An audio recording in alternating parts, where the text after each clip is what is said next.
Welcome back, everybody. I am once again Bear Bryant, joined by Aaron Barich, and I really enjoyed what we just saw, and it just continues to grow. It just continues to go because this tournament is underway. We are now officially over halfway done with the tournament, and we have a 6th round that we're eventually going to start here, but I'm starting to feel unsure on what to expect for tomorrow. So I want to ask you, I think we all could have made some predictions, but I'm seeing some very high-level gameplay, obviously from these incredible players in this room, but the legends on who I might see tomorrow, I have no clue anymore. Do you? You know, I'm confident we will still be seeing some Kai'Sa, right? We're still going to be seeing some of those decks we know people are playing at the top tables. Some, you know, we just saw a great game with Master Yi, really well played by Quince, and I think we're going to see more of that.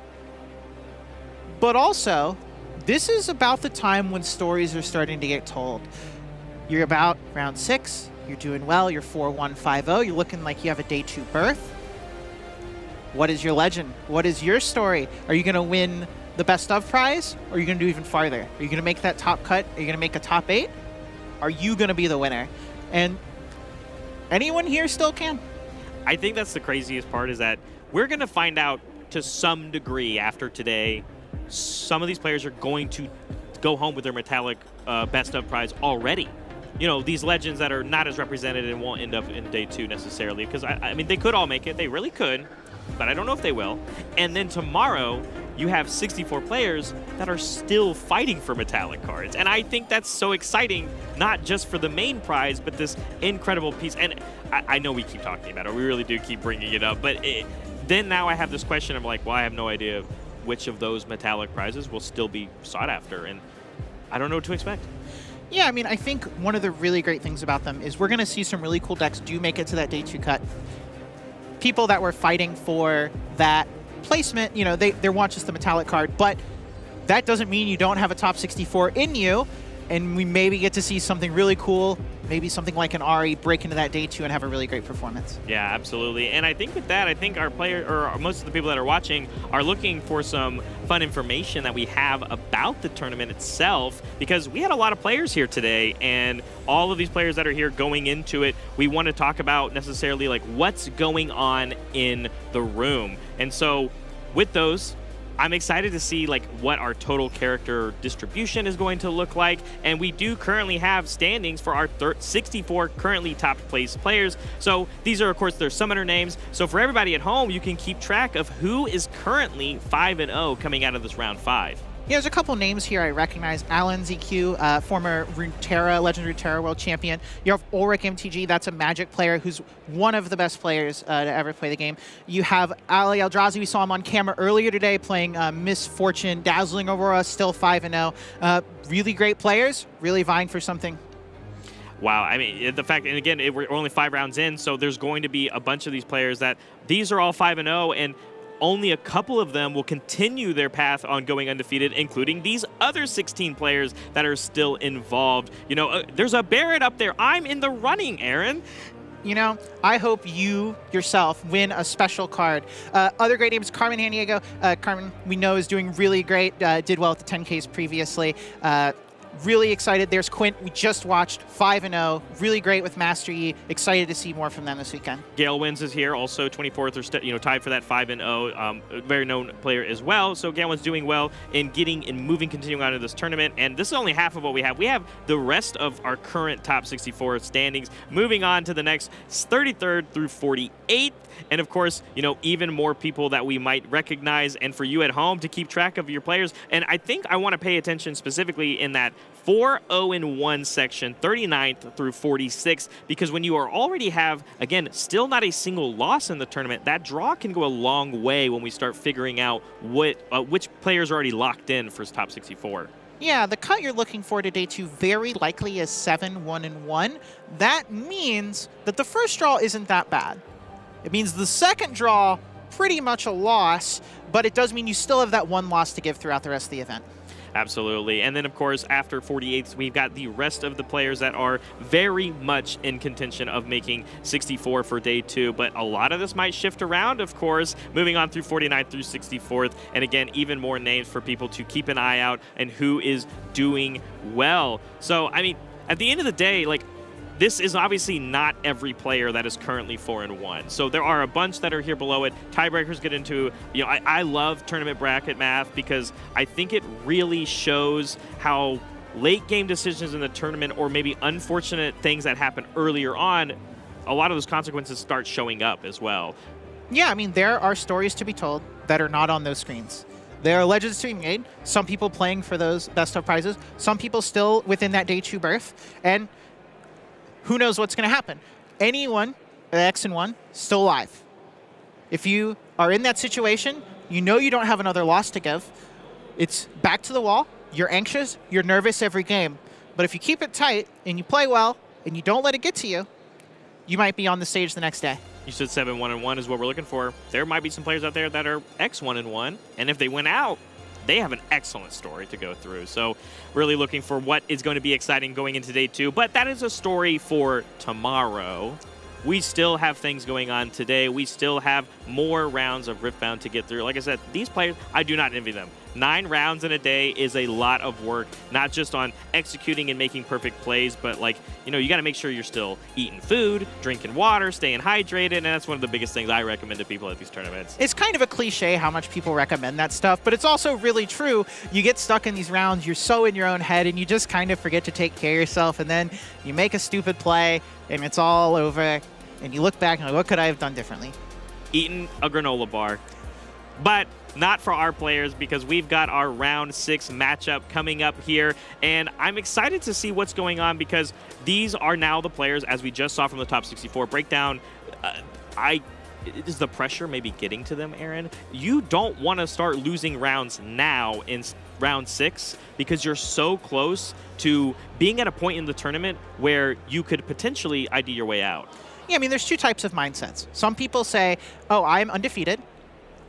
I feel like the games don't even matter. I still have a loss to give. And there are some people that are like, oh, I'm undefeated. It'll be so bad if I lose. What if I win the whole event without ever losing? Wouldn't that be so cool? And you could picture yourself with that trophy and gotta not let that get to you.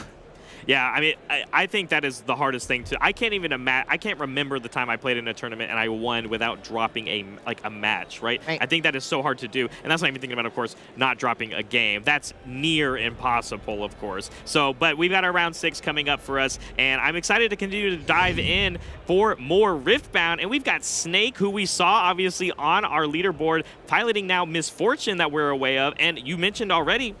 Alon's Q. Yeah, Alon's Q, again, a Legends Runeterra World Champion. One of the players I watched a lot back in the day of that game really having its competitive scene. Awesome to see him here playing Riftbound, playing Kaisa, a deck that competitive players really tend to like, gives you lots of choices. Not surprised to see him playing that here today. I am just thrilled enough to get to see him again. Can I get your thoughts on the Misfortune deck? I think ganking is the most fun interaction in this entire game. I love movement is my favorite thing. Obviously, I play showstoppers. I play legends like Set. But the fact that your legend can give any one of your units the ability to move from a battlefield to a battlefield, I think that is awesome. Yeah, I mean, it's really powerful. One of the key tenets of the game is that, you know, you can only commit to one place or another at a time. And Misfortune as a legend says, that's not for me. I'm just going to play my own game the way I want. Yeah, absolutely. As we're already kind of seeing, because based off of the cards that you see in a lot of Misfortune decks that have popular play, we are, of course, probably playing a Dazzling Aurora variant, which is the most popular deck for Misfortune, of course, and that's why we are leading with our Battlefield for Experience Climb, which says we must be playing to 9. I'm excited to play with 9 points with you, Aaron, because we've only seen some 8-point games, and Reaver's Row here on the side for Kaisa. Yeah, these are interesting set of battlefields. Aspirant's Climb, you know, you're setting your stake in the ground. You're saying, I will win the long game. Let me win the long game. My units are the best. We can duke it out however you want past that. Reaver's Row from Alan, pretty great against some of the ways that the Misfortune deck kind of bullies and kills your units. Things like Misfortune having Accelerate or Dead Bloom Predators just don't play as well into that Reaver's Row. Yeah, I mean, pretty standard early turns here for both of these decks, and both of these players, I think, acknowledging that. We had the 2-drop that came in for Allen's, and then we now have the stack deck, then followed up by a Mobilize, which maybe we found off of the stack deck, but it's the great starting point you want to start ramping with this deck. Certainly didn't have the Mobilize in our hand to start. We played a Pack of Wonders on our first turn. Oh, you're right. A bit of a weird card that, not a lot of decks really play, but you will see it in these Dazzling Aurora decks to rebuy some of your gear and just draw more cards and get a little bit of an engine going during the early turns when, your deck full of giant monsters isn't up to snuff yet. Yeah, very quickly as well, going immediately into that Kaisa Survivor from the Champion Zone, getting the Conquer, drawing a card, and it's on the Reaver's Row, so we can also keep it a little safe eventually when some units start coming down for Snake. Yeah, this is Alan's understanding the matchup, right? We knows the game will be lost in the long run. A lot of Kaisa players don't accelerate the Kaisa on their second turn, but we're doing it here. I need to get the points as quick as possible because I'm really only going to get so big of a window to be able to close this game.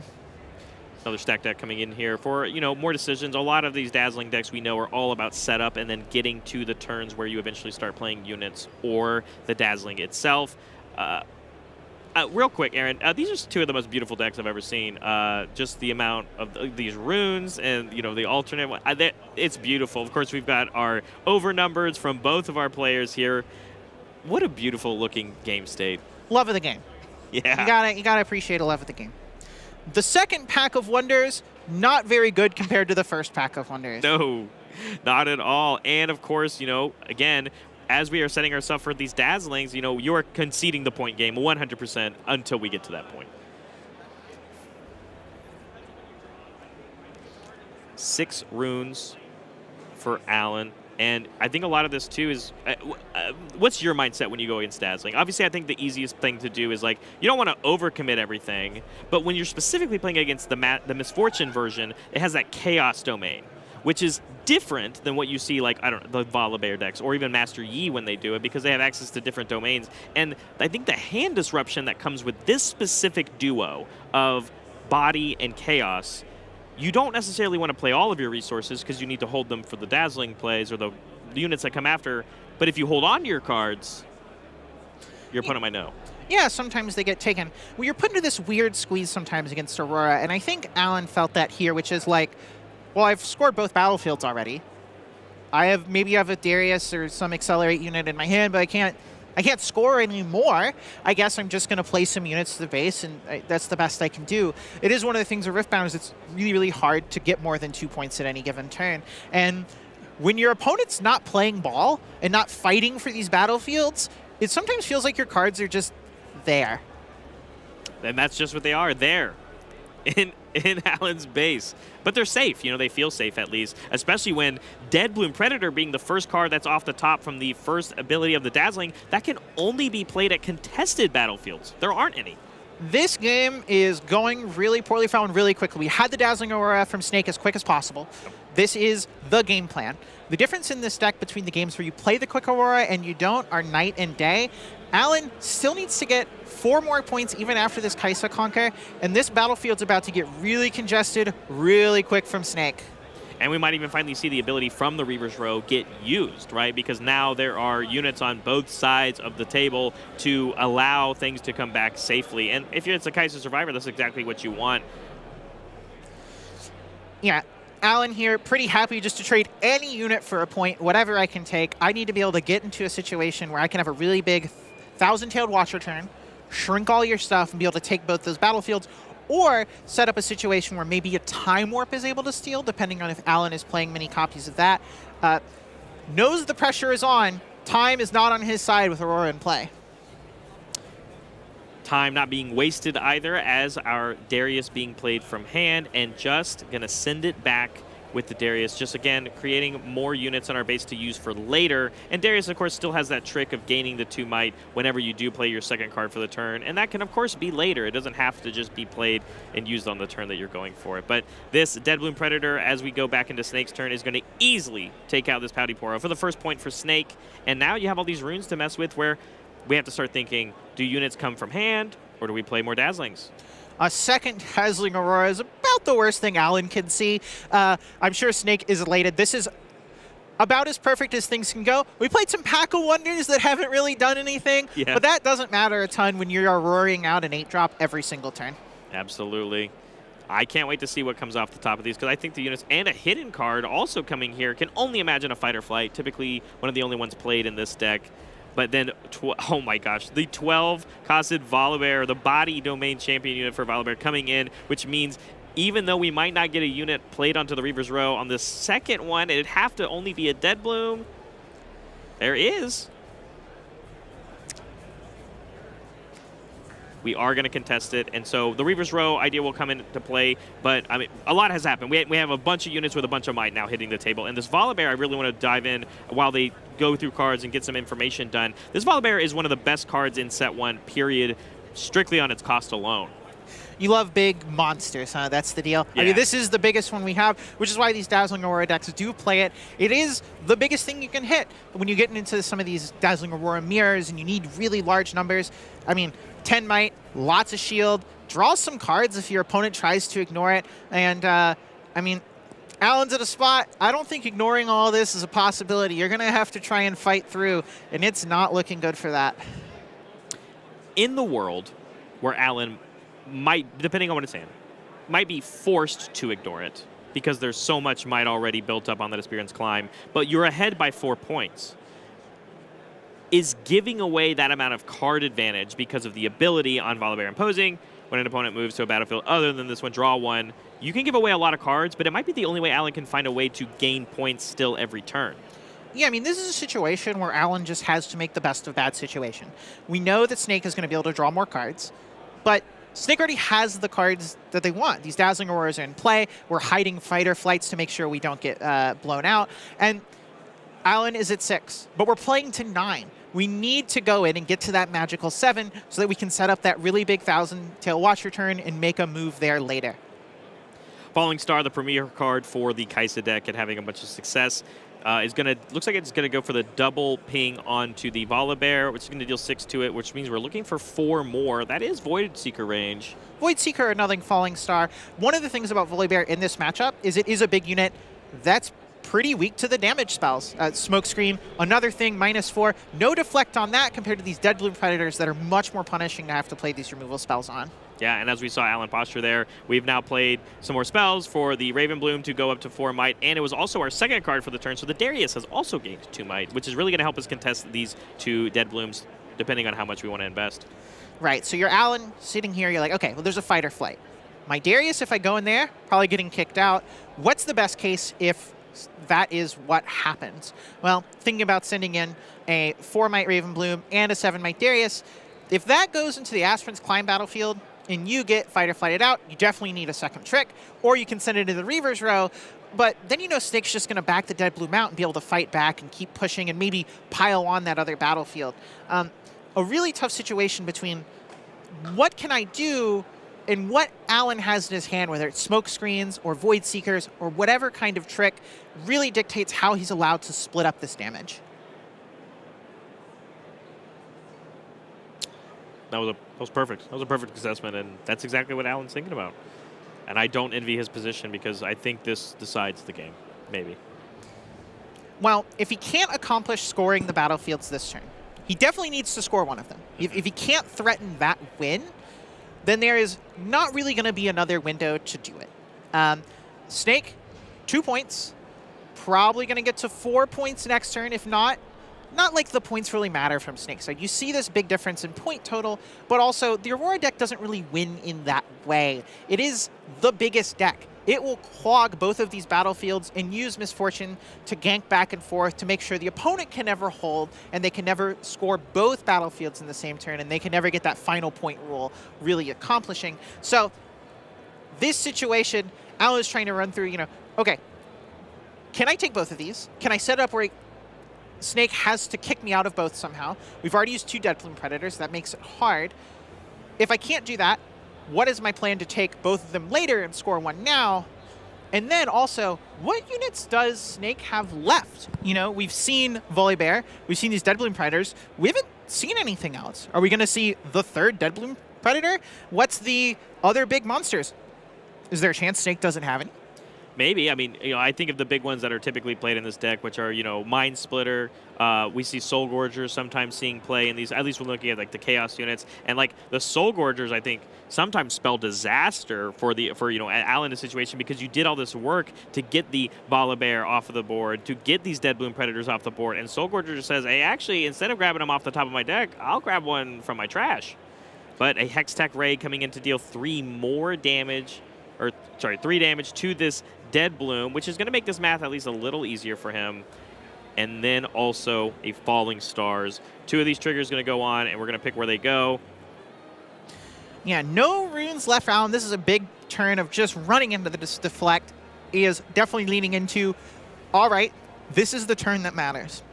What we are doing here is we're losing so many of our runes that it kind of takes out that Thousand Tail Watcher big play later, because we're just down to 1 rune. Even if we retreat once and go up to 2, 4, 6, it's just going to take way too long, and definitely Snake will have taken over the game at that point. Yeah, and the correct read on that Fight or Flight, but because we did it all in spell damage, we're not going to a showdown. And regardless if you move that unit back to your base with the Fight or Flight at reaction speed, it's still going to take the damage from that Falling Star. We would have had to have preemptively read the play on the Hextech Ray to avoid that damage, but then you can see the battlefield. If you're Snake here, maybe you think about doing that, but also, oh, is Alan going to lose all of his runes? Yeah. Okay, fine. Yeah, I'll sign up for that. That seems okay. Now the ability for Alan to make a comeback, if Snake has a pretty impressive turn this turn, play a big thing from hand, hit 2 more from the Auroras, it closes the door really rapidly. Absolutely, it does. And we even have a floating, we had to pay all that deflect cost, right? We recycled all of those. But instead, the Reaver's Row ability is going to come through and just take our Dead Bloom back home. Really interesting thing there. That Darius didn't beat that Dead Bloom in combat. No. That is I believe you have Cleave or have Stupefy, and I should run away, which is the type of thing, I don't know if Alan has it, but certainly needs Snake to believe that he does. Yeah, I mean, I think it is this is exactly, I think, Alan's key to success for trying to figure out how to win this game, because with all of everything that entailed in this entire turn, we are going to go up to 8. We are 1 point away from winning the game. And so now I think saving that Dead Bloom was the play that Snake had to make, because we need to take advantage of the fact that Alan got rid of all of his runes, like you said. And that's easier to do when you're back on your turn, when you have access to your runes.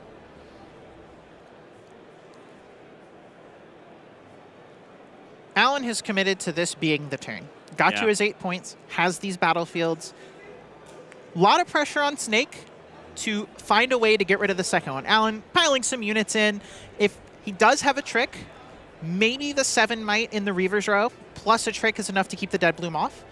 If it is, then that really puts Snake in needing 2 more cards, 2 more tricks, because it looks like we're going to end up with 8 might in this Aspirant's Climb.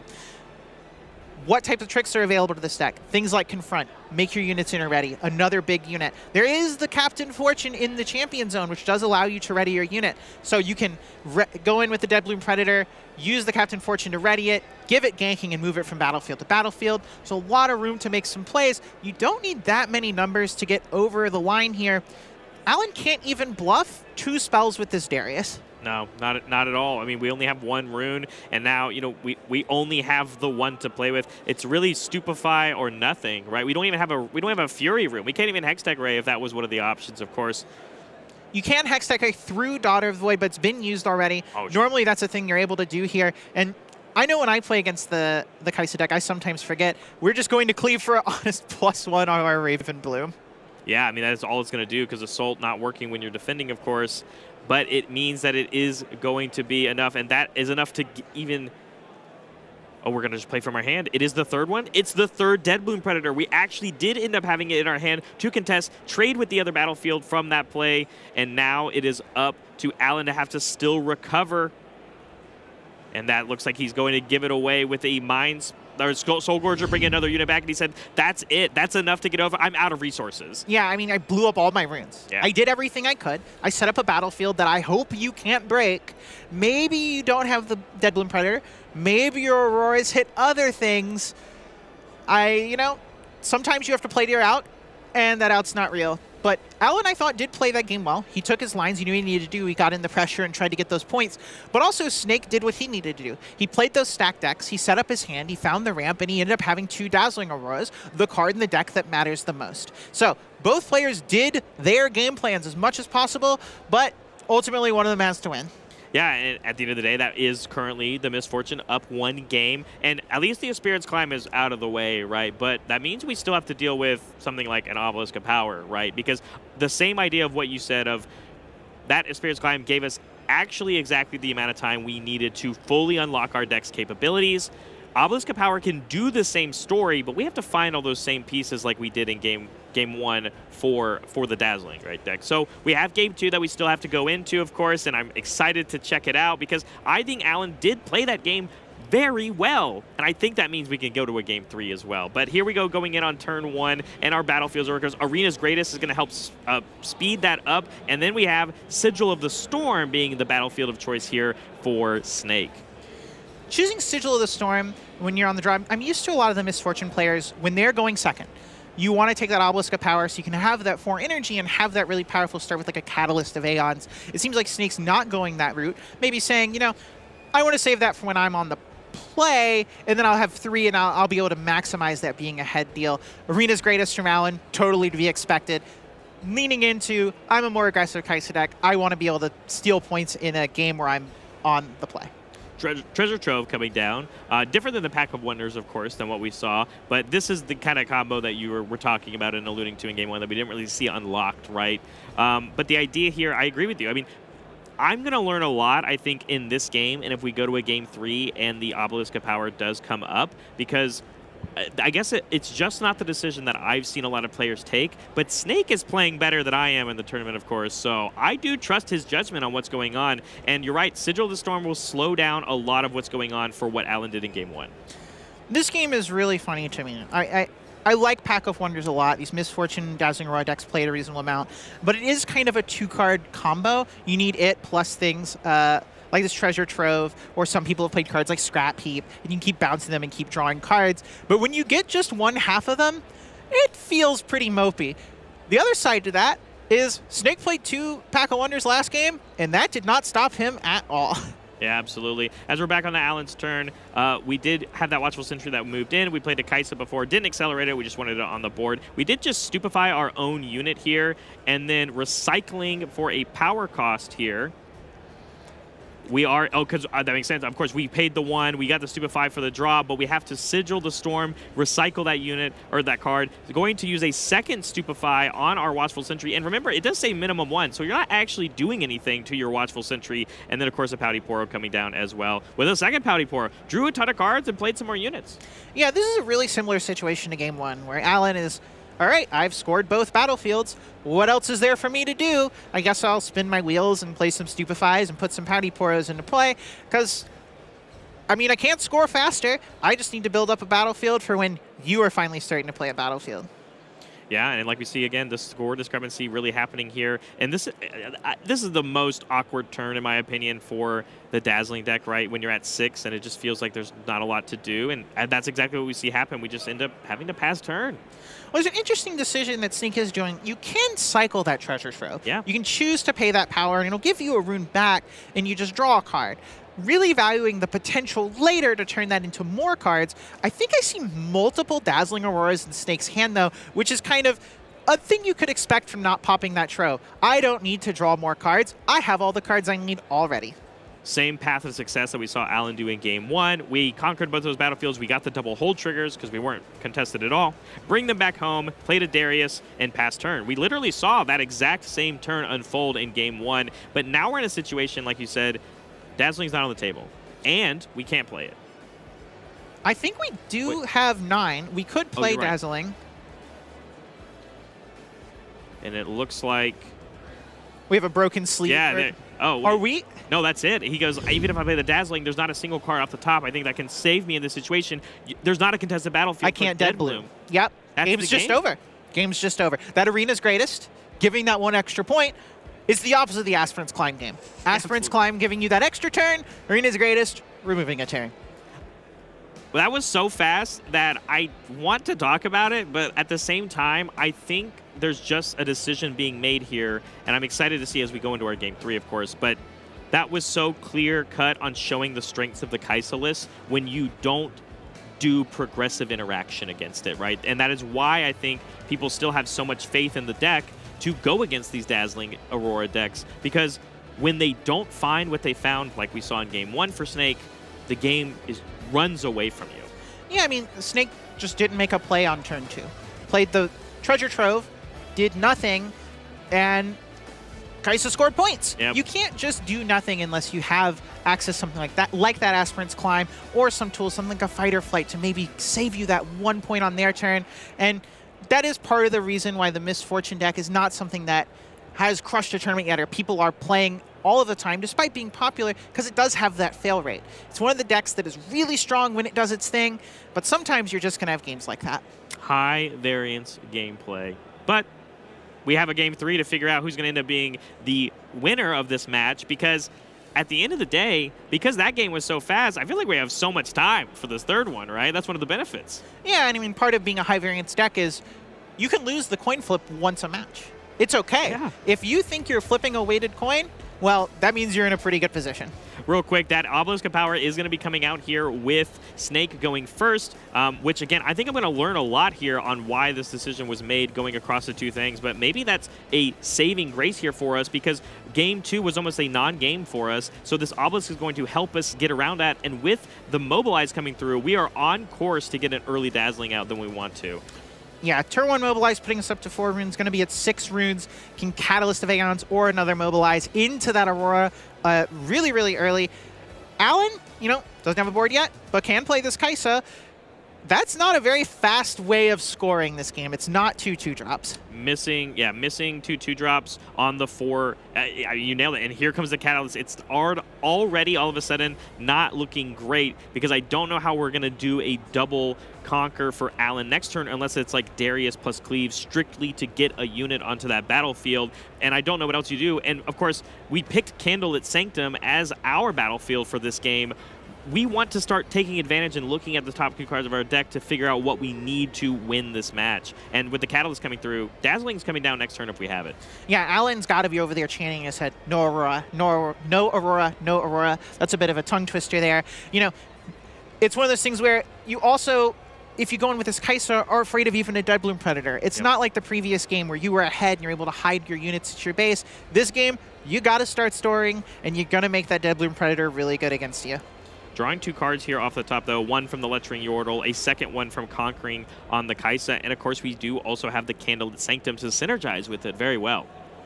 Alan choosing to keep both cards on top, that is a good sign for his chances. It means he's got a game plan, and that's part of it. Yeah, here's finally an extra drop, although we do have the Ravenbloom student, as we need to get some more units on the board if we want to keep up in scoring points in the game. But here is the big turn if we find out real fast if Snake has the Dazzling, or at least even has like a Deadbloom to contest this Kai'Sa right away. There is a chance that even if we have a Dazzling Aurora on Snake's side, Alan could possibly have some type of gear removal, but this is going to make sure that's definitely not true. There is a Time Warp to take, a Cleave, a Stupefy, 2 Dariuses. That is not a hand that's going to be beating a Dazzling Aurora very easily. No, not at all. And there comes the Dazzling immediately following up. Scouts out, not having something like a Thermo Beam, which we see a lot of Kai'Sa decks play in their sideboard. The fact that means that I'm going to get a proc off of this, and unless you start drawing that Thermo Beam right now, I'm going to get away with at least another activation of this ability. So here we go, off the top. This is a fun game. I love the Dazzling Aurora game. There it is, Deadbloom Predator attempting that we can play to contest against this Kai'Sa. That, I think, was the perfect hit we were looking for right there. Yeah, I mean, game 1, we saw this Aurora situation, but Alan was at like 3 or 4 points already. Yeah. This game, Alan's at 1 point, only has 4 Might of units in play, and we know Alan's hand. I think Snake is sitting there feeling pretty good about everything. Had a really great curve out with Mobilize into Catalyst, into Aurora, plus Sabotage, just in case you had a trick. And Alan's going to need to feel pretty... Oh my goodness, Aaron, I didn't just see that happen. I was just about to say, you know what, I'm not going to sell Alan out of this game quite yet. We saw how masterfully he tried to solve the puzzle in game 1 on playing each of these spells, removing these units on the board. But when your opponent scouts your hand and doesn't see your answer to Dazzling Aurora, and then you draw it. Well, I want to point out a really important thing. Yeah. Alan knew that was there. He Candlelit Sanctum 2 cards to the top, drew one with the Kaisa, knew to leave that second so it couldn't get Sabotage, and got to have it to beat this. He played around the Aurora plus Sabotage here. Really top-level stuff, thinking about all of the angles of what's going to go on. I wish I was that good at this game. But that's why they're sitting there, and that's why I'm sitting here. And we did get a spell off, of course, to the Raven Blue, but the Dazzling Aurora is off the board, and now there's a real question about, like, okay, if you're Alan, I answered one of them. There's still a world where another one comes out, right? But yeah, I mean, if there's another, we have this Cleave. We knew about this from the Sabotage, chose not to take it. And now we're going to go pressure this Deadbloom Predator. If there's not another Aurora, we know Alan has 2 Dariuses and a Thousand Tail Watcher. A bunch of massive units that would be able to beat through if we end up seeing Snake just play big units and not have that engine that Aurora really applies to the game. wow. That was great. That turn was fantastic. The sideboarding in these thermo beams and playing them and finding them and putting them where you need them exactly to avoid cards like Sabotage. What's some crazy, intense, high-level gameplay, like you said. And the fact that, you know, man, do you read a lot into player posture? There's definitely some of it. Okay.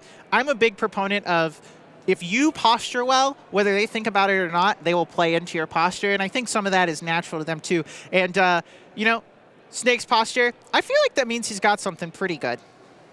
Yeah, not out of this game yet at all, especially because, you know, even at the end of the day, if it takes a couple of turns even to find something like a Dazzling, as we are picking them all up, so 3-6.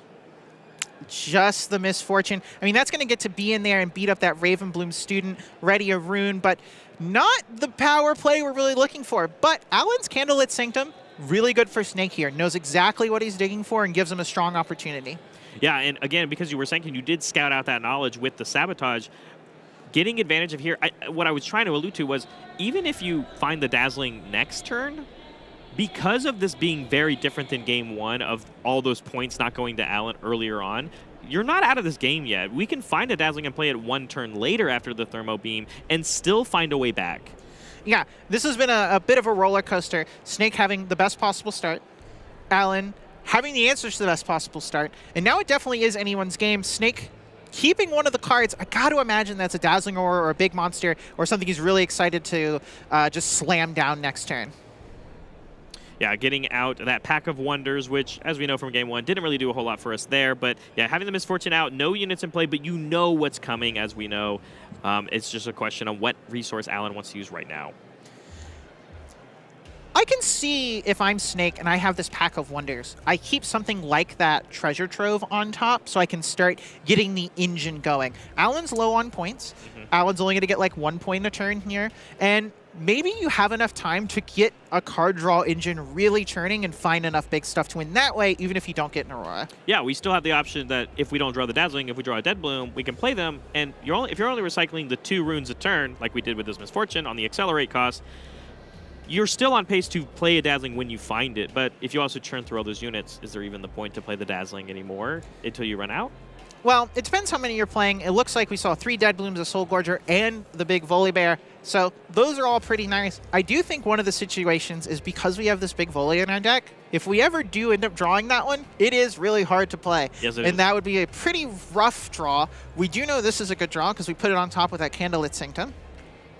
And it was a Deadbloom, or we had it ready to go to contest against one of these Dariuses. And there it goes, keeping us still up in some points. And then once again, we'll get this Candlelit. Yeah, Candlelit doing a lot of work for Snake. Did a ton of work for Alan earlier, letting him find that Thermo and hide it from the Sabotage. But Snake is the one who needs to find stuff now. Alan, we know, has another Darius and a Thousand Tail Watcher, which he might use either of those, especially in combination with the Hopeful, to take out this Deadbloom Predator this turn. So Snake's kind of on the back foot of like, okay, I need another thing, and I am running low on good things. I feel that way, at least when we look at these, as we put 1 on the bottom and leave 1 on top. So at least one of them's a good thing. Passing back for Alan. And I'm excited. I'm kind of actually shaking because I think we had such this great exchange of Snake in his deck was playing and firing it on all cylinders, and then Alan played perfectly and found the answer that he needed when he needed it. And so it feels like we're almost in a neutral game state currently. Definitely. I mean, this really has been a bit of a roller coaster, and this is the play I thought was going likely to happen. The Thousand Tail Watcher taking out this Dead Bloom Predator, getting that point, putting Allen up to 4 here, putting him in a position, going to probably go up to 5 from this Noxus hopeful, and then really be threatening like, hey, Snake, you have 2 turns. What do you kept something on top. Is it an Aurora? Volibear is maybe not good enough to put in anymore. It has to go to your base, and that's a really tough place to be. Yeah, it was fine when Allen was generating 1 point a turn, but this one is because of the accelerated unit and now also the backup unit, like you said. This one is posturing 2 runes, or 2 points a turn, and that very quickly gets you to that 7 point. But instead, we're going to see the bullet time, the signature spell for Misfortune, seeing some play, and we're going to recycle a full 7 to kill the Thousand Tail Watcher and keep our Dead Bloom alive. I really wonder if Snake was knowing this was a play that was going to happen. Because if you're aware of that, then you want to keep something like a Mobilize on top. I'm curious if he wasn't sure and we're going to see a big monster and it's kind of he's decided he won't be able to play it. But that was a big decision just passing here, so it probably wasn't that cheap spell of any kind. And this is now a really tough situation for Snake. Did successfully clear the board, though. So, again, at least when it comes down to that point race, we did slow down Allen, and although we lost all of our runes, literally all of our runes. You said, what's that thing you said? Runes are for losers? Yeah, we have a fight or flight, so that's something. Yeah. That's a big deal. We're not letting Allen get to that 4-point threshold, which is the important one. That means we gained a turn by having that fight or flight. Really valuable, because we need that time to regain these runes so we can make another big play, potentially a big unit plus a bullet time in the same turn again. Yeah, I mean, 2 consecutive turns of passing. I mean, half, right, because of the fight or flight, like you said. But now we are posturing even more. Second fight or flight coming through, going to bring this Darius back. But if we find a way to play 2 cards, the Darius will ready itself. Well, Allen also already has 2 units. Having a Gust here from Snake makes sense. Otherwise, the fight or flight wouldn't have really done anything. Still would have let Allen score twice. So this makes that make more sense. But yeah, if Allen just has 2 units, we're still scoring twice. Yeah, the Darius will just be able to ready itself because the first thing we did was just swing with the Darius, and now a Thousand Tail Watcher coming down, and yeah, not even going to pay the accelerate cost just as a second card for the turn. Here comes Darius once again into the Candlelit. No answer for that one, of course. Going to get a Candlelit trigger and up to 4 points and potentially 5 with the Noxus hopeful, like you said. What do we do now? This is one of those games where you're Snake and you had everything go right in your plan. Yeah.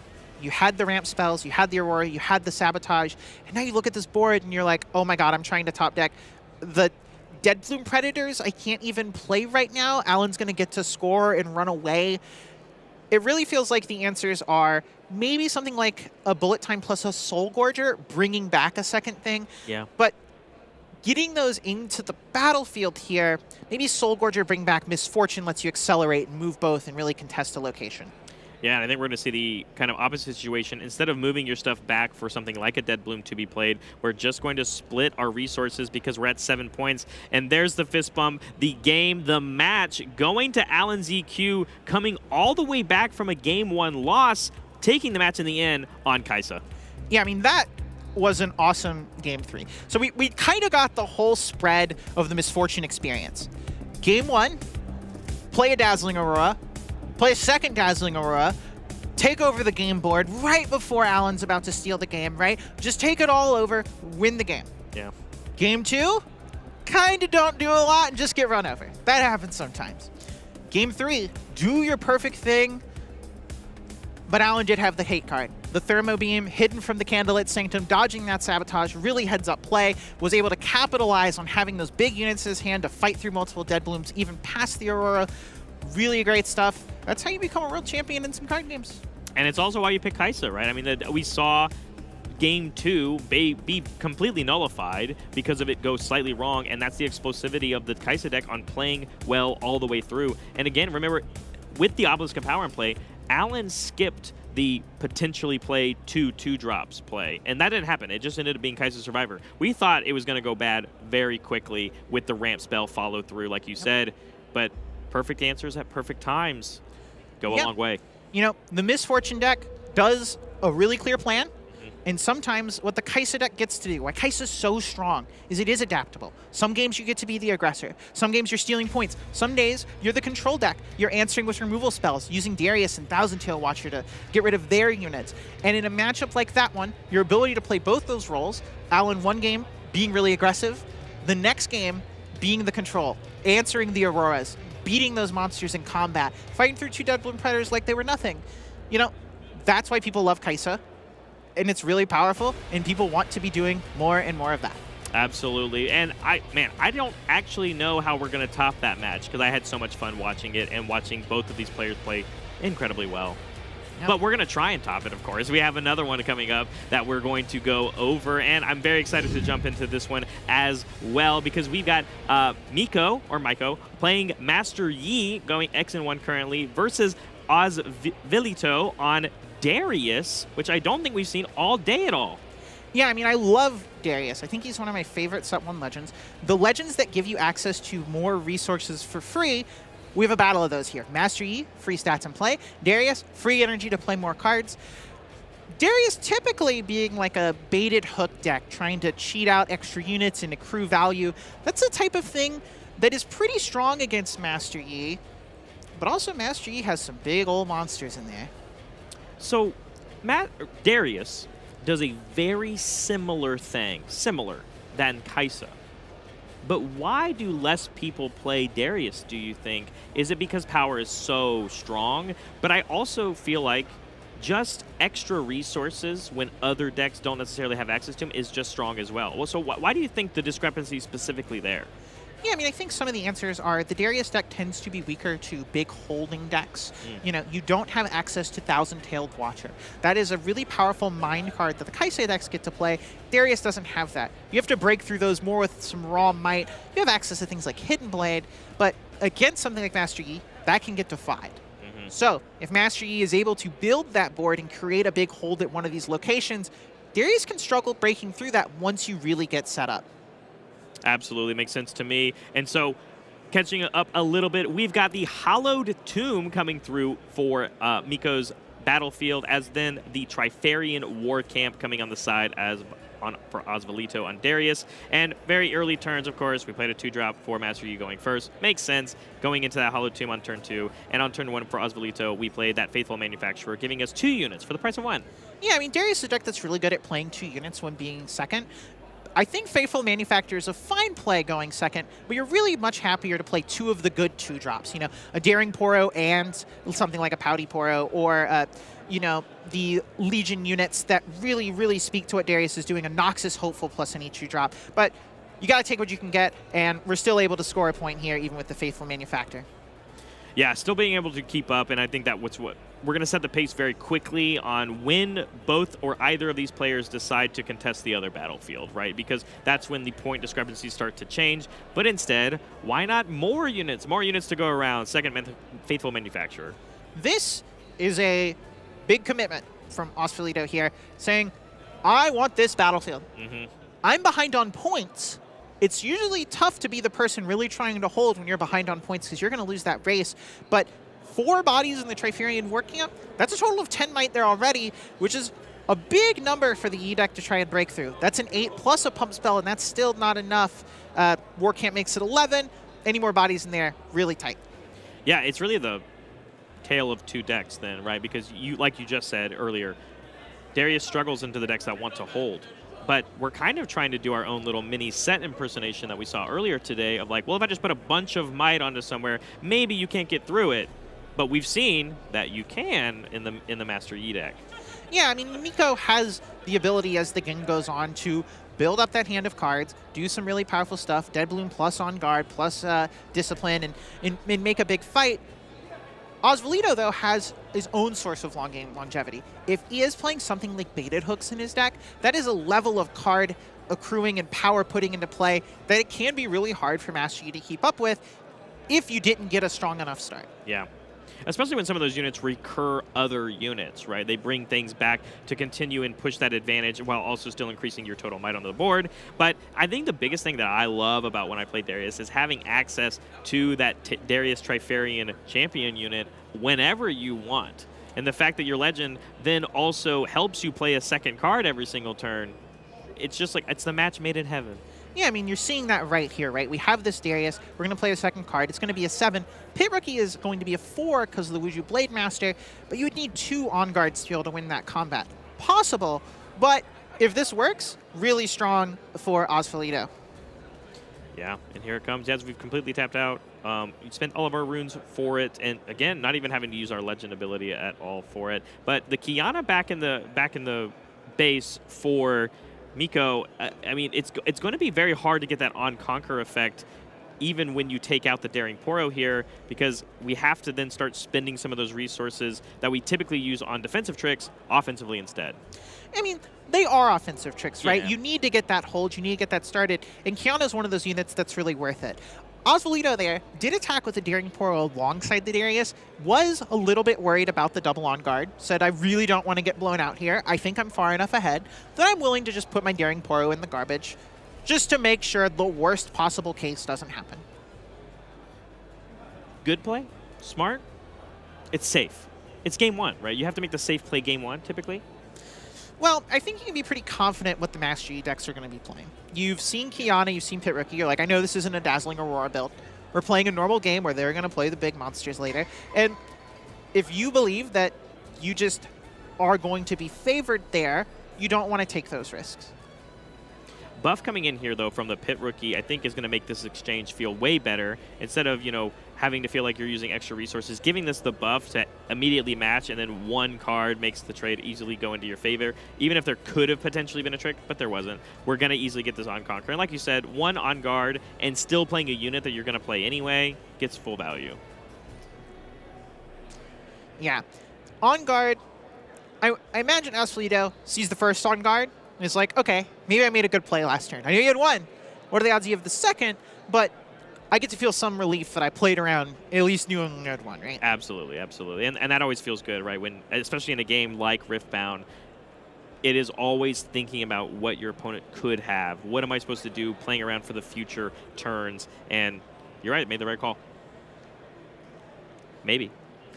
Osvaldo coming back. We're at 8 to play with here, and then awkward kind of maybe 9 because of the way that Darius works. Definitely 9. Darius isn't a deck really playing cards that cost more than 5. So you can play any 5-drop and any 4-drop, and that's just how this is going to go.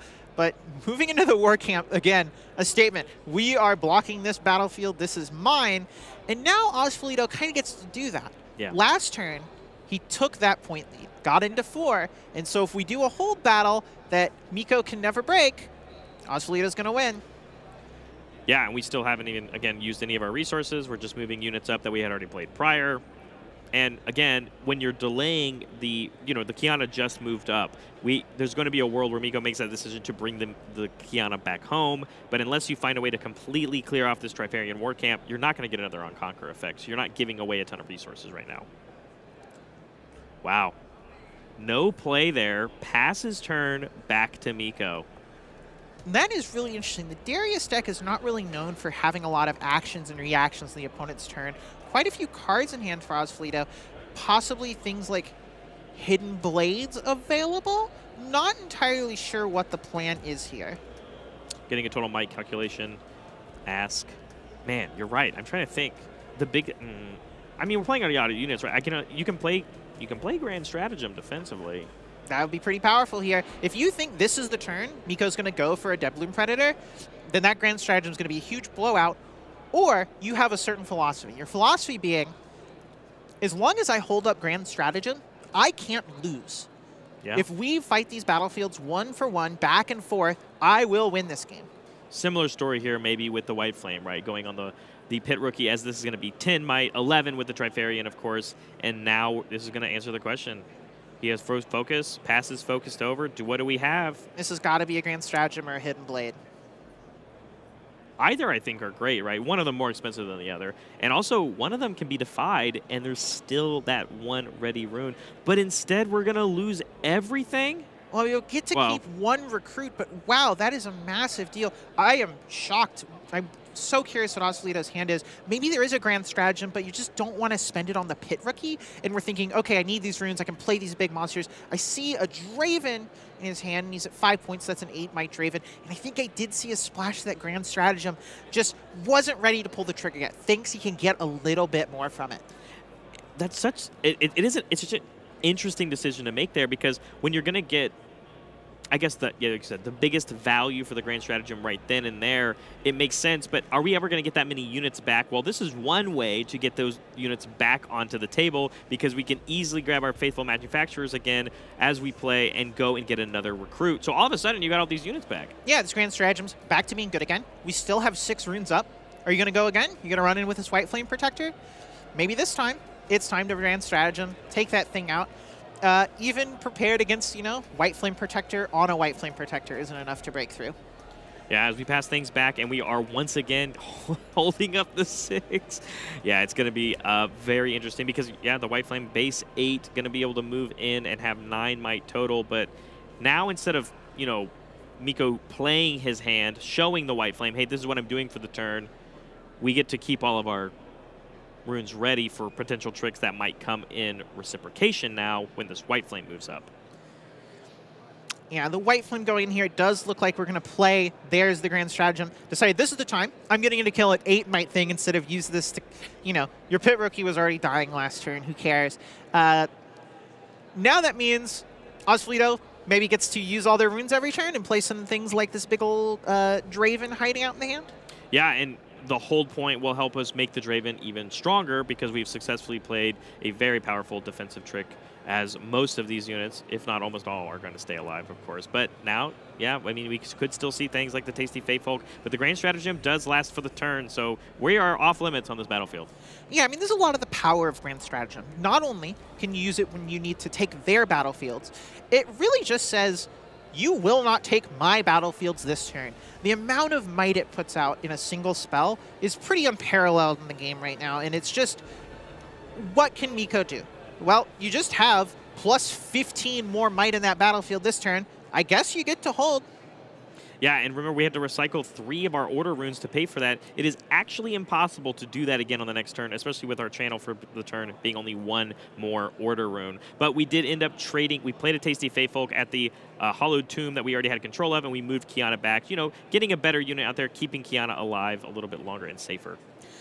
Yeah, moving the Kiana back, interesting choice. It's a little bit smaller than the Tasty Fatefolk. You're saying that you believe that the 1 might from the Fatefolk won't matter as much for conquering that battlefield, or you believe you need the 6 might at the Haunted Tomb to protect from some type of accelerate units. But if you're expecting things like Draven or Vayne, neither of those really conquer through, I'm sorry, not Draven, Darius or Vayne, neither of those really conquer through the Kiana or the Fatefolk anyway.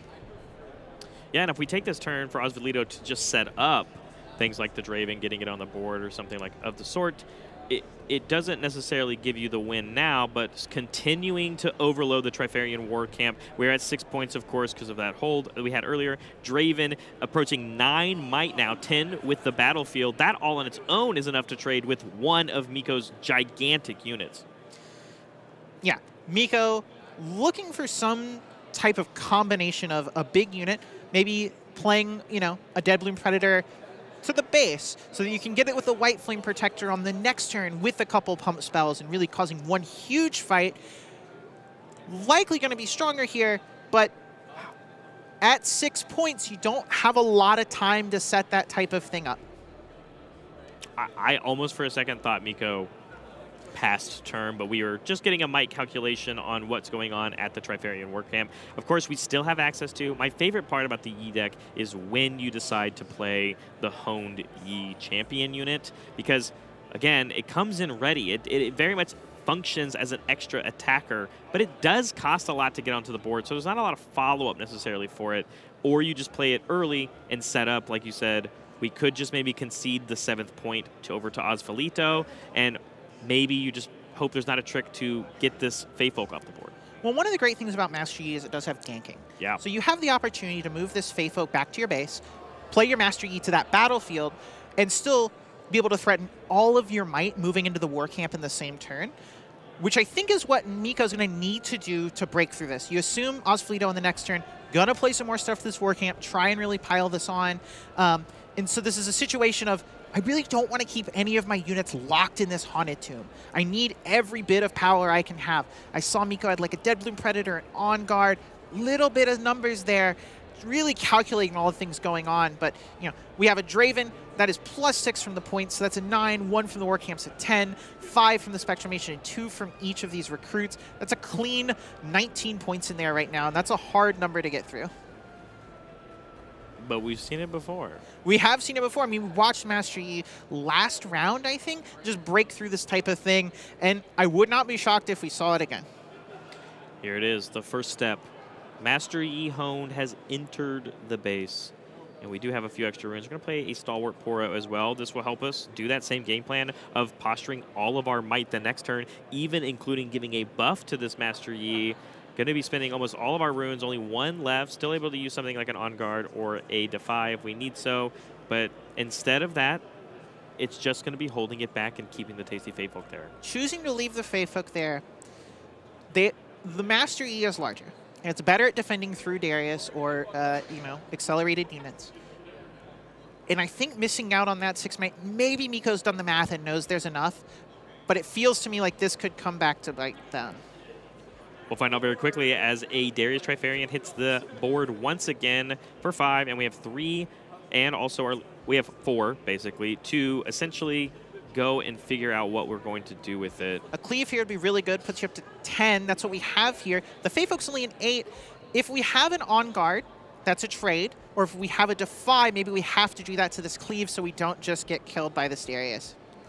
Looks like you're right. Here comes Defy. It does still count as playing the card, though, so we will still get the +2 in the ready. Yeah, this is way better for you than getting to use the On Guard, because you really need to save that On Guard for this next big combat. No, it doesn't count as played. Played as win cards are finished, resolving, but it's not that hard for Darius to play another thing here. Ready it now. Yeah, as we load up once again, and the Legion still is live, of course, so it's going to get a buff when it comes in. But now we only have 1 energy left. If we had another cleave, it'd be good enough, but we can't run into this Fatefolk. So just move it up to reinforce, I suppose. I guess is the once again presenting just more might, and that seems to be the play because the Defy was good enough to stop that cleave through, like you said. Yeah, this is the only thing we can do. Make this big pile. If Miko can't break through this, it's really close. I think there's a Dead Bloom Predator. That gets to do 9 damage, which gets to cut through a couple of the things, but not all of them. And then you have to hope the rest of your board can make it. The Draven got another point. Now it's an 11. Massive. This is it. This is it. We've led to this moment on figuring out how to answer the puzzle. Is the Tasty Fatefolk not bringing it back and leaving up the ganking unit instead? What was the correct decision? And we're going to find out right here as we are calculating all the might across the board. I'll leave it to the players, of course. Don't know. There's 2 recruits. We have 2 recruits. This Legion unit that has the buff on it. So that's a 4. Both recruits are 2s. That's 8. Darius is an 11. That's a 19. Matron's 5 more. 24. 30 exactly with the Darius. That's good for easy math for Miko's side. Nice round numbers. It is, yeah. I did it alongside you, but I was not as quick. I'm glad you said it out loud for me. But yeah, so 30 we have to get through. White Flames, of course, help us do that, but it does cost 8 of our 12 runes that we have to do so. So on this board, we have the Kiana. That's a 5 +1 because war camp. So everything's going to be +1 in this fight. So we have a 6. Master Yi's a 7 +1, 8. 14. 3 from the Poro. 17. 3 from the Pit Rookie. 20. So we need 10. We need 10 more. So 11 to beat it. 11 to beat it. So we're making this type of play with the Dead Bloom Predator in our hand. That's 9. A single +2 if the numbers work out here. The main thing is, does this fight allow you to kill exactly the things you want? We think this is 20, so you can kill everything but the Draven? Draven is at 11, so yeah. Right, 3 + 7 plus the 1 from Trifarian. Yeah, it looks like that might be the case, but Draven is the one we need to kill, right? But the more units that are also at the battlefield means there's more might coming from Trifarian. So it really is kind of boiling down to where this damage assignment, and this is up to the players. Like these are choices you actively make in the game, and you must feel like you have to make the correct choices. Yeah. We chose to kill the Draven. We left the Spectrumation and the 2 recruits. That leaves 9 Might of the Battlefield. That's a better spread, which means that Deadbloom Predator ties. A single on guard, which I see in Miko's hand is going to be enough here. Yeah. Look at that movement. That is someone who knows they've won the game. Yeah, that is a game winning. Slam it on the table, show our opponent. But like you said, because this is 8 runes, we still have 4 to play with, which means all of these tricks that this deck does play to get things around. It's easily showing a game 1 going over for Miko on Master Yi. And it ended up in the same result that we kind of saw earlier today. We keep saying this play out in the same way for these Master Yi decks against Set, against Darius. Hold fights. Yeah. Master Yi gets 1, opponent gets 1. Opponent plays a bunch of stuff to the 1 battlefield. They think they can steal ahead and get 1 point and win the hold race. But the Master Yi deck does just have so large of units and combat tricks. They get to make a big fight happen at the end at their terms. So, Aaron, help me understand then. What do I need to do as a Set player, and what does Osvalito need to do in game 2 to change that story that we've seen happen so many times now? So one of the things that happened in that game, Osvalito went second, was not able to conquer both the battlefields early, played a Faithful Manufacturer instead of 2 of the stronger units, let that Pit rookie get in, lost the game by that point. Similarly, didn't have any spells other than that Grand Stratagem. Maybe could have saved that a little longer, would have lost the battlefield. That's a tough call to make, something maybe thinking about again, but also bring in more stuff like Hidden Blades, more of that removal, answers to these big things. That's what you need to do, because you'll always boil down to the same big fight if you don't win the really aggressive games. You have 2 lines of choice. Am I going to try and really quickly blitz them down, never let Yi take control of the battlefields, never get a lot of value out of that Wuju Blade Master Legend? Or am I setting up to be bit of the control deck, play that hold game, and have the removal spell at the perfect time? Either path works. Yeah. If you have the right cards, splitting battles, losing one fight and trying to do both is the type of thing that may end you up in trouble. I don't know what their credit is. I'm glad you know, and I'm glad the insight here, because I'm watching these and I go, I'm gonna go home and I'm not gonna be able to do it right. And with all the Master Yi that we're showcasing so far, making a good stretch to potentially end up in our day 2 on our top 64, because we've seen 2 excellent Master Yi decks so far, and this match isn't even over. We have more to see, of course, but it makes me want to go home and figure out what I'm going to do, because I feel like more people might be playing Yi after this event as well. Yeah, there are a lot of options you can do. One more thing. Did not see a beta took that game. I don't know if that means there are none in the Darius deck, or we just didn't happen to find it. We did see Spectral Matron. That's a unit that almost certainly says we're going to be playing beta took. It's such a powerful hit off of that. So that's another card, a factor that we didn't see in the first game that we might get to see out of Osvalito this game. Well, speaking of the next game, we've got game 2 coming up right here for y'all, so don't go anywhere. I'm all about just mass amounts of gameplay. I love this game so much. I want to see more and more of it, so I want to see Osvalito take us to a game 3 when he's going first, and we've got Arena's Greatest, speed up that game by 1 more point that you were talking about. That's a path to victory, and then Vile Ma's Lair coming out on the side for Miko, which, I mean, if we see the same game plan that Osvalito went for in game 1, Vile Ma's Lair maybe not really going to do anything. Yeah, I mean, we had a similar situation with a Victor player earlier today where, yeah, I have a bunch of random recruits. I don't need them to sit in the Vile Ma's Lair. I don't care. You can kill them. Definitely looks like the type of game where Osvalito is going to be aggressive, but didn't play a card on the first turn. No 2-drop. Has Hidden Blade in hand, though. Looks like maybe leaning into more of that little bit of a controlling game. But on the other side, going second for Miko, we did play a unit. We're going to be able to get the first point, actually the second point, because of Arena's Greatest, and that's huge, at least when you're going second, and a Master Yi deck. This is really painful for Osvalito. Played a 3-drop on turn 2 as Darius, didn't play a 2 on turn 1, and didn't get to use the Darius or the Ready Order rune. Wasted 4 energy by turn 2 in a matchup where you getting those early points and not letting your opponent hold the battlefield is pretty important. And then it makes these Find Your Centers feel even more devastating, because your opponent already started the game with the extra room, because of the game, of course, getting a second one and still replacing itself. So all of a sudden, it feels like the energy spent discrepancy is only going to grow. Osvalito does have an opportunity here. No units in the base for Miko. Deadbloom Predator looks geared up to come in, or a Tasty Faith Oak. But Osvalito could go ahead and play this Darius and maybe play a cheap thing and get into this battlefield with the Poro and kick Miko out. But you got to be assuming you didn't do, you just found your setting, you probably got a big play coming up. 6 essentially to play with because of our legend. It helps, you know, even when you go first, or I'm sorry, 6 on the board plus we have 7 to play with, which means it makes these Darius plays and not necessarily needing cleave, but can be followed up by like a Noxus Hopeful feel a little bit better in this legend, of course, and then still get access to the Darius, just like you said. And I'm wondering if that might be the play here.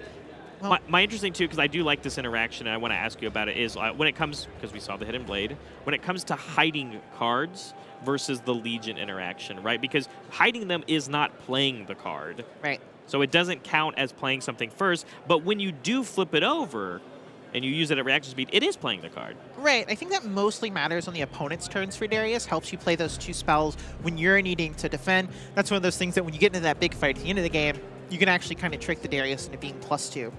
Talking about Noxus Hopeful here, I would really doubt Ozfleeto has it. If he did, he would have played it last turn. He had that 2 energy and played a thing, which is maybe even making, you know, maybe he has a great 5-drop this turn, but even if you do that, you're burning those 2 runes again. I see a Draven in hand there, maybe not a follow-up.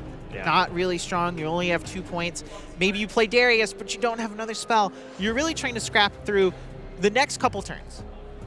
If you can't play 2 cards this turn, how do you make sure you're playing 2 cards every other turn? Because you're going to need it. This is a good one. One of the advantages of Darius the Legend is that he has the Fury Domain. And Falling Stars, we know, is a very popular card and very powerful against, you know, Master Yi, who only gets that bonus power when you're in combat, like you said. And so, great removal, but it is pretty expensive for this deck. Right, Falling Star to single Stalwart Poro. Yeah. That can't be why we have Falling Star in our deck. We were hoping for way better, but it looks like we had a Vanguard Captain. We needed to trigger Legion. And also we took both these battlefields. We're trying to get these points. We're trying to make these plays. And I can believe Ozfleeto's just like, I'm willing to give up the runes now. I need to get stuff going because I certainly haven't gotten anything going yet. I obviously don't know the rune layout and for this deck, but now I just think we're in a scary position because if we don't channel another Fury rune, we can't play Darius if we want to. Yeah, that's scary. That is scary. You only need 1. There is this Master E that you knew was probably going to come in. Makes Darius have a lot more work. You really would be happy to do that. I imagine we're playing quite a few Order runes because we're playing Grand Stratagem. Yeah, and even when I see the Vanguard Captain, right, for these units that require these power costs, we did get at least the 1, so I'm not really worried anymore, but it was just a scary thought for a moment that I at least wanted to bring up. But now the Master Yi Honed, of course, it moves in immediately on the Vile Mausoleer, and it's not necessarily stuck there because Vile Mausoleer still lets you use ganking. Just can't bring it home to base, but we have to deal with this 8 might in total, basically, to deal with, but still 1 ready rune on the other side. Yeah, so that can be an on guard, that can be a defy. I think we have a cleave, and we're going to Darius and try and cleave. If this doesn't get defied, I think we have a really good combat here for Ozfleeto. If it does get defied, Miko's going to get to keep this Vile Mausoleer, but that Master Yi is trapped there. Once again, it feels like we're watching a game where the Vile Mausoleer has been worse for the Master Yi player than for the opponent. Had that happen in a match earlier today with the Kiana getting stuck. The cleave does resolve, so we have this massive 10 might Darius, as long as that was the chosen target, which I imagine it was. And so now it being able to trade at least with this Master Yi, even if it isn't on guard, because it obviously wasn't the defy if that was the play. Yeah, so even if you have the on guard here, it's not that bad. You send in a recruit, you get the point, and once again, Miko's without a board.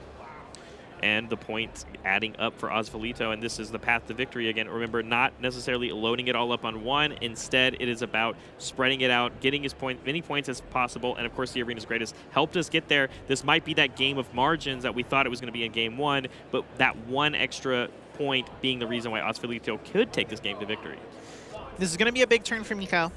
Really important to have one of those big haste units. I think I see a Dead Bloom Predator there.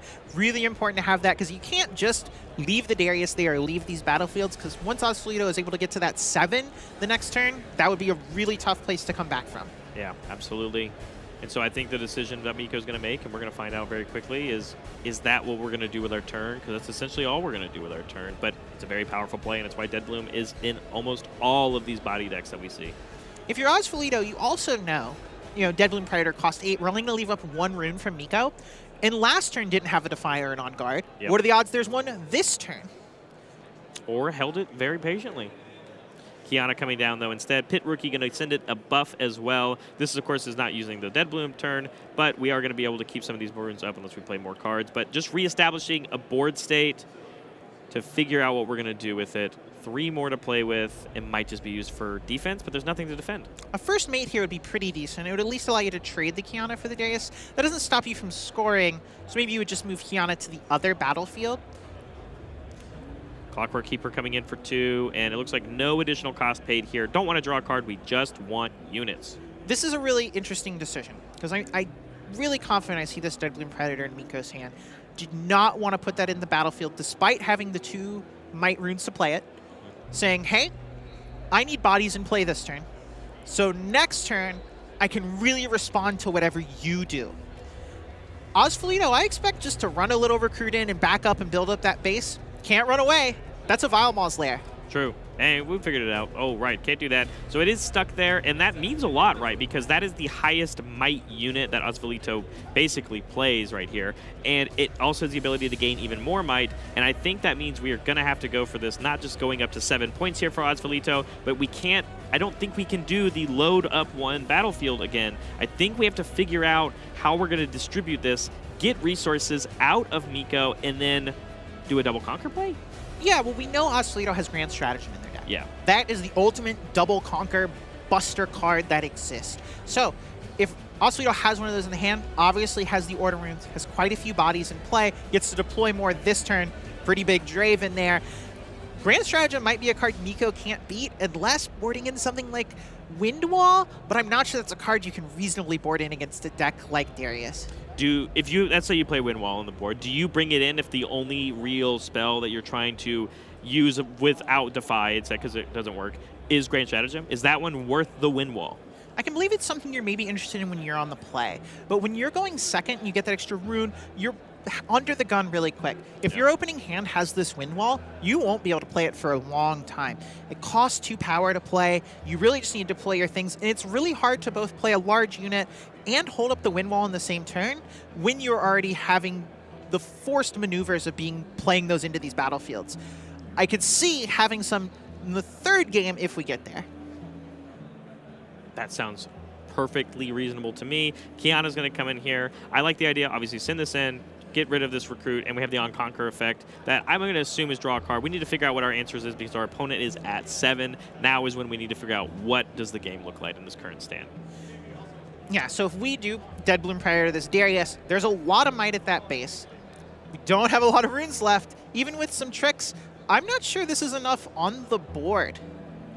Yeah, not if it's a Grand Stratagem, like you said. And so this could be this was a path to success for Ozfolito if that ends up being the case. But I'm not going to sell it out yet. Keeping the 2 up, discipline is enough for maybe something. But when I'm staring at that Draven on the other side, at its most might it can have, at least in 1v1, that's a lot to mess with. Yeah, you have a really great option here, Ozfolito. You're in the spot of, okay, I can try and win both. Or, even if I can't win both, well, this one definitely wins both. Yeah. You don't have to think about all the fancy things. But what I was saying is you were going to be able to choose to fight the Kiana with the Draven and then just pile in 1 and force the beat to the hold, or you can just win the game. And that was exactly it. I'm so glad we got to it. Ozfolito pulling it out for game 2. The Grand Stratagem double conquer was available if we needed it, but at the end of the day, we played our resources a little bit better. We didn't load everything up to 1 battlefield, and I really think that was the key here. I really want to go back to the early turns of that game. Ozfolito did not make a play on turn 1. Yeah. Ozfolito's turn 2 play with 4 runes and the Darius was a faithful manufactor, wasting 2 more energy. In the first 2 turns, wasted 4 energy. A lot of games, that's like a death sentence. Yeah. When you're playing Darius, you're really aggressive. You really want to get these things out. But able to find the path that game to beat up on Miko, kind of not really playing to the board super quickly, not having a Kiana early, not having the resources to play all of those cards in hand. I saw Miko lose with a bunch of White Flame Protectors still in the wings, never got a chance to be deployed. I mean, that means we've got a real series here, right? We've got a real match where Game 3 is going to decide all of it, and we've seen a path for Ozfolito to win. It's going to still be difficult. Yep. We're going to see Miko be able to go first. We're on our 3rd battlefield. the Biomoz could have just been a throwaway battlefield for Miko, and we're really going to see a lot more of this potential of this deck come through. We know that the Yi deck can do it. It is, I think, entirely dependent on how the Darius deck approaches the game, what the trick is in Game 3 perhaps, or do we maybe follow the same path this game, even with a bad curve like you said that we did, and we not wasted, that's the wrong way to say it, but like we didn't necessarily use all of our energy efficiently. Right. Instead of being able to play those cheap cards, you had really powerful cards in your hand. Yeah. You had Grand Stratagem, you had Draven, you had all these things that ended up being more important, and you were able to capitalize that. Absolutely. Well, Game 3 is on our way, and I'm diving in, ready to go for it. I hope you all are at home, and I'm excited to see these battlefields once again and see how this game is going to shift for this final bout here. In round 6, we've got the Grove of the God Willow, which is going to be a very contested battlefield this game, I can imagine, and a Zon Warrens for the Darius deck.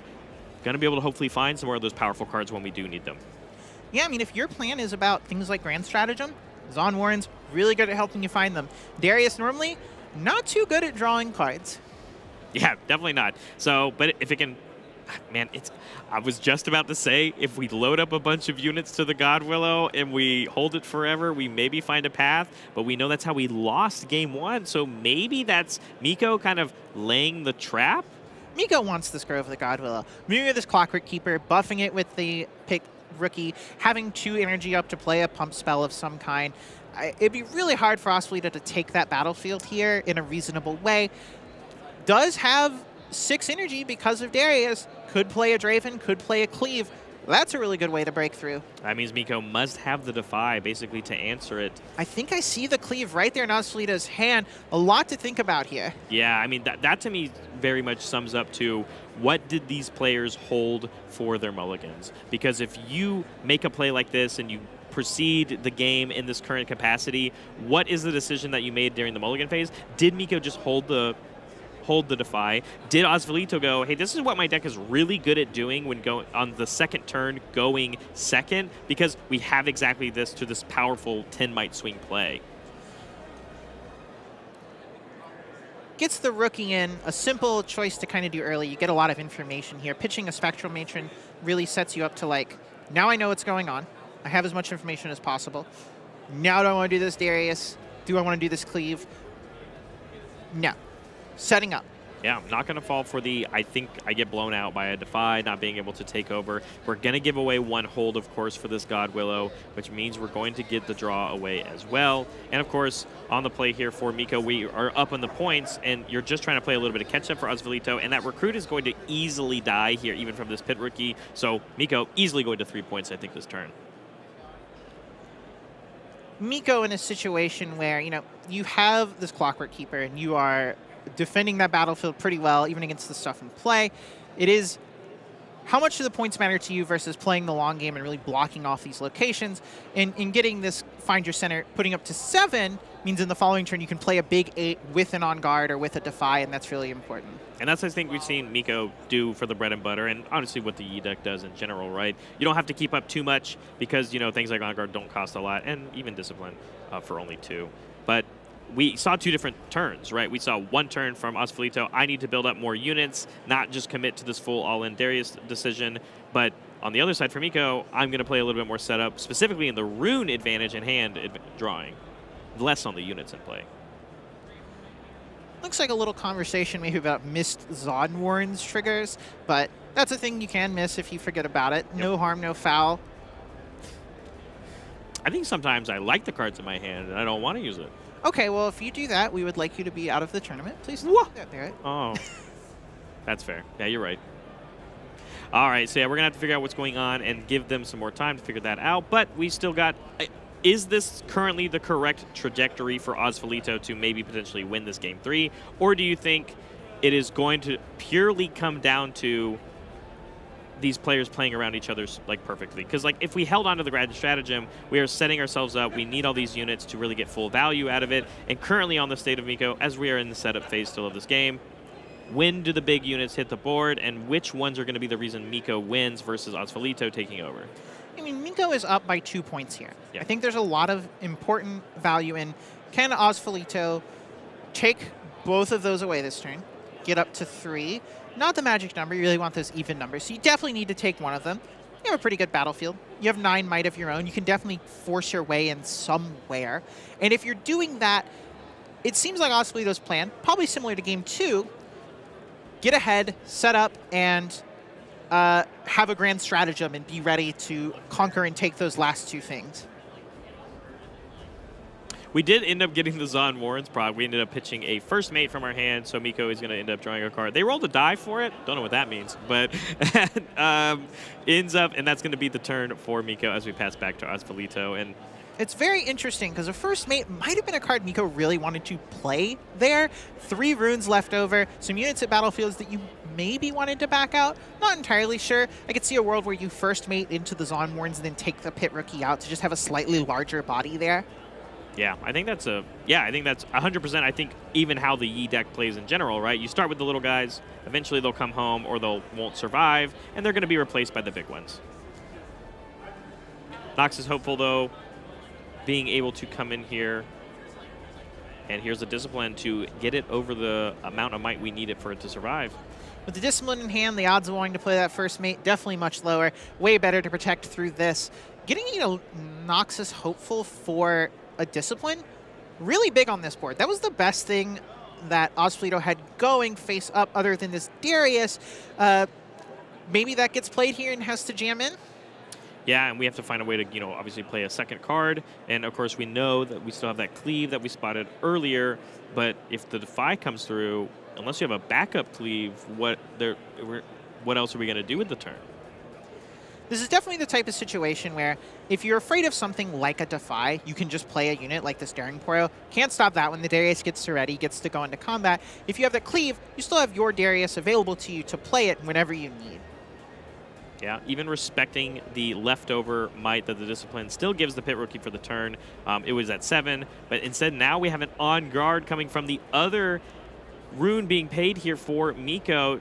But then there's a rebuttal. Now that Miko has tapped out, we have the ability to give Assault 3 to the Darius with the cleave we already had. Yeah, that's a really big turn. Now you have this Darius at this battlefield. You're putting pressure back on Miko. If there's not one of those big haste units, which we've talked about a bunch of times, big accelerate bodies, things that go in there, could be a lot of problems. And you get to hold this Grove of the Godwillow. A lot of pressure. If Miko, I expect, will feel forced to play one of those in here. Yeah, and it's still in that sweet spot where Miko likes to sit, right, where it's still keep the 1 up. And we've had it every game, almost every turn, as much as we try to. There's the Dead Bloom coming down, and goodbye, Darius. So no hold trigger going to happen here. And now it's on the other side of the question where Osvalito has to deny that on the other side, now having to deal with an 8 might unit, 10 when in combat. Yeah, I mean, we did use an on-guard last turn. Yep. Our odds of having something really good to use at the 1 are tighter. But we are hiding a card, which I'm going to assume is a Zanya's Hourglass. This is the most common hidden card from these Master Yi decks. And I assume Osvalito is going to know that's what it is. Yeah, and so then I think the game plan that Osvalito needs to unlock is, well, how do I kill this Pit Rookie first? Well, you can't force Miko to flip the Ancient Hourglass, right? So that's why it's hidden at the Dead Bloom Predator zone. But, go in, do some fighting, do some scoring over here. Miko does have a lot of points on Osvalito. Yeah, a lot. Can't just leave the Dead Bloom Predator Hourglass sitting there. You're going to have to kick it out at least once so you can try and win that points race. But then it's just going to be coming back in. So you need a backup plan for that. If you have a Hidden Blade, once that's good, you're going to need a second. Yeah, that's where I immediately went, right? Was like, okay, well, what can we do for, removal? I also wonder, and I know we haven't seen it all game, and I know most Darius don't play it, but, this is, a prime opportunity where it's like, man, I really want, a Call of the Week. I think we're going to see the namesake card here. Ooh, there it is. Old Baited Hook Darius. It hasn't shown up in any of the other games. And this is a game where we have the seal, but our board isn't the most impressive. We're only going to get a 3 might off of this, and that's not the biggest hits unless you hit a Draven. Yeah, Draven, of course, has that 3 base might, and then is going to get the extra might based off of how many points we have. So we're going to find out real quick, and it looks like we did get it. Thing pretty hard. The only other card I would consider possibly taking here is like a Vanguard Captain, giving you 2 more bodies and being something you can hook away itself. Because once you get this Draven in play, you really don't want to hook it. And if you're out of units, your hook might be sitting there a little while. Yeah, if this recruit ends up dying at any capacity, we are out of units unless we play them from hand and then immediately get rid of them using the beta hook. Or, you know, we've got a Pouty Poro, so we have another backup unit to get rid of. Osvaldo empty-handed, though. No Tricks the Grand Stratagem currently. No Hidden Blade. That Dead Bloom Predator looking tough to get through. Draven plus the Pro is only 8. That's not enough to get through the 10.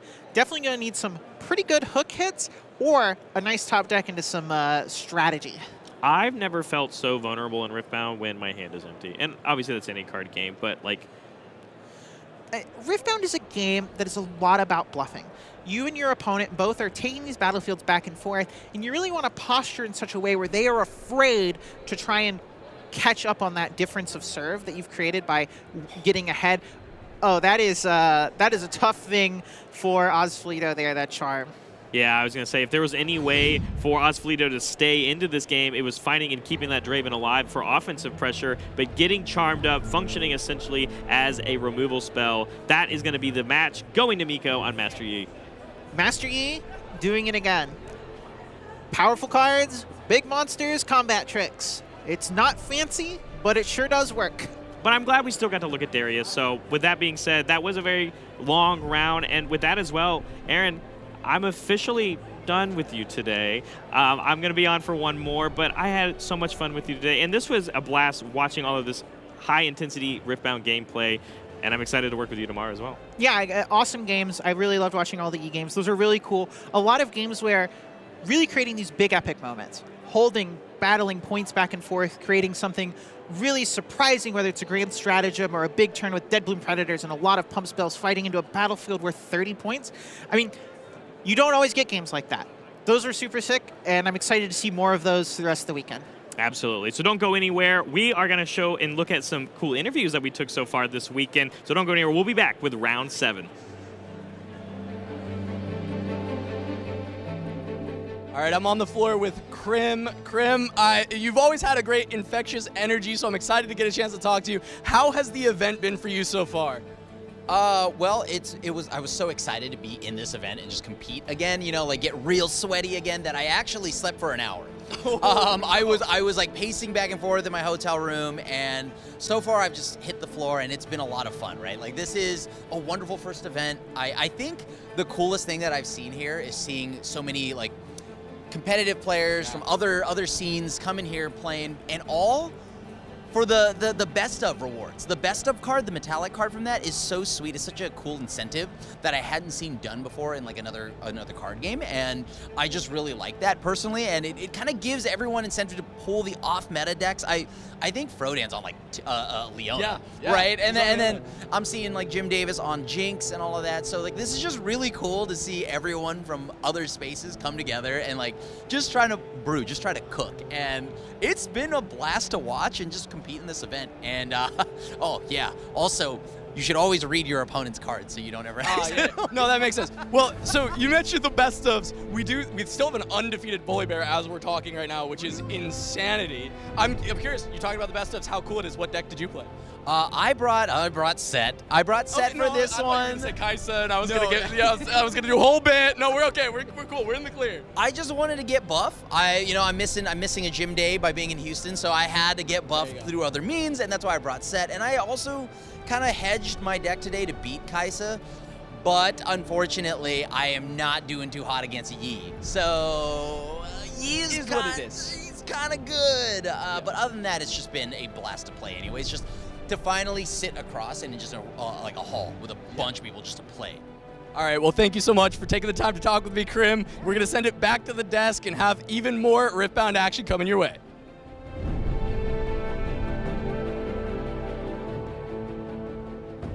All right, I'm here with Tog. You know, we had that unfortunate match on feature, couldn't quite get there in the end, but we're a couple rounds deeper. How's the tournament been going afterwards? Oh, the rest of it's going splendid. All my wins so far 2-0, so I got really good breakers. Even if I X2 after that loss, I think I'm still making top cut, so pretty happy. Oh, that feature match, you didn't have to remind me of that, buddy. No, I did actually. I have to. Do you want me to go deeper into the feature match? Or? Good mental for next round. Good mental. All right, okay. But instead, you came all the way here from Australia to compete for this qualifier. How has it been? Are you still jet lagged at all, or all good? You know what? Maybe I should talk about the feature match instead, because that's, my flight was 30 hours. I almost missed my plane on my layover. I was begging like the people at that gate, like, please let me in. I had to run there. My glasses broke. I have tape on my glasses. They broke. And so like my bag broke as well. I'm sweating on the plane, like, and then, at least it's all gone. I'm here. I get to play some Riftbound instead though. All right, well, thank you so much, Cha. Good luck in the rest of the event. We'll send it back to you.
Welcome back, everybody. I'm Bear Bryant, and joined for the first time this weekend with Patrick Sullivan. Patrick, it's so good to see you. Welcome to the desk.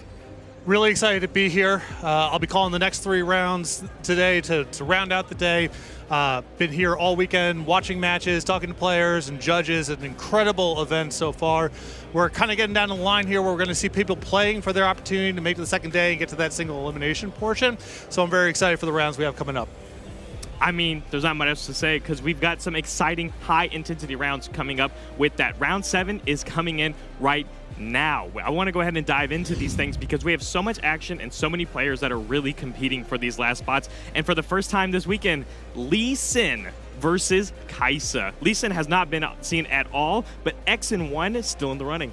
Well, I think something that we're seeing over the course of this tournament, we have a couple of champions like Lee Sin where if you just look at the total number of people playing, we're looking at 1, 2, 3% of the metagame.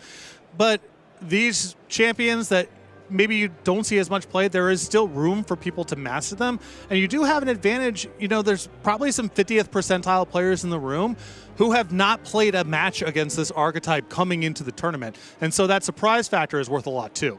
Yeah, absolutely. Not much to be said here, at least in the beginning turns, but the Kaisa Dreaming Tree for Game 1, pretty standard, what we see a lot right now for these decks. But you talk about the archetype and the buff kind of synergies. Monastery of Harana makes a lot of sense when you can get some extra cards in your hand. And instead of a unit coming down on the first turn, instead we got a Zoni's Hourglass. Yeah, just sets up shop here a little bit. You know, the Kaisa deck's pretty good at getting out to an early advantage there and winning in combat, favorable exchanges with cards like Cleave. It isn't the worst strategy to try to set up shop a little bit and create some dominating units on your turn that it can then attack to avoid the effect of assault-oriented pump spells.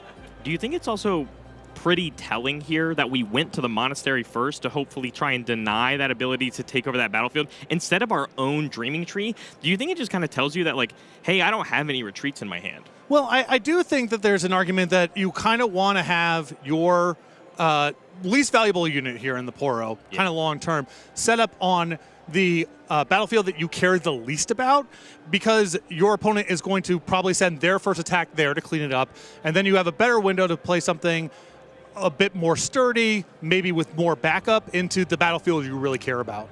Yeah, still in some of these early setup turns, of course. The Kaisa was the play over here for Helpful Miner, of course. Should shout him out here playing the Kaisa deck. Versus, on the other side, Jeff Jones. Very, very prolific Yu-Gi-Oh! Player. And I think even one of the designers for Argent Saga as well. But plays a Kiana for turn and then uses the Lee Sin Legend ability to buff it up. As we are now going back, now taking over the Conquer for the Dreaming Tree and then targeting our own retreat. or retreat to draw up the Dreaming Tree, draw on the Conquer, and then still get away with a bunch of resources. This is not that bad of a setup or turn, rather, for Jones, though.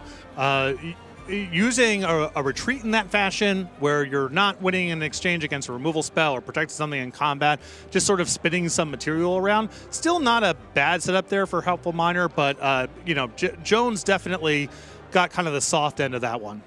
You're right. I mean, I can only imagine, even if we use some resources to deal with this Kiana, the deflect is going to make us pay a little bit more, and we know right away it's going to be coming right back because of the Zhonya's Hourglass, spending our buff on the Monastery of Harana, getting some extra draw of our own, and we still have Lee Sin available to buff up the Kiana if we so wish to, but 6 runes to play with.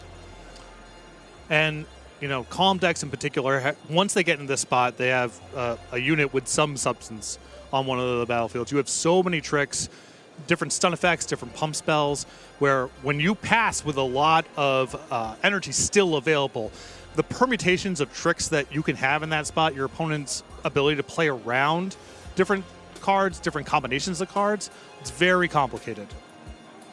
Challenge coming in here, targeting the Kiana after buffing it once again for 5 might, targeting one of these Noxus Hopeful, and that's very good here, getting one of these. We played 2 Noxus Hopefuls here on the side of Helpful Miner, so getting one of them off of the board, they fight each other, and I assume another showdown's not even going to happen, but unless a trick occurs, this Kiana will just heal up as we pass turn. And I think something you're going to see with the more skilled players as the tournament goes on is a lot of texture and context to your actions, and are you waiting to play them inside of combat, or do you just do it kind of when the coast is clear? I think in particular against Kaisa, when you're looking at cards like Cleave that can be played inside of combat, but not necessarily tricks that can work outside of it, sometimes it's best not to try to get too fancy with your removal spell there. Just cash it in when you know it's going to be resolving cleanly. Could not agree more. As we are passing back to Miner, I think we are now entering these key turns of what could end up making or breaking these games as we get closer and closer to the points. Miner on 3 now. I can only assume potentially going to 4 with the open Dreaming Tree, and how many resources we have to spend to deal with this Kiana just for it to come back off of the Zhonya's Hourglass.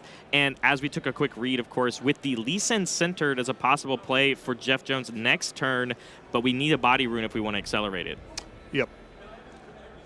Pretty likely here with 6 calms, but yes, still got to find something.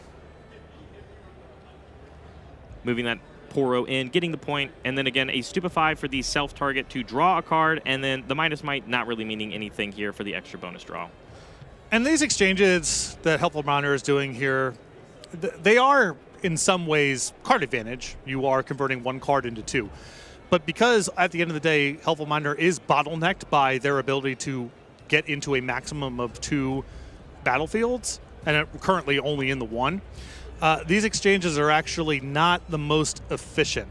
You would prefer to be using these cards to be favorable inside of combat, not just trying to spend your energy and your resources drawing additional cards and not making any progress on the table.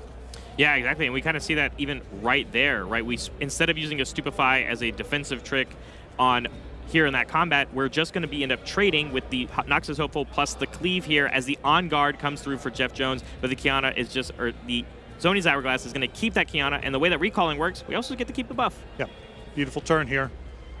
Very slow, steady, and we're getting the spot where Jones is going to be able to engage in battlefields on his own turn, maybe use some of his energy, playing another unit to advance it, and again, passing with a lot up, putting the burden on Helpful Miner to try to, plow through these very strong defensive units and kind of unknown array of tricks. Kathian Rain coming down very quickly. Now that the Zhonya's Hourglass is gone, but for each of these reflexive triggers that we target on this Kiana, we have to pay that deflect cost. Up to 6 times.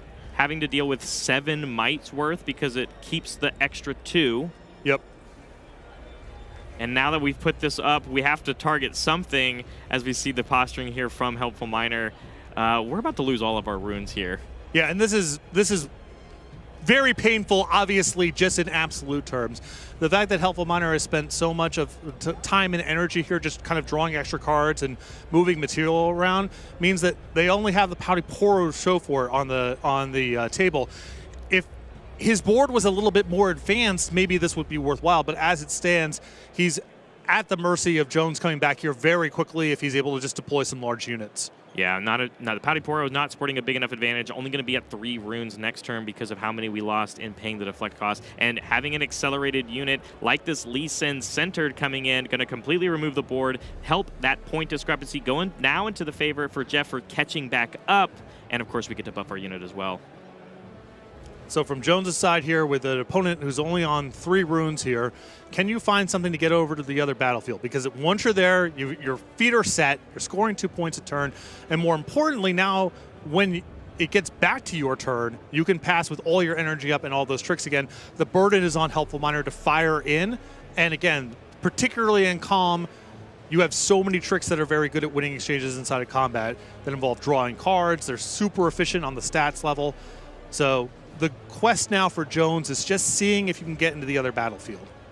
Yeah, and we see success even like Lee Sin, of course, sharing those same 2 domains as Lee Sin. We know that cards like Tasty Faithful exist, and we can accelerate them, not just our own champion unit that we're using here in Lee Sin, but we know that we can find these, obviously not the Dead Bloom play coming in here, but because they cost that sweet spot of about 8 when you accelerate them, we still get to keep up a couple of runes for those tricks that you're talking about. Yeah, and then this is an opponent who has very little presence on the table. We'll be going up to 5 runes. You know, that sort of that magic number for Kai'Sa is obviously the accelerated Kai'Sa.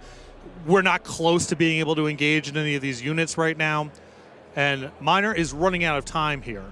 Jones has already held up to the 3rd point. If he's able to conquer this turn on the other battlefield, that gets you to 4, and now you're essentially representing a 2-turn clock. Yeah, and essentially that score point buffer that Miner created for himself by just the nature of how the Kai'Sa deck plays out, we've now lost that completely because of the actions that have occurred during the game. And, I mean, now it's up to the onus of, if we're just filled with a bunch of defensive tricks from Jeff, we're not going to accelerate this lead, and we're actually maybe going to present an opportunity for Miner to come back with the rune state and also the board. Going to be tricky. And, I mean, you got to break the other thing is if Jones is able to go up to 4 this turn, now you need to break up both battlefields. Even if you have enough gas in the tank to get through 1, you're still going to be kind of behind the implied race here. And Jones has a ton of energy to work with, lots of cards in hand. Yeah, just setting it up. Don't want to make any mistakes, obviously. Make sure we are constantly keeping an eye out on what we want to spend with, what we're planning ahead for, but it is going to be Jeff Jones' game to win on its current path in the trajectory. And we even have, again, like the Lee Sin we can send back home. Again, like you said, you can only score 2 points a turn, like logistically.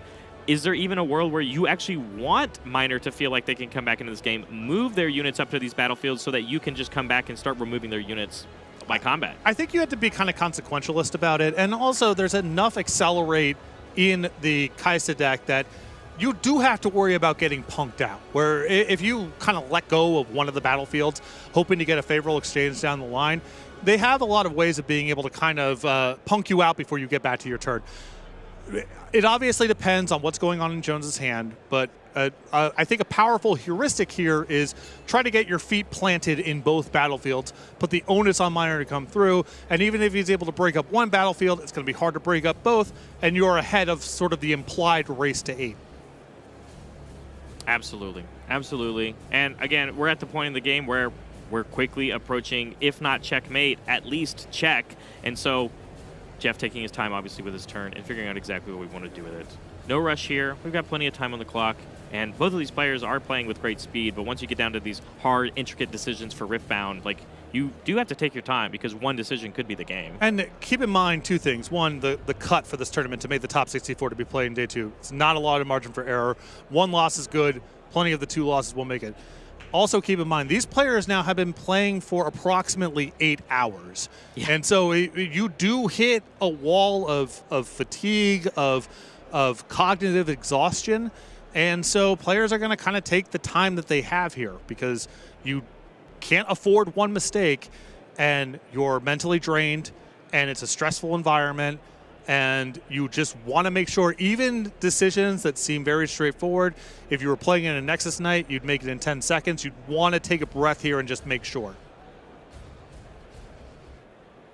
Speaking of taking a breath, Yeah. That judge kept coming back and forth. They really wanted to figure out, I guess, a ruling there, and I think Jeff Jones was asking specific interaction. So, but it looks like we have it resolved, and Jeff is going to figure out what he wants to do with his turn, of course. And I guess insight from you, I would like to ask, Patrick, what do we do, at least when it comes to the game plan when trying to figure out the path to victory for the match? Not necessarily this game, because I think this is a very rough game state to come back from.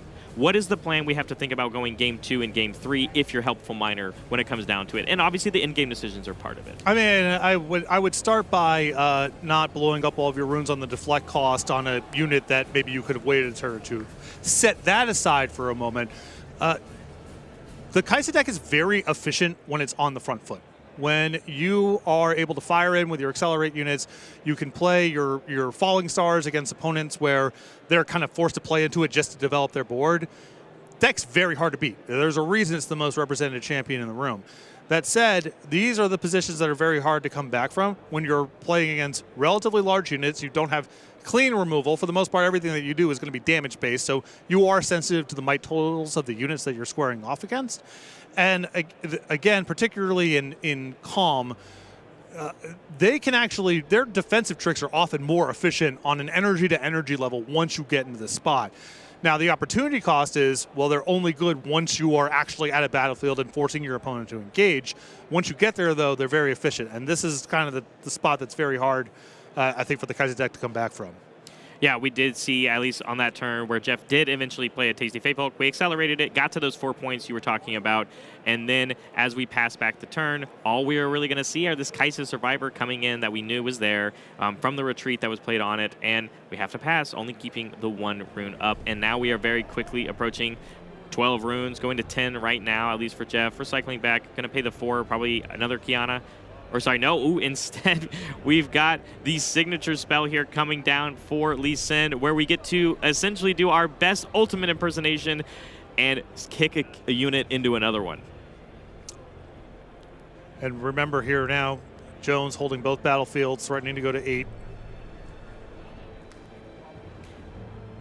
Yeah, moving this enemy unit here, forcing the showdown to occur. It's kind of like Charm, but then you also do some damage dealing if there were other units there. Cleave trying to come in through, as it is the attacker, as it was moved into there, but a Defy going to put that in its tracks. Stop it right there. Yeah, and this is exactly what we were talking about with the Calm cards in particular. If you're able to establish a presence and your opponent is compelled to attack in and use pump spells, that's their way of kind of winning exchanges. This is a tough road to hoe. Yeah, that's right. As we're going to play a Kiana, and then we'll even use all of our resources to give a buff, I assume on this Tasty Faithfolk, just to make it posture the win here on the double hold play. Passing back, and this is it for Miner. We have to make a decision. We have to find a way, at least off of one of these battlefields, to stop the game right here. Yeah, you need to break up one battlefield and then also be able to win against the attack that's available to Jones next turn. It's asking a ton. Yeah, committing Kai'Sa, paying the 6. Singularity, doing 6 to 2 units. With the buffs on those units, of course, they are alive at 1 damage remaining, and we do have 1 instance of the ability off of the trigger form, the Raven Bloom. So we just need to deal 1 here. And that'll take it. So that's 1 battlefield cleared off, and a Hextech Ray to even clean up the Tasty Faithful. Of course, still going to give the Channeled Rune and the draw from it. Channeled 2 Channeled Runes. Nice. We play on. We play on. It's still, beat by an Accelerate unit. Ooh. Coming back at least to it. Oh, I think maybe was it healed because combat occurred? That's right. A showdown occurred. You're right. I didn't think it did heal off of it. So you had to have played the Hextech Ray first before that would have happened. And so I think with that, he goes, oh, well, then I can't get there. So game 1, going to be going to Jeff Jones on Lee Sin. Not exactly the case that I would be thinking of, but we are immediately going to be jumping into here to game 2. Zon Warrens for the side of Kai'Sa going first, and then Obelisk of Power coming out for Lee Sin.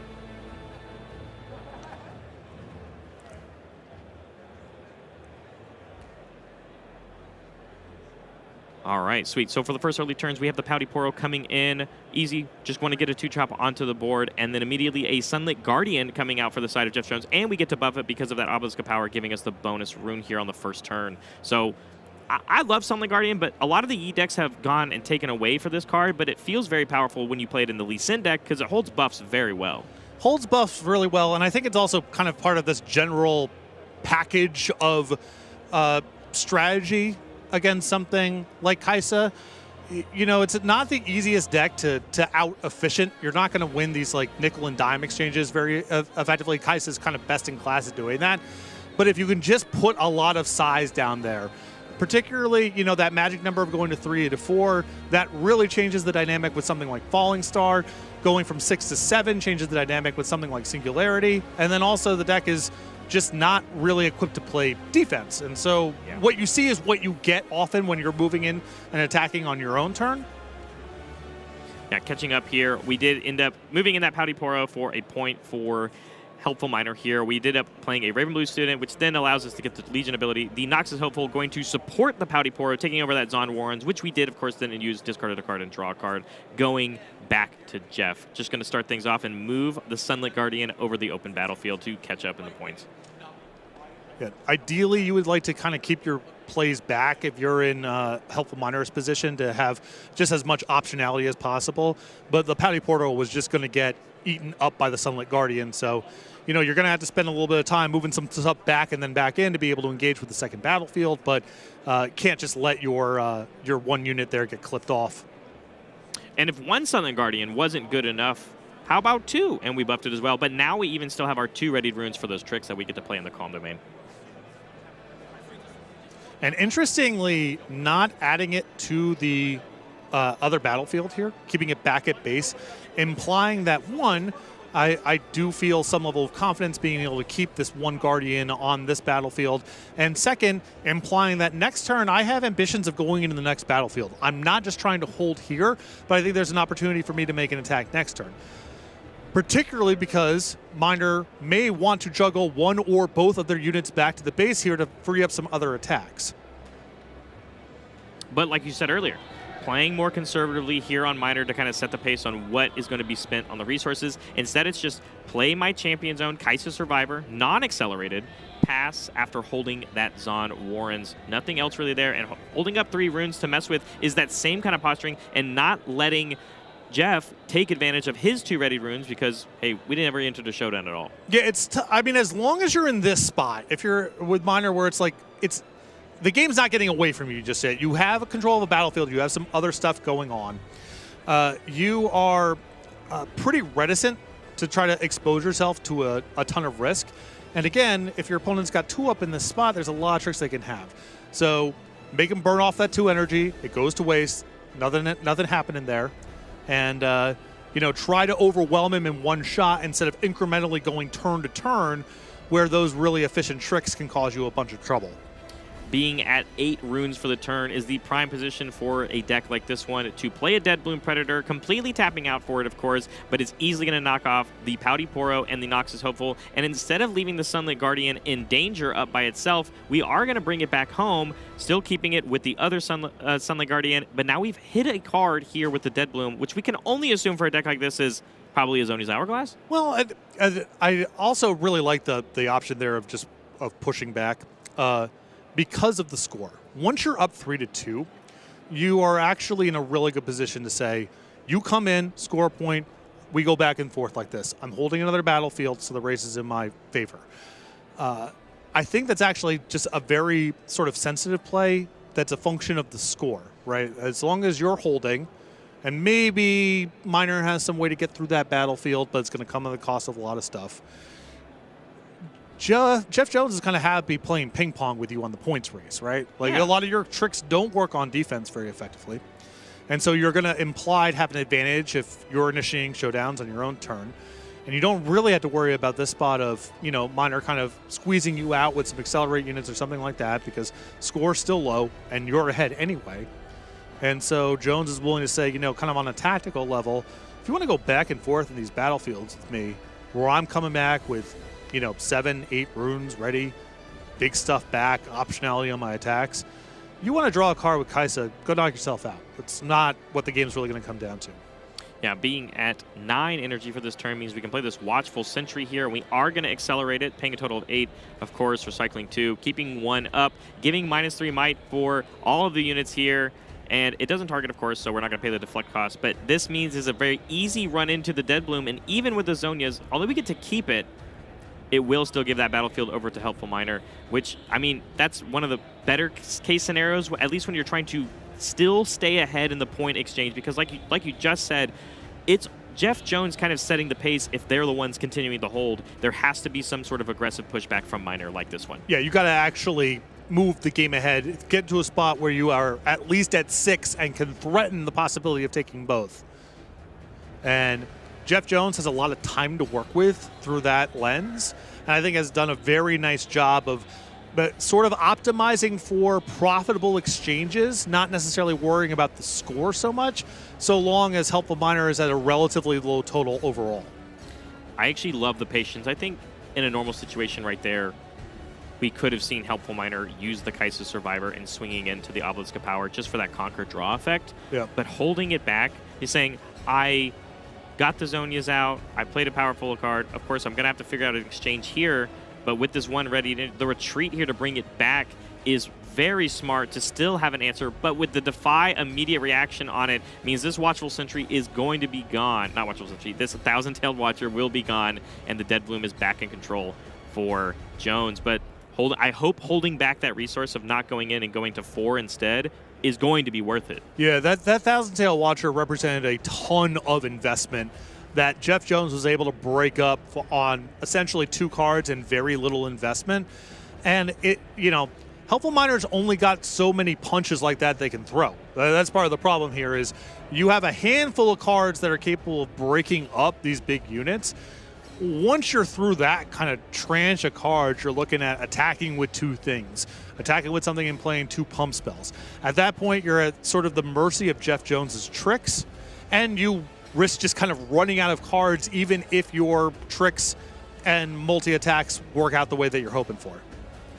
Maybe I'm eating my own words a little bit here as we see the Charm come through, and it did target that Kaisa Survivor, brings it up in front of this Dead Bloom to kill it off anyway. So if it was going to die, maybe you should have gotten advantage to that point, but not knowing necessarily, and instead you might have lost a different unit, of course, as it would have had to fight us on the... I really don't think that it's... I mean, I understand what you're saying. Yeah. It looks bad. I don't think it's tenable for Helpful Miner to say, attack with this Kaisa, draw a card, and you on board can trade just with what you have, saying nothing of the cards in your hand. It's a low probability play, I think, in either instance, but there's a possibility that Helpful Miner could actually get lucky or maybe top deck the right card, holding back with a Kaisa. I think sending in there, that's just not a game you can win long term. Yeah. Maybe it's a different story if you're at 5 points, right? And going from 5 to 6 now opens up this dimension of maybe I can punk out, maybe I can time warp and hold, something like that. You're so far away from being able to cheat this game out that you got to play it straight up. Yeah, I 100% agree. And now, as Jeff, although only going to 5 points, it is essentially providing, like, hey, I am promoting the game and the match win in 2 turns. Yeah. Especially with the current board state here for Helpful Miner, you have to do something against me right now. And a Dr. Mundo coming in at the current moment. I mean, this is a lot of might on a unit, but unless we can move it right away, which there aren't really any tricks in this Kaisa deck to do so, it's just going to sit here for 1 turn and even lose some of its power on the next. Yeah, and now we have Jeff Jones holding up to 7, so now the burden's on you to break up both battlefields.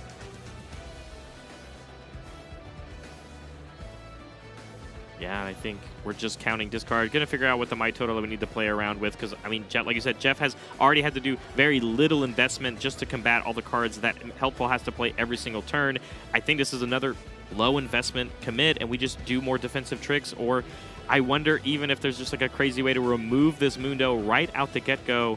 But for these 2 domains, a Charm play would just kind of not be a good idea. Yeah, it's just sort of, again, if you have a way to pick it off cleanly and safely, that's fine. Go ahead and do it. But it's not like there's a big rush and certainly no reason to risk some sort of tempo negative exchange where Helpful Miner can kind of get back into it. Did pull back both of the Sunlit Guardians, so not holding both battlefields in its current point, but doing some math here because we're really trying to figure out where is this Mundo going to land, but it's going to be Mundo plus whatever Miner plays in conjunction also with their turn. So there is a world here where Miner actually can create a board state for himself to come back, but playing the Lee Sin centered coming in here, and it does have another effect on it because it's going to receive a buff here, but other buff-friendly units at the same location get an additional +2 might, essentially doing kind of like a mini Master Yi impersonation, but with multiple units on a battlefield. Yeah, I think Jeff Jones' setup here is really good. There's a very good chance that those Guardians would not be able to hold the battlefield. Yeah. And you have the option to attack back with them, and probably a more profitable spot if it gets back to your turn, and Miner has been able to conquer that battlefield. It is asking a ton to plow through on the other battlefield. So Jeff Jones has set up the spot where it says, if you want to go ahead and take the other battlefield, that doesn't matter, I hold and win on the other side. Yep. If you're able to break up the battlefield I'm presently holding, one, that's going to be a huge investment of resources. Will you even have anything left? And then two, I have 2 units back at my base, so I can just pop in and take the other ones. It's asking just a lot to get through this turn and then the following turn. Cleave being played here on the Mundo actually basically reciprocates all the might we just lost from its own effect. That makes you recycle cards back into your deck so that it doesn't continuously get bigger and bigger. So that's very nice, you know, Cleave just being able to make up for that difference, which means the math is basically the same for Miner as it was Blue going into the turn. Yeah, you're +1 on the Riftbound student, and otherwise you're exactly where you started. Yeah. And it only, you know, low investment, only write 1 energy there so that we can continuously use even more. Another explosive card could be another high-costed card coming through here. Or it could just be the time where we finally see some of these iconic spells that we typically see in the Kai'Sa deck. We haven't seen a lot of them in this game. Well, I mean, let's walk through them, right? Singularity, not really any spots. I don't think there's been a spot in either game where Falling Star would have been particularly good. Because of what we talked about, the benefits for the units that Jeff Jones is playing in conjunction with buffs. Yeah, I mean, they're, you know, to some extent, 4 and 7 are the magic numbers against Kai'Sa. Once you're talking about 4, it requires a Falling Star to double target to be able to get something off the table. Once you're talking about the number 7, it means Falling Star can't touch it at all. In addition, Singularity can. And Jeff Jones has done a very nice job of just presenting a lot of 4s and 7s over the course of this game. It seems like we are finding a path here, at least, to get this Mundo double Cleave, by the way. Second Cleave played here, putting more cards also into our trash. A Void Seeker even coming in to deal an extra 4 damage to this Lee Sin, so less has to be assigned to it. And with Jeff completely tapped out here and only having the Zonias, it's going to be able to knock out both of these units here, but we're going to be able to keep one of them back and hopefully try and present a reciprocation here because those Cleaves do only work offensively. Yeah, and now I believe Helpful Miner is down to 1 card in hand. It looks like, yeah, there's just the 1 laying right there next to their runes, but going to come in here and get a point. The Lee Sin is the one that is going to survive, and I really like that because that's the one that's going to buff your other allied units that at the battlefield. So taking down this Mundo is actually going to be pretty easy because you do have 2 Sunlit Guardians if you need the full invest, but we need a double conquer here from Jeff. Yep. Now Jeff is going to be coming into his turn with a lot of energy, and you have to assume that even an Accelerate unit would likely be good enough here. You can pile into where the Mundo is and then clean up the other one. So I saw Helpful Miner's hand had another copy of Singularity, and that's really what stuck out to me across these 2 games so far. Yeah. Those Singularities, those Falling Stars, the cards that allow you to play catch-up when you're at neutral a little bit behind, and that really cement your advantage when you're on the front foot, have underperformed here quite a bit. Yeah, absolutely. I even wonder if we might have sideboarded out some of those that are at least harder for us to get into those ranges, the Falling Stars being harder to pull off because, you know, once a unit gets played by Jeff Jones, we can buff it up to 4, and now the Falling Stars feels very bad, at least efficiency-wise. Singularity you can get away with through, like, even a Singularity here would have removed both Sunlit Guardians. At least that one's probably a little better. Yeah, I think there's probably room for a little bit of that, but also you have to keep in mind, like, the burden is on Helpful Miner to be aggressive. Your opening hands that are, you know, 1 unit and 3 removal spells, that's a dead end. Yeah. You need a little bit, you just need a critical mass of stuff going on in the first or second turn. I wouldn't be surprised if you know, shaved out some of it. On the onus here for Jeff to win and close out the game here. Remember, even as we go for the double conquer, we can't take the 8th point right away, so we'll be able to get a bonus draw here just by trying to contest this Ravenbloom student. But if you commit too many resources over there or not the right resources, we might not be able to take down this Dr. Mundo right away. Doing some might counts once again, checking cards in discard pile or trash to make sure it has the correct amount of might and so that everything is known. And like you said, I think you think it's just simple as one accelerated unit? I mean, you're only staring across 2 ready runes on the side for Miner. Yeah, I mean, I'm struggling to know what would be the issue here. I mean, you gotta, anything that you can play can conceivably change the Mundo math. So you got to be thinking about the possibility of, what's any card here worth. Yeah, I like the idea of Smokescreen, showing that one on board because we do have it, and a 4 might, relatively 5 might swing is pretty good. But we're even going to double commit here on the Sunlit Guardian and the Lee Sin centered, and we're going to get a draw here on the Conqueror instead of that. But it is also, like you said, a bonus card in the trash now. Mundo goes up by 1. Yeah. Yep, as we move the other Sunlit Guardian over, we are just posturing, well, you have played a very powerful unit that I can't necessarily deal with in this current moment. Well, I'll just go for the hold game plan because I don't know how you're going to get that Mundo on the other battlefield to worry about. Well, we've added a new dimension to it. A new layer, the charm. I was going to say, I did like the idea of just hold the hell out of one battlefield here, because even if Miner had a time warp the following turn, they're only holding up to 7, and so you're still ahead of that race. But obviously, if you could just break up the Mundo right now, that's the safest play by far. We must have drawn that charm literally right here on the Conqueror from not going to 8, because wouldn't you have just charmed the Mundo back to the base? Yeah, for sure. Yeah. Yeah, right. Yeah. So we did find necessarily an answer to deal with the Mundo, and there's an accelerated Tasty Fable that we had already. Game 2 and the match going to Jeff Jones. Now X and 1 for his Lee Sin deck. Great performance. Something that I really appreciate about watching Riftbound tournaments and people play the game is you can actually become kind of a specialist with your own archetype. Yeah. And the metagame representation, we know about, let's say the top 3 decks, and that's maybe half the room, but there's still room to have mastery over your little corner of it. Yeah. There's prizes that pay out for that, so there is an incentive that rewards you for becoming something of a specialist. And sometimes when we're talking about Riftbound and strategy and tactics, right? We're trying to have the right sort of general game plan. We have the cards that line up the right way. But because the nature of the removal being damage-based and that, you're playing against the same units, how much might they have, sometimes it just comes down to numbers. Absolutely. And 4s and 7s are magic numbers against Kaisa. Those are going to overperform there relative to the rest of the room because of Falling Star, because of Singularity, because of Kaisa. And we were able to present a ton of 4s and 7s over the course of that match. And the Kaisa deck really never felt like it was doing its thing.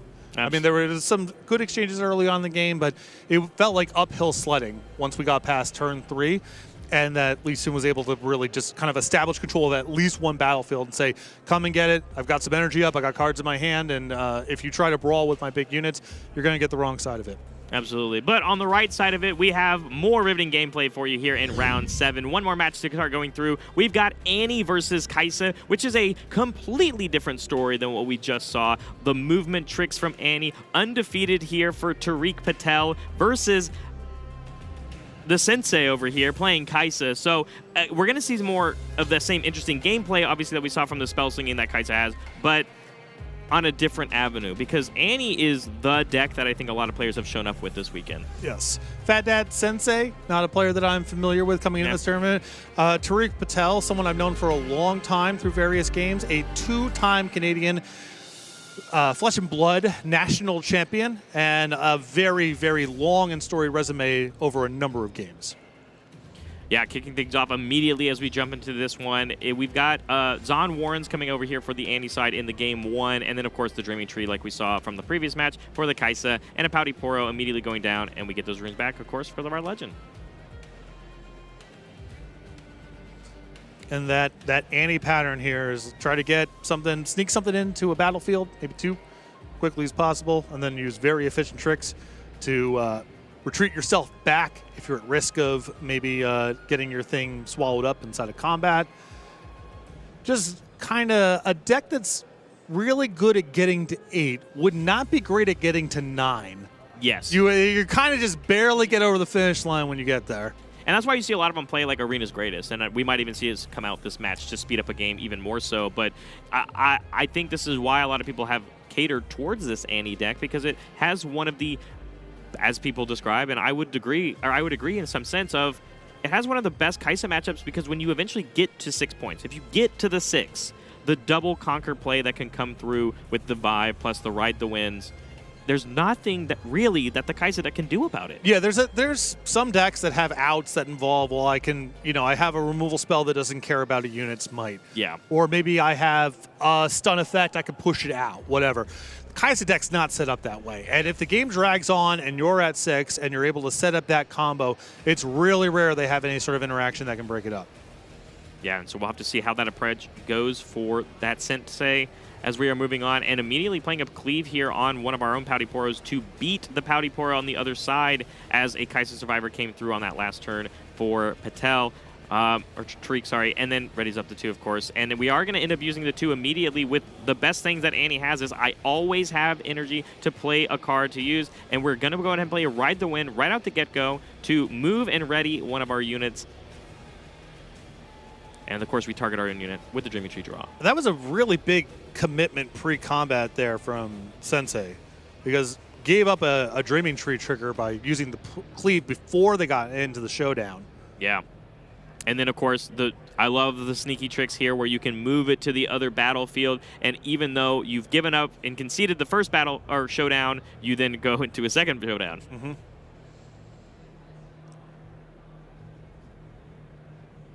Yeah, showing your hand with the Cleave to start is definitely scary when it comes to those resources, but now that it's still at a battlefield, a Hextech Ray coming in with the, of course, power being paid through our Kai'Sa Legend, still going to remove that power off of the game. Yeah, still needs to play the deflect cost on it, Yeah. but at least saved 1 power there through the Legend. Yeah, and then following things up with the Noxious Hopeful, keeping our board healthy, even though we did have to spend quite a few cards that turn. Yeah, and also recycle a fair number of runes too. Even though Sensei was kind of able to answer everything, I think Tarek is probably pretty happy with the way that turn went overall. They used a lot of their better cards in the matchup, and really kind of only tread water that turn, didn't get very far ahead.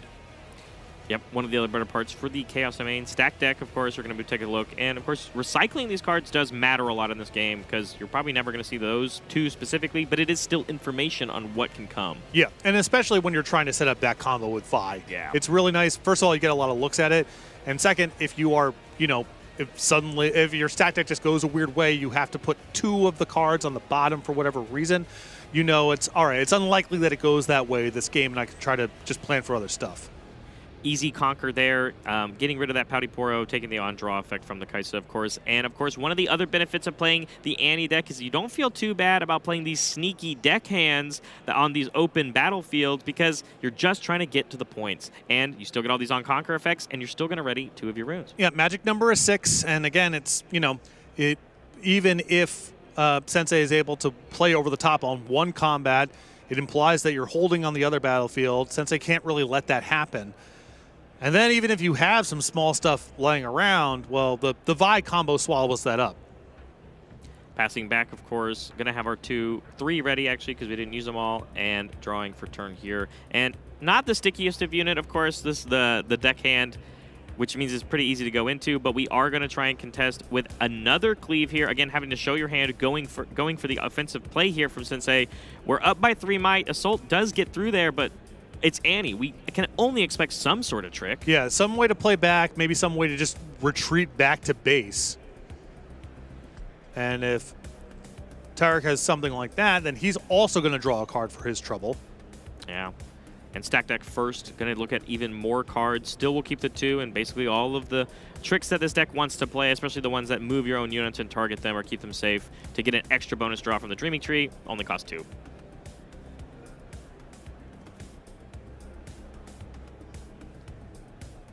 When you use a stacked deck, Patrick, and we talk about a combo like this Vi Ride the Wind thing, and you see 3 of those pieces immediately. Yeah.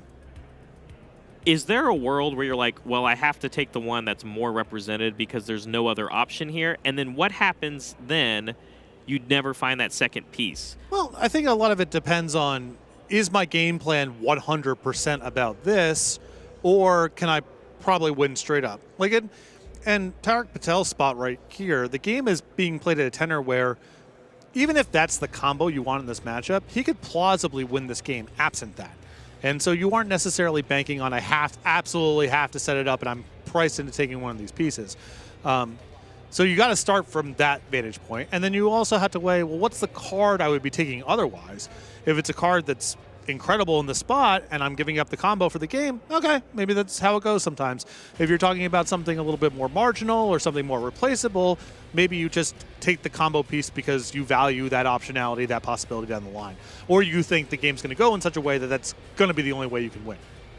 Absolutely. No, I think that makes sense. And it's easy when, your own anti-stubborn unit picks up half of the combo because it's a spell. Yeah. Whenever you do eventually have to set it up. Catching up, of course, after that stack deck, we did play a Fight or Flight, targeted our own Kai'Sa, saved it, and we drew a card off the Dreaming Tree. Darius then got played on the side for Sensei, and we swung into that Zond, killing off the deckhand, passing back, and now the Kai'Sa's being able to move up here with a cleave of our own from Tarek.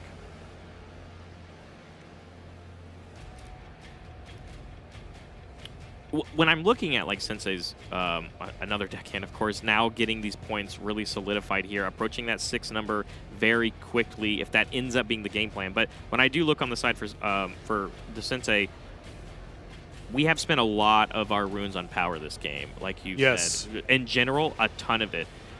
When I look at, I get that that's what the anti-deck does as well because it never really meant to ever go to 12 runes, right? That's not what it does. But when I think of the Kai'Sa deck, the longer and longer you delay powerful cards that are going to help you, like Watchers or Thousand Tail Watchers, stuff like that.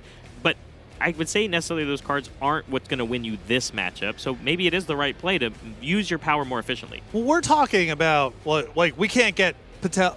We can't let Patel get to 6, right? Yeah. Once you're at 6, then there's too many ways to kind of punk you out. Okay, well, Sensei's aware of that too. And so even if those exchanges look a little non-intuitive, it is an understanding of the matchup that once Patel gets to 6, you're just at the mercy of his hand. Yeah. And so everything that you can do to try to fend that off and maybe get into a spot where, your singularities are actually able to kill stuff, your Falling Star is able to actually kill stuff, and, you can keep Patel from being able to combo you out, that's worth sacrificing some of your resources. That's worth playing a sort of non-intuitive game. Speaking of 6, that hold from the sneaky deckhand that was not killed off is going to take Tarek to 6, and we are counting cards in our discard pile. And unless I'm off by the math, he's counting his discard pile right at this point. So figuring out how big things are going to end up being. But we basically have one turn to set up the combo if we're looking for it. Or you just go to 7 anyway, find a way to remove this Darius, and there's not a lot going on for Sensei anyway. Yeah, I think, Patel would prefer not to expose any part of the combo this turn if possible. An issue with Vi, if you're playing it in a non-combo spot, is, well, if they just have a Falling Star, you're back to square one. And so I think Patel's probably going to try to find a way to be able to answer this opposing Darius. Love a play like this. Playing a Gust on your own unit at the Dreaming Tree means you're going to get the draw card and get your unit back, and it's the second card for Darius to come in and get rid of the other Darius. Scrap Heap being the discard here on the Zond Warrens. One of the benefits of it being your own battlefield, you get full advantage when you play cards like Scrap Heap. Yeah, and I think that something that a lot of the cagier anti-players do is you start with that as your game 1 battlefield, and you have the Scrap Heap, so you're really taking advantage of it. Post-board, you can cut the Scrap Heaps and just bring in whatever card you want to, and you don't have the ruins, but that's fine because you also don't have the Scrap Heaps that are kind of implied to be part of it. Absolutely. We did end up playing a Vi from our hand, showing half of it, but it does leave it vulnerable like we just talked about. But, unless just showing confidence of well, if you spend it here, it means you're not spending removal on the Darius, which means I get a win for the hold. So you have to do too many fronts on too many avenues. It's also possible that he already just, if you have a backup Vi, you just play it, you know. Yeah, it works when it's still exhausted. Raven Bloom move in, Stupefy, targeting itself for the double draw on the Dreaming Tree. Hence why we picked this battlefield so early on. And then the Gust actually being able to bounce it back to the hand, of course, which stops the Conquer, but it is still going to get the draws through. Mm-hmm.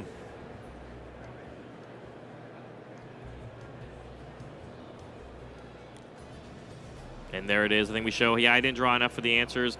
I can't even remove the Darius per se. So game 1 going to be going to Tarek Patel. Very clean. Very conventional Annie sort of win in this matchup. Got ahead early, was able to sort of fend off some of the exchanges in combat that are usually profitable for Kai'Sa by retreating things back to base. And, it's a very efficient deck at getting to 8. And Patel did a very nice job of never really having that much exposure to the removal. I think where people get tripped up the most playing against Kaisa is just not being mindful enough about Singularity and Falling Star. And if you're always playing like the whole point here is to avoid getting blown out by those cards at all costs, you're willing to absorb some, not profitable exchanges in other places to sort of remove your liability to those cards. You're often going to be able to find a way to bounce your units around and get to 8 before the Kaisa deck has much of a say about it. Moving on as we dive into Game 2 with Sensei on the play, leading things off on the battlefield for the arena's greatest. And we see Dreaming Tree on now the side for Annie. So 2 games in a row where Annie is going to be able to take advantage of playing with the Dreaming Tree. And in the meantime, you would almost think that arena's greatest is a bad idea when going against Annie. But if we're going to go to a Game 3, being down a game of Sensei, it's got to come out some point. Well, also, I mean, to some extent, like, this deck is really good at getting to 8. 7's about the same, right? If you're talking about the combo with Vi or whatever else, it's not really that different. It might be materially different from Sensei's side. Yeah, 100%. For our 2 drops, of course, we have a Pouty Poro on one side that we've already moved in to kick off the next turn for Sensei, and just a Traveling Merchant on the other side here for Patel. And now we have 4 runes to play with. Is it just a Kaisa unaccelerated? Could end up being that, or do we feel like we need to contest and start drawing draws? Again, I mean, that's the other side. We are also the Kaisa deck. We play Dreaming Tree, so they also get us 2 games in a row of benefiting from this battlefield. And the question is, do we see a Gust play? But the deflect cost would be meaningful at this point. Yeah, I mean, I don't know. This seems like not the type of thing worth fighting over this early on in the game to me. I'm sure Patel has played this matchup hundreds of times and has a map for how they want the early turns to go. So we'll see if this is worth it. It's a pretty big cost. Yeah, already posturing the deflect by recycling that one. And again, it only stops the conquer. It still gives all the draws, of course. Right. And, as we pass, we still have the Pouty Poro can come right back, of course, as the Gust only bounces it back to our hand. Passing back to Patel. I mean, denying the point might mean and go a long way for you're right, if he has the experience in this specific matchup when the arena's greatest is out. Yep. I mean, every point takes on a heightened context when that card's involved. Absolutely. Move trigger from the Traveling Merchant. And playing cards like this, it makes me wonder, when you still play cards like Traveling Merchant, did we keep the scrap heaps or did we not because Zon Warren plus that card is value, or do we just make room for even more answers to specific matchups when it feels like already that the Annie deck has a pretty good matchup into Kaisa? Well, my experience is the scrap heaps are pretty sketchy even when you have the Warrens. Yeah. It's just like every time you draw it and you don't have the thing, it's like, what am I even doing here? Yeah. So I would have to assume once you're not being subsidized by the Warrens, that's the first card to go. Yeah, 100%.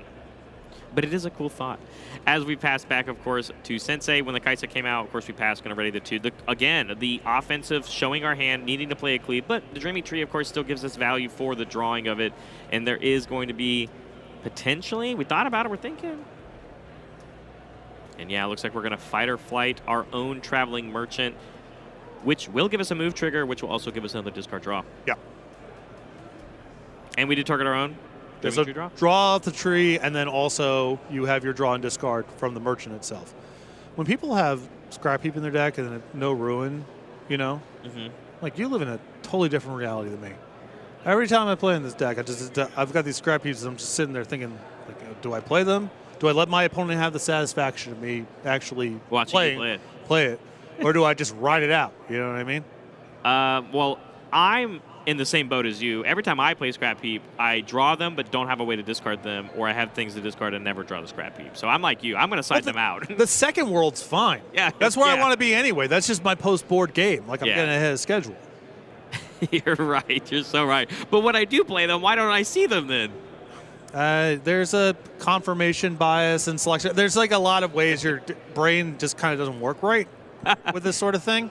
You're right. Statistically, I should still be doing the best. The best thing probably for your mental health is just get them out of your deck, and then you're not thinking about it anymore. You're right. You're right. I like that thought because I think Annie can still play the game, as you've already said, post-board without them. Yeah. Building up some more units, of course. Raven Bloom's coming down, keeping 1 rune readied, and now we're going to have a pretty hopefully successful turn here for Patel to maybe go in for a double conquer, and one of these being that Geist of Survivor to help bring these cards back and forth. But both of these decks are drawing a ton of cards. And I think that's why a lot of people have shifted to the Annie deck, because it feels like it almost draws similar levels of resources as the Kai'Sa deck, just with a very aggressive game plan in mind versus the versatility of Kai'Sa. Yeah, you don't have near quite the same tools that Kai'Sa has for just kind of winning mid-range battles. You are very much about retreating, trying to, sneak into battlefields and barely get there.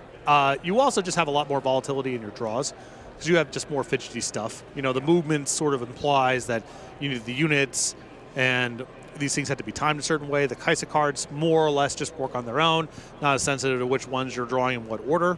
But, I mean, the reason that people have gone to Annie this weekend is the perception that the Kai'Sa matchup is really strong, and we've seen that so far through a game and a half.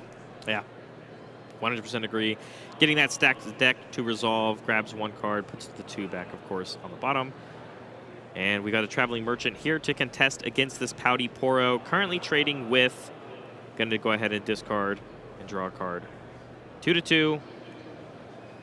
Going to go ahead, hold the focus, and play a Cleave of our own, just like we've seen Sensei do, and with the Dreaming Tree, again, drawing. We're seeing the same thing over and over again. This is some bread and butter. Yes, some nuts and bolts. X-Tech Ray coming through, of course, with that one rune that we left up. Is going to be able to help deal with that Assault 3, essentially, where they will still trade. Denying the point here could be massive, though, if we don't have another way. And I can't imagine on 4 runes what we're going to do. Well, it depends if we got the Rear guard. The deckhand. Oh, you're right. Deckhand for 3 does get that job done. Paying the 2. Ride the Wind also gets the play done. And I like it when the Annie player uses the parts of the combo early to still progress the game plan as a whole. And it's also another conquer for the draw on the Kai'Sa going to the other battlefield. So it does feel like it gives you the huge value exchange. Yeah, I mean, anytime you're converting this card into a point when you're playing on 7 points, it's going to be pretty profitable here. And I think that Tarek is really taking a position here of, like, I'm not necessarily trying to win in combat as such. Yeah. What I'm trying to do, sneak around, get to 7 points, sort of limit my exposure to removal, limit my exposure to things like Cleave, Raven Bloom student losing in combat, and just sort of assuming that, this is not really the type of game that Kai'Sa set up to play. The movement effects, you moving back to your base, you kicking things back to their base, a lot of their interaction just doesn't really work against that sort of thing. So as long as you can get out ahead a little bit and just play, like, we're just racing to 7, I don't really care about presence on the table or what the long-term results are of any of these exchanges are making. It's just a race to the finish line. The Annie deck, the Kai'Sa deck in that context has a lot of clunkers. A lot of these cards just don't play that sort of game very well. Even in regards like we talked about with the last match, right? Even as Kai'Sa playing the Falling Stars, when you stare across another Kai'Sa survivor, it's in that awkward might that you were talking about, of the 4, of like not wanting to have to use the 1-for-1. The goal of the Falling Stars is to get the 2-for-1. Yeah. But it looks like we didn't contest here on the Kai'Sa survivor moving up for the side of Sensei. Raven Bloom going to go in on the Arena's Greatest to hopefully take another point, but Patel will think about it because we do have a ton of tricks in this deck. Gust instead to bounce it back, which at least forces the other Raven Bloom to go up if we so want the point. Second Gust?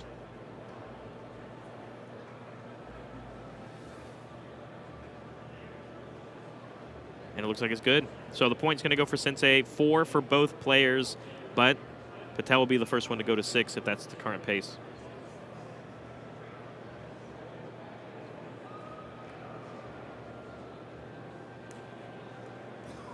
We didn't use any tricks, aside from the Gust, right? Do you think that's better or worse if you're in Patel's shoes, that your opponent didn't really put up much of a threat? At least when it comes to like energy use efficiency. I mean, I think that basically, from Sensei's side, the units that don't have Accelerate, that just enter exhausted, are pretty poor the way the game goes. They're basically just kind of the same thing except as everything else except on 1 turn delay. I think Patel would have been thrilled if Sensei just replayed Raven Bloomston and said go. Now you've actually got to think of what's the, mixture of spells they could have that could possibly mess up this attack with the Kaisa. Because one of the vulnerabilities of the Annie deck is once you're locked out, you're locked out. Yeah. Like, you don't have really a way, other than pushing things back to the base for temporarily, to actually break up once your opponent has established a position on the battlefields. And so if Sensei just plays a Raven Bloom Student Exhausted, it's like, okay, fine, whatever. And now I have all my resources to work with, all these cards in hand, and there's a pretty limited range of what you can do to mess up my Conquer with the Kaisa. Now it's, all right, Sensei's got a lot of cards in hand, 3 energy available. There's a lot of ways that this attack can go badly for Patel if he's not careful. Vi coming out early, but as we've said before, sometimes it's okay to play the posture, as we're going to go ahead and start activating its ability. Recycling 4 seems to be the decision. Saving maybe some for later, but I mean, we have a ton of cards that we're allowed to do so. And what's that range of when you see the Kaisa player hold 3 up? What is the number I need? For Hextech Ray plus Smokescreen, you need 7 extra on top and the Raven Bloom. Right, it's like 3 copies of Stupefy or whatever. There's a range for sure. 3 spells is asking quite a lot here. 2 is realistic. Yeah. So you're sorry to break down here a little bit what the math looks like. You do want to save some stuff in your trash. One is the following turn with Vi. That might be an option that you want. And second, remember, you still have Annie as a champion, so you want to have a selection of spells to be able to get back should it go that way. But yeah, here is the combo that we've talked about. It's finally happening here. Of course, not at 6 points, but at 4 to still get a double conquer and get some units off the board. No contest at all. Well, if we didn't have a contest for that one, probably means we don't have a contest for the other one, even though it does have a little bit more might on the Kaisa. Going for the ganking on the Vi to hopefully get Patel here to 6. Yeah, the Raven Bloom student actually has a higher ceiling as far as its might goes, because it could theoretically be 3 spells, which is an implied 5. If you don't play anything there, you're pretty certain that the attack on Kaisa is also going to be good, even though Kaisa is ostensibly the larger unit of the 2. And yeah, if you're Patel, I can't agree more. Just pass, because now you get to use all of your resources to try and maybe keep this Vi alive. And all we have to do next turn, as we would go to 7 runes, even if we have to pay 1 power cost, 4 runes on the Annie to pick up the Ride the Wind again, it means we can pay for the combo again. Right. And even if everything dies, if Sensei doesn't have anything at a battlefield, you can even just go Annie, pick up a movement spell, and ready Annie and move in. You don't even need another copy of Vi. Correct. But the Darius coming in here, so if there's any sort of combat trick that can keep this Vi safe by coming back, and of course also on a Dreaming Tree, so if it targets it, I think of a Flash, think of a Fight or Flight. Even Fight or Flight to send the Darius back is not a bad idea. Yeah, targeting your own Vi, bringing it back to base, and the target draw. And we still have 3 runes to play with, and we essentially, for this Darius play to happen, we used everything but 2 of the resources for Sensei. If we have it, we have it. I mean, we can just grab it, I guess.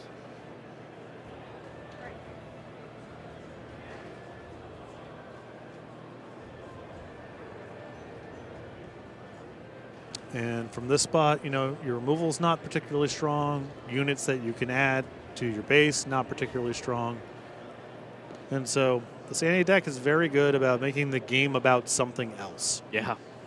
When you're just playing nuts and bolts Riftbound, the Kaisa deck's very strong. It's got really efficient stuff, strong units, flexible game plan. If you want to have time warp for sort of an end game combo to get you out of some spots, you have that option. Some players aren't even bothering with that. But the Annie deck is making the game not really about winning profitable exchanges in combat as such. And, the tools are just not lined up the same way as it is against a lot of, some of the more conventional decks in the metagame. So my question to you is, as I'm kind of seeing a little bit of the writing on the wall, even with, a Vi activation here, playing a second card, getting this Darius to be ready to go in with the Vi, with the cleave here, showing game 2-0 for Trick Patel on 7-0, basically being very close to an auto lock with a single ID, going 7-1-1 is that kind of ideal record that we're looking for, basically confirming a top 64 here for Tarek. Yeah, very, very nice run so far. And it was really the the Dreaming Tree has a lot to do with that too. I mean, if you're looking at Patel just gusting a Pouty Poro on turn 1 or whatever, and just being like, how do you possibly have a full hand of cards and all of your resources going on late in the game? In both games, he's drawing 3, 4, 5 extra cards. Some of that is the Scrap Heap plus the Warrens. Some of that is the Dreaming Tree. But without that sort of level of card flow, it would be very hard to be able to do that over and over again. You just kind of run out of stuff. At some point, you either run out of the spells or you just don't have enough units, you have too much fidgety stuff. But because the faucet was on the entire time, he was basically drawing 2 cards a turn, that he was able to use some cards in some ways that were very energy efficient, but not necessarily card economy efficient, shrink the length of the game, and still won with 3 or 4 cards left over. It wasn't like he was completely on empty, but you got to factor in the battlefield when you're talking about these sort of games. I think that the NA deck wouldn't be able to do nearly the same amount without having the access to Scrap Heap and the discard and draw in game number 1, and then the Dreaming Tree in game number 2. So the battlefields are a huge part of the deck construction. I mean, 2 games in a row on Dreaming Tree, right? One of your own, one of the Kaisas, and then also one of your own for game 2. I agree with you 100%. It seemed like the Annie deck just actually gets to value off of it more, whereas the Kaisa deck is not just using cards from that have to remove your opponent's pieces. They target your opponent's stuff, so there's less cards that target your own. You get almost less value out of it. Well, drawing cards is all well and good, but at a certain point you actually have to convert it into something tangible. And Patel in those games is just saving his own units or just literally scoring points with them. Yeah. If you look over on the other side, Sensei at the end of the game, drawing some cards off the Dreaming Tree, died in both games with 6 or 7 cards in hand. But Patel was able to just fundamentally make the game about something else. Card economy wasn't really it. It was just, I have energy efficient exchanges, and I have a lot of ways to create leverage and threaten to score 2 points a turn, and you're always swimming upstream against that. Your removal is, by and large, not action speed, and so you have to commit on your own turn. And then also, you're not breaking up any sort of ride to win sort of combos that I'm doing because your removal doesn't work at that sort of speed. And it's just sort of the wrong tools for the job. And it's weird because when you think of Kaisa, it's just like kind of a who's who of just all these like very efficient, straightforward cards. But if you could try making the game about something else, sometimes those cards are not going to look as efficient. We got 2 examples of that where you had the Lee Sin just say, look, I'm just going to squat at these battlefields. My combat checks are going to be way more efficient. I'm going to be buffing. I have maybe some stun options at some points. It's like you're just not going to be able to push through this. And then the Annie deck is kind of the other complete side of that equation. It's like I'm just playing this weird counting game. I have no sentimentality towards any unit that I happen to have. I'm not even likely to play my champion a lot of the games. It's sort of off to the side. Maybe it comes up, probably not. But just in both instances, making the game about something else were those very efficient cards that kind of play in the middle that are very good in these nuts and bolts games, just really didn't have anything going on. So while I then have you this weekend, I want to pick your brain because if I'm a Kaisa player, I have a friend of mine. Kaisa's his favorite character in the entire League of Legends lore. What does a Kaisa player have to do now with this onslaught of Annies into the format, especially here in English? A lot of players really focusing on this and being the answer to Kaisa. What do you do, or do we just have to accept the fact for Kaisa players across the world, this is a rough one? Is there things that we can change within the Mind domain, within the Fury domain to help those players deal with a legend like Annie? I mean, you can start looking at maybe playing different removal spells, something that really struck. I mean, you just need, I think, a lot more stuff that plays at action speed. And I know that cards like Singularity and Falling Star are pretty sacred, but when your opponents just, all the damage is happening on their own turn and you're looking at cards you can only play on yours, maybe something has to give there. You can also maybe just say, we're going to give the metagame a little bit of time. If you perceive the Annie deck as something of a silver bullet for addressing Kaisa, and a lot of their cards and tricks would not work in a more generalized metagame, okay, well, that's going to probably result in a couple other decks being slightly more played over time because they can say, I've got a good Annie matchup. Like, I have the right tools to kind of fight this kind of fight. And if the representation of Annie goes down over the course of time, then like maybe you don't have to change anything at all. Maybe this stuff kind of just shakes out the right way for you. But that's why it's interesting watching these tournaments. And, you know, we've gone from a variety of tournaments in China. We had a 10K in Las Vegas recently. We're here in Houston for the first regional championship in the regional qualifier rather in the United States. And we've seen very different metagames in each tournament. Yeah. Maybe not even necessarily on an archetype level, but when you're talking about individual cards, or even just kind of the strategy and tactics that the best players are using in a variety of matchup. And it's, you know, weekend like this, you might have to go back and drawing board. And you might say, I can juggle some things around. I can have a little bit more play on my opponent's turn and sort of address it that way. Or you might just say, I got to wait a few weeks before I play this again and hope that there's metagame adjustments, sort of second and third order consequences where Annie's just not as good as it used to be because there's just less Kaisa generally, and it's playing against decks where it doesn't have structurally the same kind of strong matchup. Yeah, I mean, that makes 100% sense to me because I think the biggest thing and the biggest discrepancy I can think of is not just about the Annie representation, but the Chaos Domain as a whole, and the Chaos Domain having a lot of these answers that maybe the Kaisa deck really does struggle against. Yep. So, but with that being said, that's going to be it for me today, Pat. I know you still have quite a few rounds to get through. A pleasure. Thank you so much. Absolutely a gift. But, of course, we still have plenty of more Riftbound to get through as we are at the peak of day one. So we've got some more that we're going to send for y'all. Don't go anywhere. We'll be back soon. I'm here with Gail Wins, one of the admins of the community Discord. And Gail, you're here to compete. I wanted to ask you a little bit, to tell us about yourself and how you got into Riftbound. Yeah, so I'm a self-described Riot fanboy. I have been following League's IP for so long. My first memory of the Riot IP, I was 8 and my dad was playing in the alpha. And I remember sitting on his lap and pressing Q with Nidalee's Spear for the first time with my dad. And that has just always stuck with me. That's super near and dear to my heart, that this is something that not only have I shared with my father, my family, but this has just been characters and a world that I've grown up with, really. So it's amazing to be here at an official event and be feeling like I'm a part of the start of something. Look, Gail, that is amazing, and you've given back to the community, being an admin in the community Discord. I wanted to ask you a little bit about how that has been and why you kind of jumped right into that. Yeah, it's been a lot. The reason I stepped into the role mainly was to make sure that the rules of the game were getting a bit more reach. Because back in the day with the trial meta, we had a single piece of paper that told us how to play the game, and all of the rules of how to play it were pieced together from responses from some of the rioters. And so I stepped up to try and make sure that everyone understood what was happening with the rules and how we were, as a community, playing it together. Even if it wasn't correct fully back then, we were at least playing it together. And just that feeling of everyone playing the game together is what really led me to doing more with the community.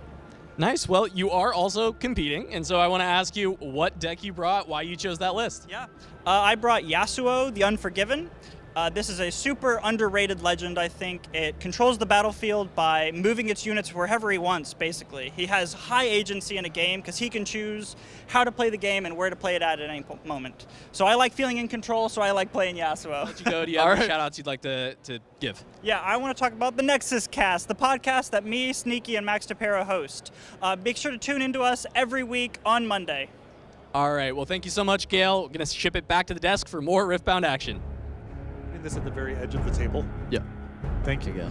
Appreciate it. All right, welcome back to the Houston Regional Qualifier, I suppose. No warning for us, Patrick. We don't get a warning. We got to be ready at all times. Our players got to be ready as we are making it towards the last final rounds of the day, rounds 8 and 9. And while all Swiss wins are kind of created equal, they all count towards qualifying in, we are winning in territory. And while those wins are the same, the pressure is not. It is not, and also that mental fatigue, that mental load. Yeah. I mean, we are watching game after game. Something about Riftbound is there's no squashes. I mean, every game is your opponent's playing back at you, you're going back and forth. It is cognitively intense. Players have been going on for, we're going to be approaching 10, 11 hours. And I know, personally, as someone who plays a lot of trading card games, me at 25 versus me at 35 versus me at 45, when it comes to this, it's round 8. How am I feeling? Am I ready to go? I can look at the tape. I don't have the analytics, but I can go back, and I know that it does this. So even for players who have maybe prepared a lot for the event, like you've played a lot of games at your local store, been playing with your friends, you know the matchup, you really haven't been stress tested like this. Both the combination of the stakes being super high and just how long you've been going in a high intensity matchup. So you can prepare for this. You can't really prepare for this. To a certain extent, you got to experience this to know what it feels like. All right, well, let's see. We had fresh-faced Gale in that interview yesterday early on in the day, and now we're going to see Gale after 7 rounds of action coming into round 8 here, playing that Yasuo he was talking about in that previous round. Both of these players live to make the top cut, but they must win here. Yes. Yasuo, I know that there were friends of mine who have something of a testing collective out in Los Angeles. They were very big on this archetype coming into the tournament. Master Yi, one of the established good stuff, been a key feature of the metagame in China over the summer and has transitioned very smoothly into North America. Yeah, and while the overall percentage of Master Yis is a lot smaller in the West than it was over in China, when I'm walking the top tables, I'm still seeing these Yis all around. They're still having a lot of success. We'll see how that breakdown shakes out for the top 64, but there's at least a large stack of Master Yis threatening to make it in. And that Master Yi in the hands of Billionaire. Something I've had to adjust to in this tournament is everyone having a nom de guerre. Yes, yeah. It's just, you're not playing with your birth name necessarily. No, I know, and look, I feel it. I come from the esports side, and I'm sitting here on the desk with my name Casanova, and everybody else has got their full government name in the handle there, and I'm like, well, you know what? We'll see if that has to adjust over time for me or for y'all, and we'll figure it out. But to kick things off, we do have Aspirants climb for Master Yi, so we are playing a 9 this time around, and Zon Warrens for the Yasuo. So a lot of these purple decks being able to go for that Warren scrap heap start, and I believe Gale is also on it, trying to just get a bunch of extra card advantage in the early stages of the game. And with Aspirants, Gale is going to have to get very aggressive as we see a find your center from Billionaire to start that ramp. Yeah, and in game 1, you know, typically you're going to be playing against a variety of stuff. Your strategy is going to be a little bit more agnostic, and so just having that sort of generic card advantage makes a lot of sense. Once you get to games 2 and 3, you're going to want more surgical cards. You're not necessarily going to have access to as much of your draw and discard, and so you can cut the scrap heaps for whatever the right kind of metagame bullets you have for your opponent. Yeah, it is that beautiful thing about the scrap heap. A lot of players really talk about having nice, clean ins and out for their sideboard, and scrap heap is that perfect one, where it's just obviously great for game 1, and now it's 3 slots that we could have as easy things we know we can take out as even more ramp from Billionaire as the Catalyst goes alongside the Zhonya's Hourglass. So now those Dead Blooms and the Master Yi Honed are set up beautifully when they hit the board to have that second life. Yeah, so keep in mind here the Gale wins is just held up to 4. Presumably, you know, you will ideally at least be holding 1 battlefield the following turn. So Billionaire is very well set up here in terms of the structure of being able to start making some very explosive plays.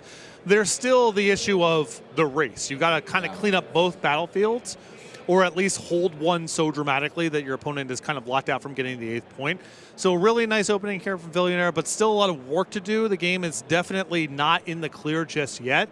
And Gale wins here is trying to figure out, you know, trying to balance threatening to hold the battlefields while also acknowledging that's not going to be easy to do, and maybe I need to start pulling some stuff back and planning on attacking in the following turn with more resources available to be able to, you know, squeeze out a point or 2 along the way. Yeah, I think Gale is absolutely doing his job for the matchup, right? Is score as fast as possible. You're up against a Yi that's ramping.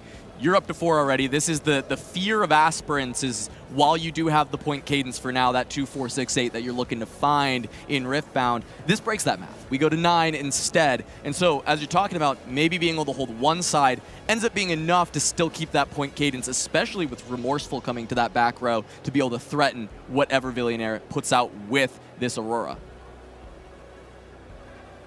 Just going to be a tasty Feyfo. Kick things off. Okay. Nice and easy. I've seen bigger. I've seen fatter. Yeah. Not too bad in the scheme of things. Still get those hold up to 6. Yeah, this one is a bite taken out of it already, so you know, definitely it's not even a whole creature. Right? Verified to be tasty. Yeah, of course. Yeah, I'm not sure who verified it. Was it a Dead Bloom Predator? Was it the Tasty Feyfolk itself? We don't actually know. Well, it's the beauty of fantasy art. 2 people can look at the same image, draw an entirely different conclusion. we're finding Rorschach images in the bite taken out of the Tasty Fey folk, right? You gotta see what we see in the bite.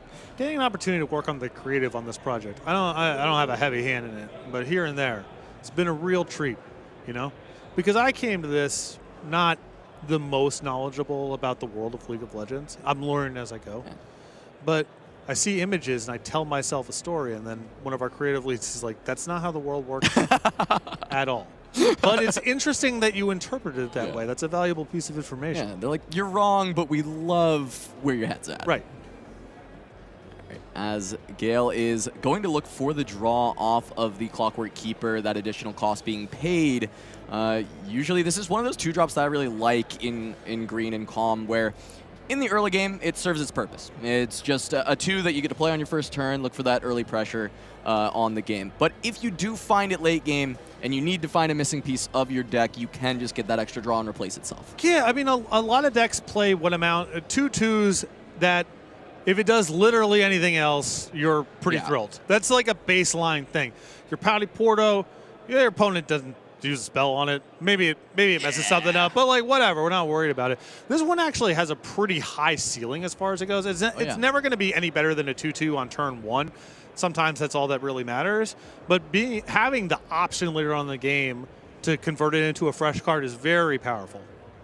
Yeah, and as we see, I mean, the point train continued for Gale, able to hold on as that, Aurora only finds the Tasty Fey folk, but now pulling everything back, recognizing, yeah, the Dead Bloom's coming either from hand or off this Aurora, plus the Master Yi Hone, so just amassing might to try and get these last 3 points over the Aurora, and second one comes down from Billionaire, but is it too little too late? That's kind of what I'm thinking right now with how much might is already on the board for Gale, and he's got kind of this full grip of cards, so depends what these hits are, I think. These are really big. Yeah, you're in the spot at this point where you can just kind of load up onto one battlefield and make it impervious. That might not necessarily be good enough. And sometimes the Aurora, it struggles a little bit to be able to spread out and to do battlefields in time.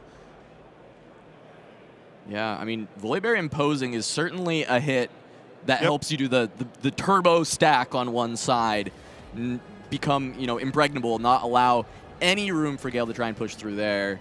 And we'll see what the second trigger comes through. So funny enough, when I started working on the project, the first deck that I built, we were working on Spirit Forge, was an Aurora deck. And it's an interesting, I found this right away, and this was like still learning how to play Riftbound, basically. You have this duality that pops up all the time where you do want to kind of just plant down as hard as possible into one battlefield, but you don't have a lot of writing effects or ganking. And so if you load up too much into one battlefield, you can get into spots where it actually takes you too long to get to base and then to battlefield number 2. And so you're often in the spot where you're kind of splitting the difference, as you see Billionaire do right here, where one Aurora trigger is going to load up and the other is giving some optionality to maybe get into the battlefield the following turn. Because once you have both battlefields, now your Auroras have maximum flexibility. You go wherever you want to, you stack up as much as you want. Your opponent's really going to struggle to break out of that. But kind of in these intervening turns where the snowball's starting to roll downhill, but you aren't all the way there, you do need to leave some stuff back at the base to at least be able to contest the one battlefield your opponent can still get into. Yeah, and I just want to note now that Gale is playing one of the tech pieces for his Yasuo deck that has been quite different than some of the other Yasuo builds I've seen, and that is that Mind Splitter. And we've seen this in purple plenty, coming out of the Misfortune decks with the Aurora, getting to rip that off the top, and then just kind of dismantle the hand. And Gale has found a lot of success using this instead of kind of the Kayn shenanigans we've seen out of a lot of other decks where, yes, Kayn becomes impossible to take any damage, right? He just becomes impervious once you're able to move him a second time. But Mind Splitter says, I'm going to shred your hand and know exactly what you can do when I'm playing a deck full of combat tricks and be able to actually kind of have the same effect almost as a Kayn where I just have the information. I have perfect knowledge. Yeah, and that's a great way of saying it. The information's so important in a spot, especially a deck that's a lot about, you have a lot of movement tricks, you have a lot of optionality. Your opponent's hand is going to range from it can't really interact with what's going on all the way to I know the coast is clear. And just having that information, and your opponent being down their best situational card that of your choice is often going to lead to, now I can start really popping off with Yasuo and all my movement stuff. Yeah, and I think this difference in the build is one of the reasons Gale is kind of having the success where Yasuo as a deck, I think a lot of players were kind of middling on it. Some players have a really high opinion. You said you were testing some people in LA that really like this deck, but often people are putting it in B tier or yelling at people putting it in B tier and saying it's worse. So for Gale to come out and be on a winning in, and I think he is probably the highest Yasuo right now, really impressive that his list is a little bit off the beaten path for what we've seen out of some of the other Yasuos. Yeah, I mean, I think it's very reductive, generally speaking, in card games to talk about things in terms of tiers. But particularly here where it's the skill cap on any individual deck is so high that I would rather, if I had to bank on two people, and one is like generic playing the best deck after testing everything, and the other is I've done nothing but play this for months. I'm definitely banking on I've done nothing but this for months. I think that is completely fair, and we do see the reps coming through for Gale as we do have these Auroras popping again. And while Gale has made it to 7 and just needs to look for that double conquer, this is a double trigger of Auroras once again. While there's already a massive amount of might on this board. Yeah. So just gonna probably just start piling into one battlefield, have enough back at base to be able to attack in if Gale wants to take that point and draw a card. But your opponent's got to be able to conquer both in the same turn at the end of the day or hold. So all you have to kind of worry about is making both of those dimensions impossible, piling into one battlefield and having enough back where even if your opponent's able to expend a lot of resources to conquer one of the battlefields, they're only drawing a card, they're not scoring that point, and then you go ahead and clean it up. And remember, we're talking about 9 here and even instead of 8. So this is going to be tough sledding. Yeah, I'm just trying to think what cards in this Yasuo list can help you push through this much might. But there's already a lot of might on the back row for Gale, right? You've got the Yasuo Remorseful, you've got the Mind Splitter, and already Yasuo, if you've got the pumps in hand, you can really get over a lot because of that attack trigger. And something that occasionally bottlenecks these Aurora lists is they just run out of units. Yeah. It's not like it's just on forever. You have very little in the way of recycling typically. And so you can actually run into spots where you just run out of stuff. It doesn't happen all the time, but depending on the details of the list, if you can just attrition them out, Billionaire might actually run out of units that are capable of sort of holding the game here. Yeah, I think what's going to be tough about that are going to be those 2 Zhonya's Hourglasses on the back row, because that's just adding essentially 2 additional units at these kind of the cost of the gear. But what's happened so far in this game is Gale has just not really cleared anything yet, and if he looks to kind of, instead of have to clear a bunch of different stuff, just try and end the game with some pushes, maybe a rebuke, this fight or flight happening, those Zhonya's Hourglasses are kind of looking pitiful in the back row. Yeah. Looks like Defy is going to answer the fight or flight, but a Defy in response from Gale to counteract that. Really needs to get this push to go through onto the Volibear. And I like Billionaire fighting over this here because your opponent can't do this incrementally. If they are playing a spell that moves something back, they are trying to win the game this turn. So it's worth fighting over. And it looks like Gale might just straight up have this because Billionaire is now tapped out. This is a discipline onto the Yasuo. That's just going to allow the swing through to clear something away with that attack trigger. And then now, yes, okay, yes, Gale is correct. Now the Master Yi will be able to give the +2 to the Tasty Faithfolk, which is why they trade at 8 and 8. But that is going to open the door for just a Poro to run in. And now when I'm looking at the rest of this might here, that's 9 for Gale versus an 8 on the side of Billionaire. And that's going to be going up to 9. Beautiful. Yeah. I had a lot of experience playing Aurora against movement-centric stuff, and I was really surprised early on learning the game how flexible the chaos calm stuff could be in spots where it's like I got 25 might and a bunch of deflect on the battlefield. They cannot get out of the spot, right? No, they can. You give them enough time, they certainly can.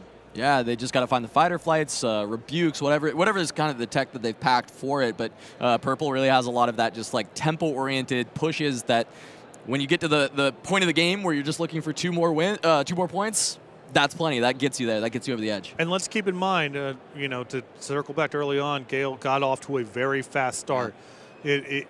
If you're a point short there, maybe it looks very, very different, but that early game advantage put Billionaire into a very defensive spot. Gale Winds was not under that much pressure to get the game over with because Billionaire wasn't really at risk of scoring 9 themselves, and so got to set up a hand that was capable of pushing through the last points. Yeah, really, really well done, as we are going to just have a Yasuo activation. Windswept Hillock, really good at abusing this Yasuo activation when you have a unit that's ready, can move it in, get that first point, then go conquer over onto the other battlefield, which for this game is Obelisk for Yi, which is why we got so many runes right out the gates. But that Hillock paying dividends, giving ganking to these units for Gale. Yeah, and again, the recipe here from Gale's side is just try to score as much as you can early on in the game. Get it to the point where Billionaire just has to play basically pure defense, and then you have a couple of movement tricks, a couple ways to push things out to kind of squeeze out those last points. So when I was talking to Gale earlier, he was saying this Aurora matchup is one that he wanted to see. A lot of the Misfortunes are some of the decks that he's also very happy to see because he is on this kind of more aggressive build of Yasuo trying to push in, get those points, but also has the top end to deal with it. And Rebuke as a sideboard option, I think this is one of the other reasons that Gale is so happy to see this kind of matchup because it's such a blowout into these big units.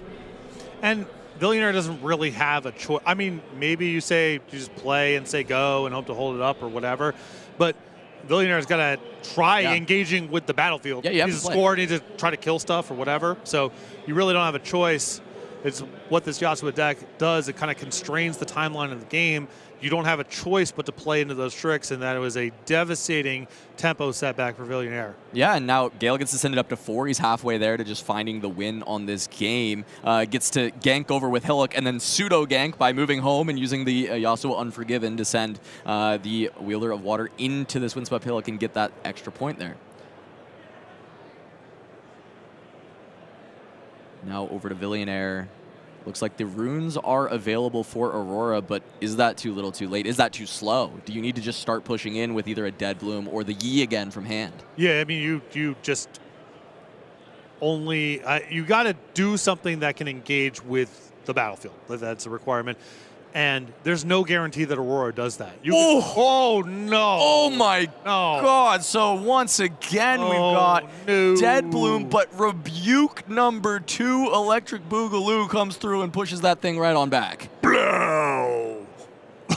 Yeah, I mean, this is Gale on Hillock. This is going up to 6, and now the clock is just—it's not ticking. It is. The clock is exploding at this point. Whoa. You've got 1 turn left to try and put everything together.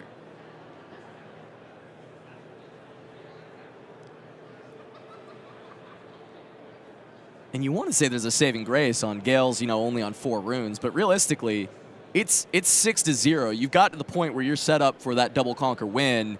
And yeah, you may be on 4 this turn, but if you can play something in the back row and then you've got a Yasuo Remorseful on the next turn, you can set up to find that double conquer once again. You've got all the time in the world. Yeah, I mean, if Billionaire is only going to play a card a turn, and you have some card in your hand that maybe it's a little clunky, maybe it costs a lot of power, whatever, but it basically says nullify 1 play this turn. Eventually, you just run out of time. Yeah.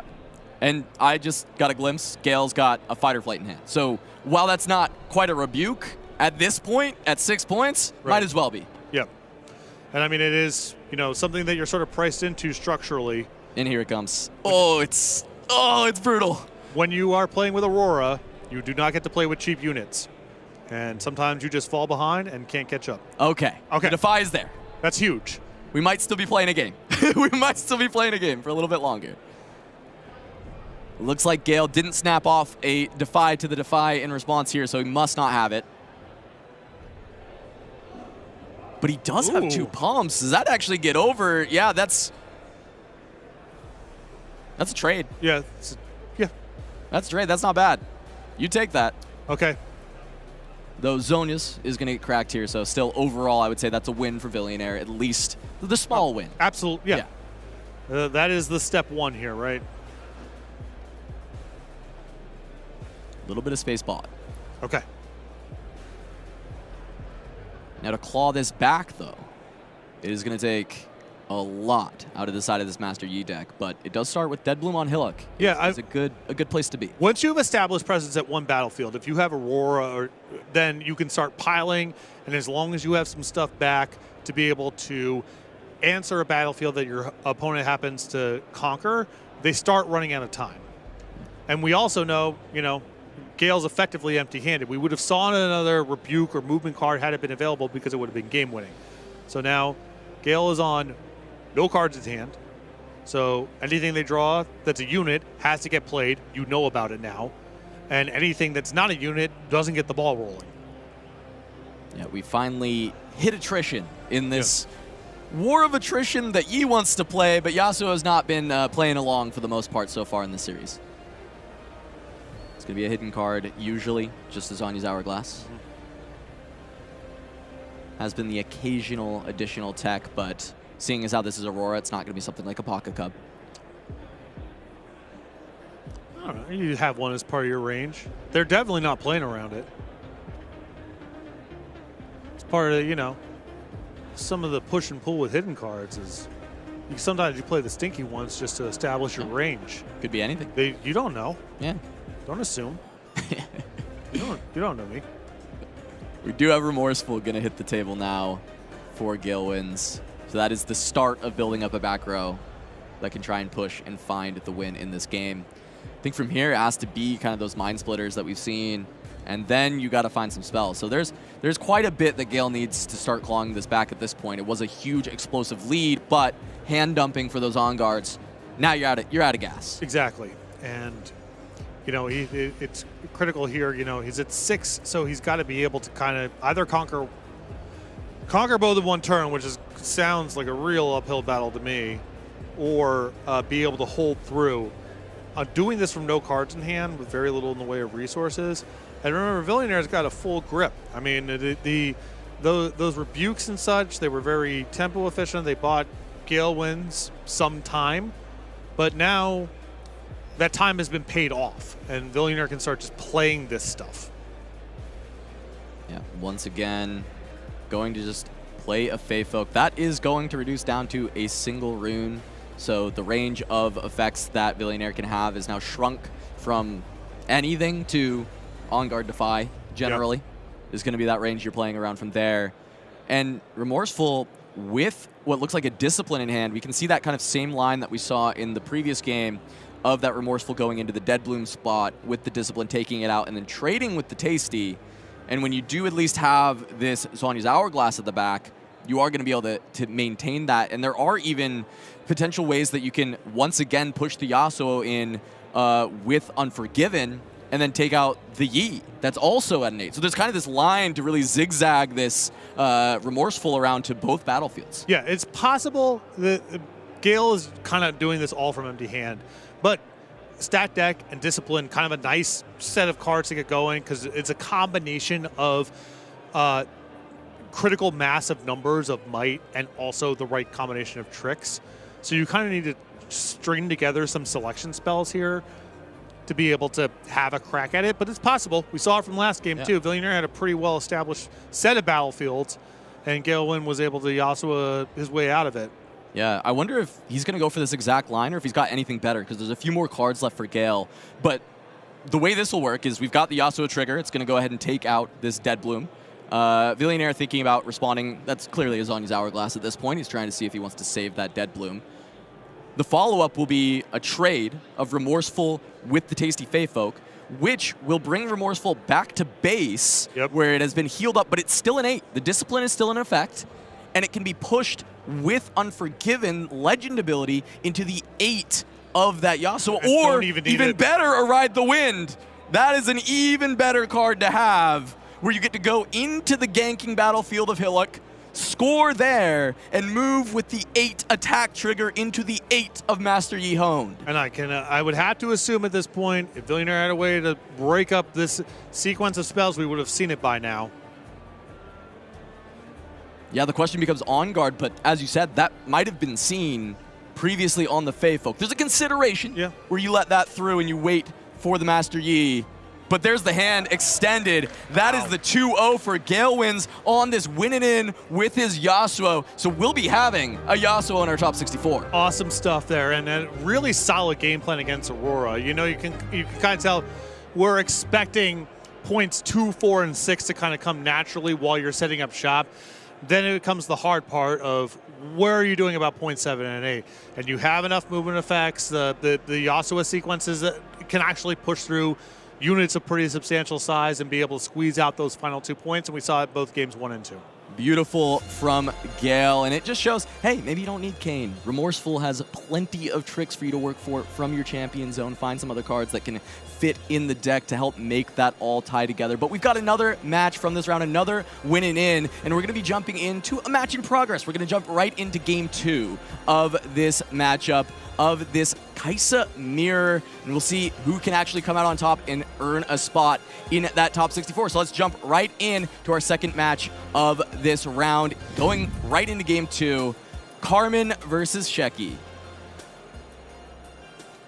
Carmen Handiego, dear friend of mine, professional colleague in a number of respects, someone who feels very confident in their list of Kai'Sa, has done a lot of preparation leading up to this event, coming to us from the Seattle, Washington area. Finished in the top 8 of the Star City Games 10K recently. Yeah. Very great performance there. Was talking to me in between rounds, saying earlier today she had lost her first Kai'Sa mirror of all time. Wow. Did she say who she lost to? I didn't get a name. All right. Only the story. That's all right. She was she actually kind of repopularized the rear guard as a 2-drop for the Kai'Sa deck. I think a lot of players were really low on that card, and then we saw Carmen with her full 3 copies at Vegas, and just showcasing how aggressive you can get with that card and how that Accelerate can really combo with Time Warp as well, especially, and a lot of players really enjoyed that rear guard afterwards. Although I do not know the particulars of Carmen's list, I know she is generally bearish on Time Warp in the deck. Nice. Well, that's a lot of players have started to come off it coming into this event. I think there's a perception among certain players that the Time Warp is already kind of selecting for games that you were likely to win anyway, and the opportunity cost of having a 10 cost spell where, you know, the deck is not light on power costs and recycling. Your champion does, or your legend rather, does mitigate some of it, not all of it. It's not trivial to get there, and the cost of having a card in your hand you can't do anything with is pretty high. Yeah. And just to take stock of where we are in this series, Sheki up 1-0 against Carmen, going into game 2. See what the battlefields are when they flip this, as they're just going through start of game procedures. But yeah, I mean, as you said, Carmen said that she lost her first Kai'Sa mirror, now down a game in another Kai'Sa mirror. This one for that day 2, for that top 64. Yes. Now I believe some number of the X and 2s will make it, but obviously Correct. you don't want to leave it to chance. X1 and 1 is a very solid record that sees you into the top 64. Carmen would have to sweat it out if she picks up a second loss. Yeah. Not exactly a losing out, but right, certainly a winning in. Yeah. As we do have the battlefields for this game 2, Star Tip Peak for Sheki, going to be looking for those extra runes on hold. Usually this battlefield used to counteract some of the Aurora lists, try and help you kind of keep up with your runes in those. And on the other side, Carmen taking a much different approach with the Arena's Greatest, trying to just win as fast as possible. And being on the play for Arena's Greatest, very big advantage, I would say, in the mirror. Especially if your opponent's not anticipating it, right? Yeah. If it's set up for something of a slower game and suddenly they're playing a 7, there's like a lot of cascading consequences that can come from that sort of thing. All right, Mulligan's coming through, 2 to the bottom for Carmen. Same for Sheki. I saw a Falling Star and what looked like a Void Seeker in the hand of Carmen. Both great cards in the mirror. Void Seeker going to help you deal with the opposing Kai'Sa. And then, of course, Falling Star This is just how you keep cleaning up the small stuff, not letting the points come through for Shecky. Very important to just keep the board clear, create your own board. That's the mirror in a nutshell. As simple as I can put it. But, you know, Carmen's plan, especially going first here, is those removal spells are great. All of it's predicated on having something to get the ball rolling. You need to have your critical mass. Because if you're saying go, just sitting there with removal spells, that is not a winning recipe. You got to start establishing some presence, have an opportunity for some of your tricks to manifest, and use your removal spells to keep your opponent from being able to engage in the battlefield. Yeah, and it was great earlier. You know, we were talking about the Lee Sin matchup versus the Kai'Sa, talking about the 4s and 7s. And that kind of comes into play again in the Kai'Sa mirror. There's the Noxus Hopefuls coming in at that 4 breakpoint that are very important in this mirror, being able to try and establish those wide boards of 4s that become difficult to manage. And then, you know, Watcher, it's a 7 tech. It does a lot of things, but that body becomes quite difficult to deal with once it actually kind of hits the board outside of your own Watcher, and it creates a lot of trouble in that late game. So we are kind of still looking at those 4s and 7s. Yeah, so the anti-magic numbers are 3s and 6s. Yes. That is a maximum exposure to Falling Star, maximum exposure to Singularity. You can kind of actually approach it the other way, where it's just like, yeah, load up on 1s. If you want to just pick a bunch of recruits, and that's not going to be that's going to be strong against Falling Star and Singularity. But if you do want to engage with more middle of the road, mid-range units, you want to avoid 3s and 6s unless they have some built-in immunity to Falling Star or Singularity. Just kicking things off, Carmen does get the Pouty Poro into the start to peak. However, Ravenbloom Student is kind of the better 2 for the early stages of the game. If you have something like the Stupefy, you can just use Kai'Sa to pay the cost on the Poro.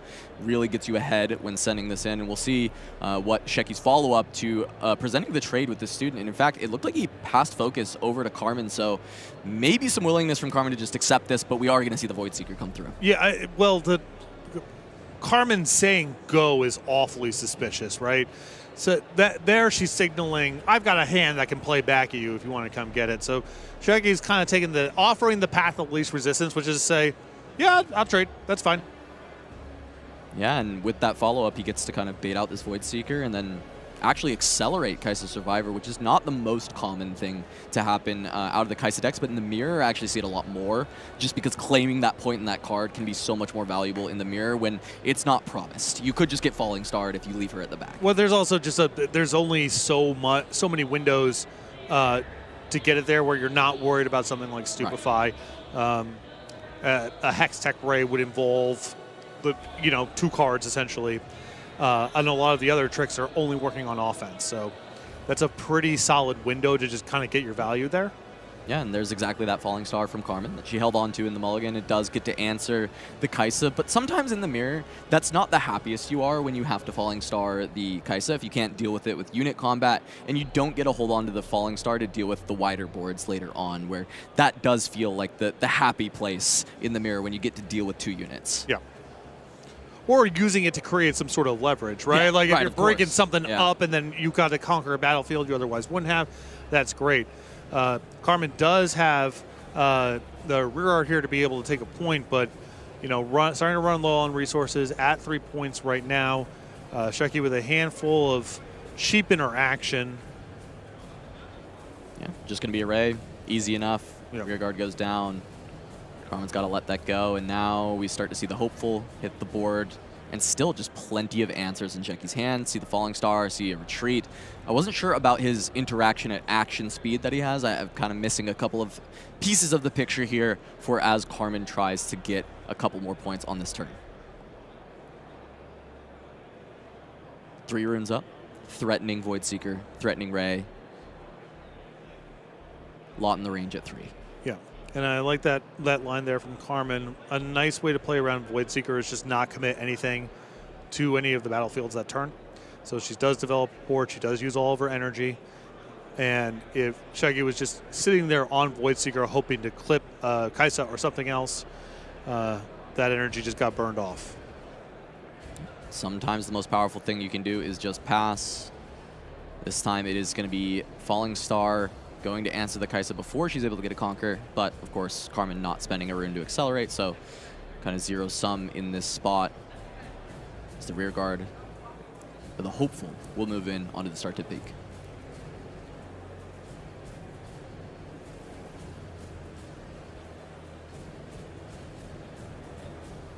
second survivor going to come in from Shecky. Seen a lot of decks go to just one for the champ zone, but I think the most common I've seen nowadays is the second copy. Yeah. No more than 2. It is a card that's on pretty pronounced diminishing returns. It's very, very rare that the second copy is anywhere near as good for you as the first copy is. So makes a little sense to de-emphasize it just a little bit, especially because you're always starting with one.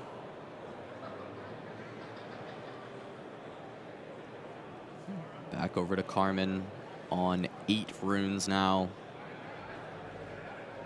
Looking at the Sentry, just saying, okay, well, if you want to raid my Sentry, go for it. Going to go up to the 4 points here. On 8, there's a lot of options you can have. That could be a Watcher turn, but we're kind of far from a Watcher. And just going to say, you know what? This board is good enough to rain. Yep. And I think sometimes just taking the 2-for-1 on your rain is, in fact, quite good enough, especially with 2 4s, which can be tricky to deal with, and rain gets to deal with it easily. And particularly now that you've established some level of, like, you do have a battlefield right now, so it isn't just treading water.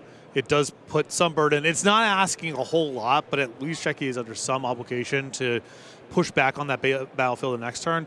Then you start getting into a race where maybe your accelerate units, like, you're just a little bit more efficient. It seems very likely that Shecky's going to have an advantage in a long game. These exchanges have generally been pretty profitable.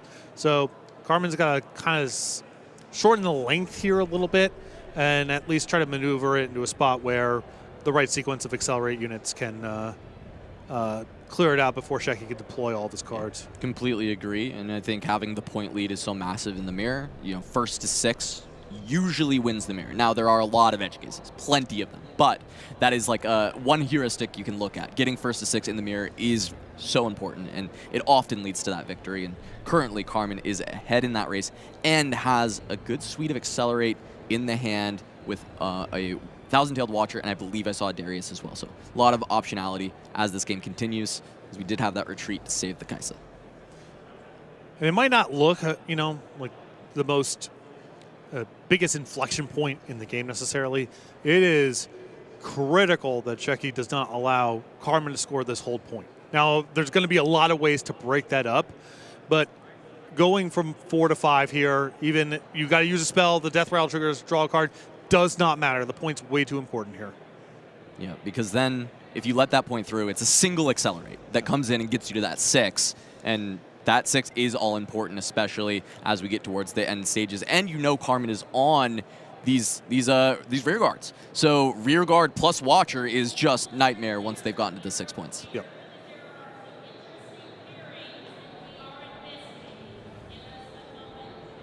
Redevelopment from Shecky. But only 2 runes available. Maybe go time for Carmen on some of the accelerates. Now, 2 is a little bit scary with the popularity of Smokescreen coming back in this tournament to try and answer the Sets, the Yis, and actually the Annies, all of them kind of having good. And a lot of Kaisa players realizing, you know what, it actually is kind of nice in the mirror sometimes. And now it adds to that range where before it was so common for it to be out of the list. Well, as you're talking about sort of the shape of these games, and you know, it's about accelerate punk outs, and once someone gets to 4, once they get to the 6, they're very likely to get to 8, all that sort of stuff. Sometimes where these lists can get themselves into problems is just too much of their cards only play on their own turn. And you can get into spots where you have a lot of cards in hand, you have ostensibly the right stuff, but you just don't have enough interaction on your opponent's turns, and they're able to squeeze out those points. I mean, if you look at, if Shecky loses this game, it is because of that, because of just not having enough play on Carmen's turns. Every exchange in this game has been ostensibly profitable for Shecky, or almost all of them, but it's still just the race to what it is, and if you are not able to play back on your opponent's turn, then you can get into a lot of trouble, and sometimes you play some of the less efficient or more narrow stuff just to have more playback on your opponent's turn. Yeah, and while the Smokescreen could be a blowout there, right, pushing the Darius below the Kaisa, the Ray does still offer up that trade and denies Carmen those points, not only the 5 from the hold, but the 5 from the Conquer as well, and brings back parity in the matchup, which allows Shecky to start to turn things around, start to gain a point advantage when he already kind of had a card advantage earlier on, and Carmen's not going to let that happen. Yep. I mean, again, that's not the most attractive hexagonal target necessarily. It's just keeping someone off a point that's just the most important concern by quite a bit. Yeah, full cost hopeful, just going to be the play, and interaction kept up for Shecky now. Bunch of runes available. It looks like 5 ready to fire back on whatever Carmen wants to do. That's going to have those Void Seekers in the range if you want to try and push this hopeful for the point. And you do then have to consider from Carmen's side, do we push into whatever interaction Shecky's holding up, or do I have enough cards that I can just full develop? Yeah. We'll say flinch. Flinch he will. Void Seeker's going to be able to just deal with that hopeful. Draw a new card, but Carmen now having a lot more information on what possibly could be left for Shecky. 3 runes available. Yeah, and this is not a matchup I don't think that rewards you very much for setting up. There's a lot of removal that can hit the base. And again, so much pressure is on just scoring those points that I understand abstractly. Maybe if there's a Void Seeker here, I kind of want to hold off. But I think the risk-reward proposition is just too good to try to go for it. Honestly, this is the use case of these rear guards that I love to see. When you get to these late-game standstills, that accelerate is huge. Yes.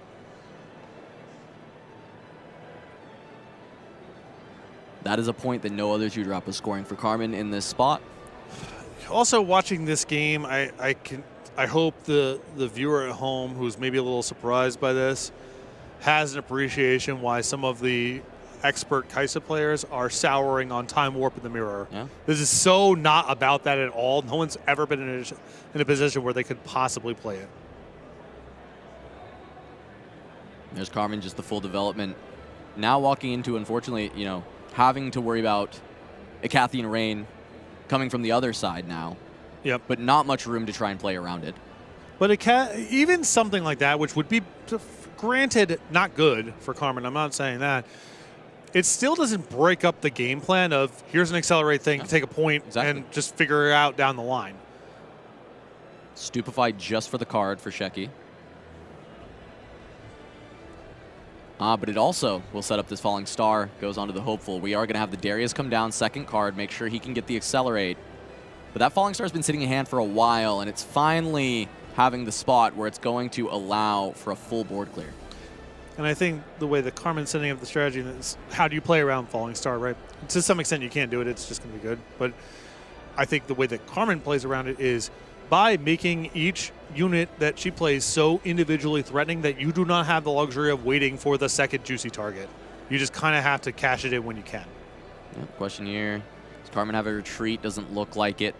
Gonna just have to let that go. Gets an extra draw. Carmen down to only 2 cards. One of them, I believe, is that Watcher, which will allow her to get back on board. But this is Shecky going to 6, threatening to end the game. He's also low econ, right? Only the 2 cards in hand. Question is, are those 2 enough to make it happen? Or can Carmen actually get control with the Thousand-Tailed Watcher? And the way that Carmen sort of set up here strategically and tactically, I think there's a possibility that retreat is not even in her deck anymore. Yeah. Could be game 1 sided out, or maybe not even in the deck at all. Yeah, I'd be right. curious, yeah. Yeah. If you are just, I am going to try to be as efficient as possible.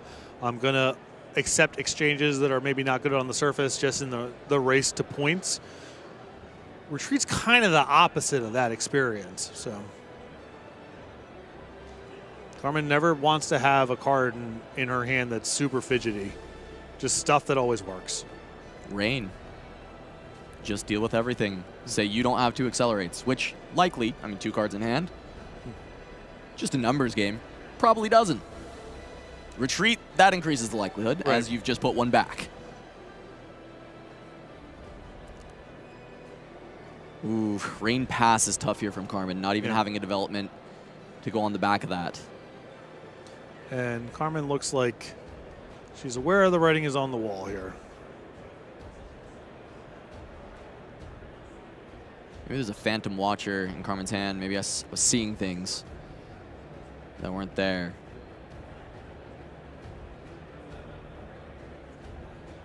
Sometimes you get a glimpse of a card. You think you know what it is, but... Pouty Poro's second card would be Darius, but not having the double accelerate, so just going to go for the pass, keep up interaction. Yeah.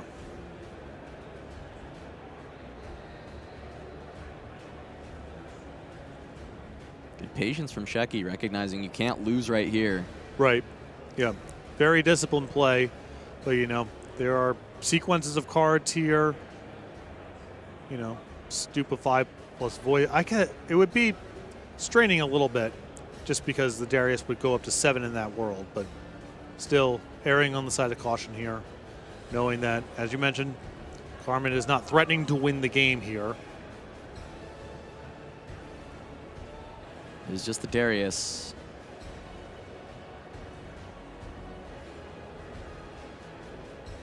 And now with the Poro, you get to threaten to win the game with your Darius. You don't need another Accelerate. You Right. push Poro in, you push the Darius on the other side, and if Carmen doesn't immediately have an answer in these 2 cards, that'll be enough. But Carmen's just going to put a Poro, try and say, hey, you cannot conquer this side. You can trade that Darius I know you have in hand into this board.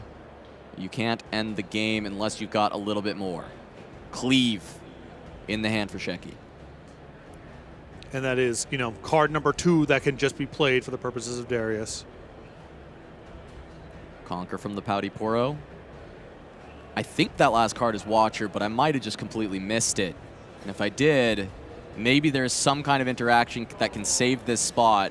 But this is Darius Cleave, 10 going into 7 to push Shecky into the top 64 on Kaisa and hand Carmen only her 2nd ever loss in that mirror.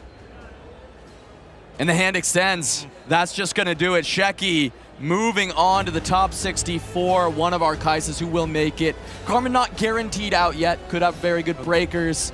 X and 2 doesn't mean you're gone, just only a limited amount of those X and 2s are going to make it. Yeah, it's going to be a tough squeeze. Now, Carmen's in better shape than most because I believe she was 5-1 the last time that we talked, and that's certainly going to be on the better end of those X and 2 tiebreakers, but we'll still have to win round number 9 to even have a shot at it. And past that, it's just fingers crossed. I mean, nothing you can do about it at this point other than try to win your round. Hopefully things shake out the right way, and we'll see if we're watching her tomorrow. And I love that being able to watch these Kaisa mirrors where we are kind of at these top tables. This is the masterclass of the mirror. These players have likely won multiple mirrors today to even get to that point. And the fact that it was kind of even 2 different flavors. Shecky, a much more measured approach, a lot slower. The kind of deck that you would think maybe does actually even have the time warps, where on the other side, Carmen, a lot more fast, a lot more aggressive, and we see it nearly get there, but it does flame out towards the end as Shecky did have just kind of more card advantage as we got to that later stage, and you called it early on. The later that game went, the more advantage Shecky was. Yeah, I mean, I like that Carmen's approach to the matchup is just sort of saying, this deck plays defense very poorly, so why try to defend?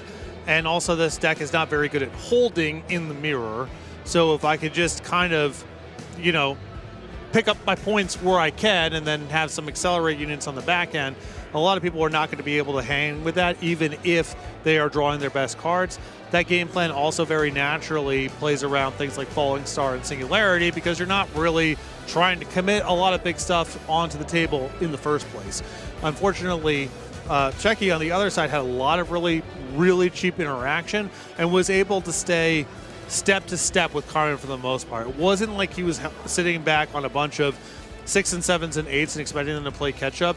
He was also kind of advancing the board, and then with my 1 energy left over, I'm playing back in combat. I have some sort of removal spell, and if you are able to keep pace in terms of the tenor of the game and the speed of it, eventually your superior card quality is going to come through and eventually shut the door.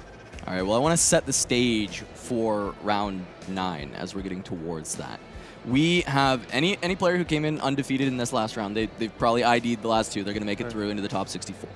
Anyone that comes into this 9th round at 7-1, they can ID the last round. They're going to make it in. There are a certain amount of players at 6-1 and 1 going into this round. This becomes guaranteed winning in for all of those players. So those are the matches we're going to try and find. Some amount of X2s can find a win in this last round, and they will sneak in as well. But these X1 and 1s that we're going to have, that is a guaranteed winning in that we'll be watching. We are going to jump to a dev interview. After that, we'll come back with that round 9, and we will get to kind of see that culmination, that winning in for a lot of these players as they try and fight their way into that top 64. Don't go anywhere. All right, I'm here with Frank Scarin, a game designer on Riftbound. And Frank, I gotta ask you, being at an event of this magnitude on a game that you got to work on, I mean, how does that feel?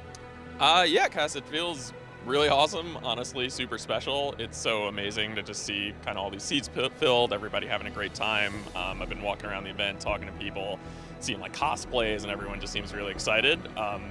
You know, in my past, I attended a ton of these events as a player, and being kind of on this side of the fence is like really surreal, you know, especially when we were like here yesterday, seeing the hall get set up, and it's just really touching, and it's the amount of like work that went in from the whole team, seeing it kind of like come to culmination is really, really cool. All right, well, and we've got the second set on the way, Spirit Forge, and there's a lot of new kind of keywords and mechanics coming in. We've got, you know, Weapon Master, we've got Repeat, we've got the like attachable gear, and I wanted to ask you what maybe some of the challenges were of trying to introduce a bunch of new keywords and mechanics.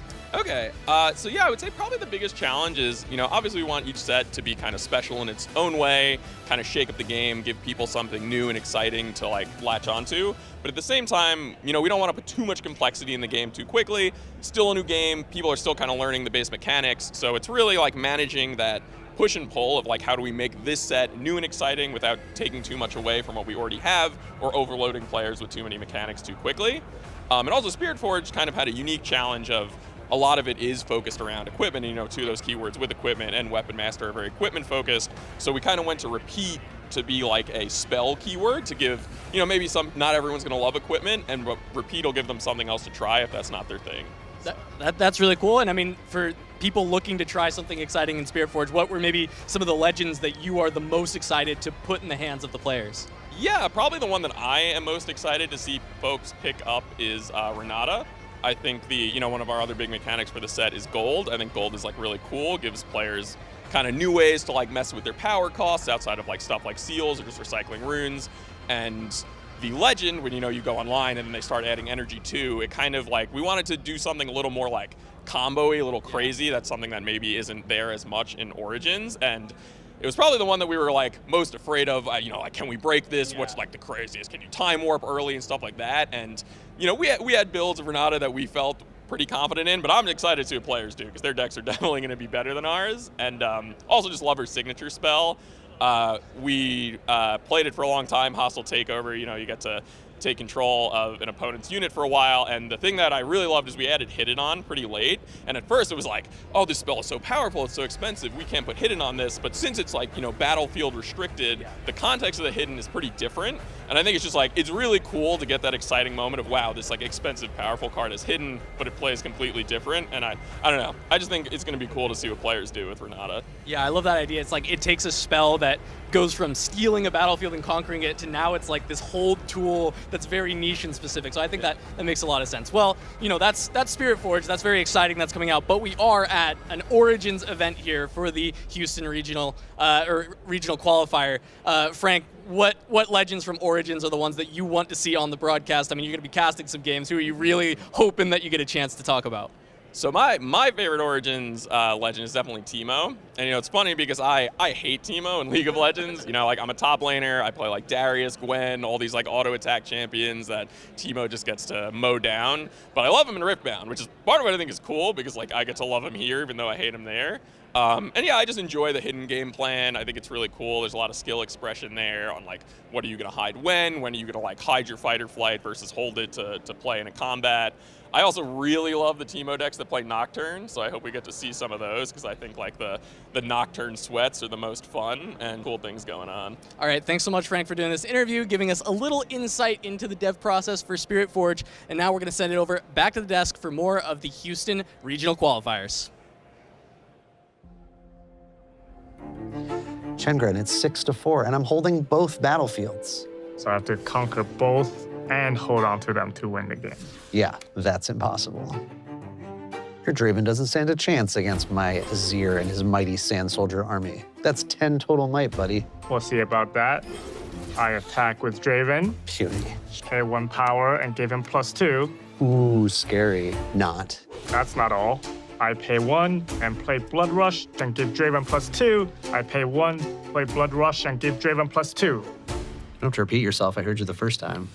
I'm using our new repeat mechanic. Oh, well, it's still not enough to conquer.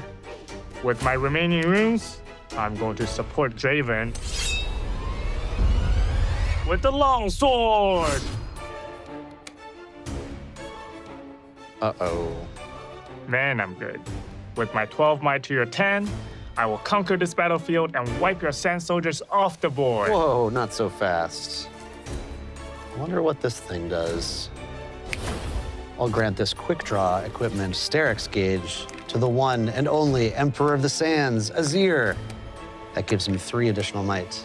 You do not follow the map, but you must witness, which gives me 13 total might, 1 more than yours. Your attack is defeated. No!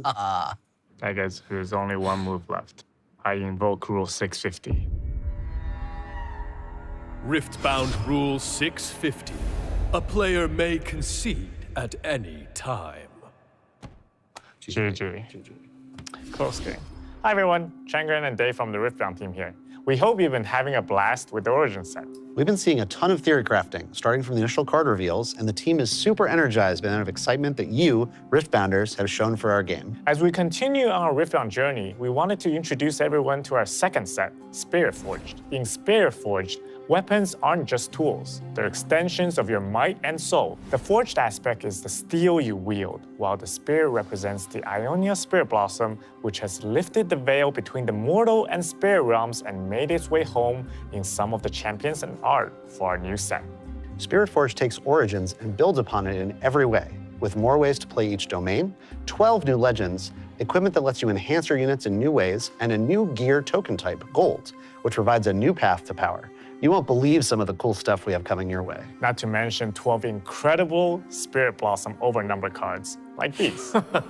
Dave and Chengren aren't allowed to show you these cards yet. Huh.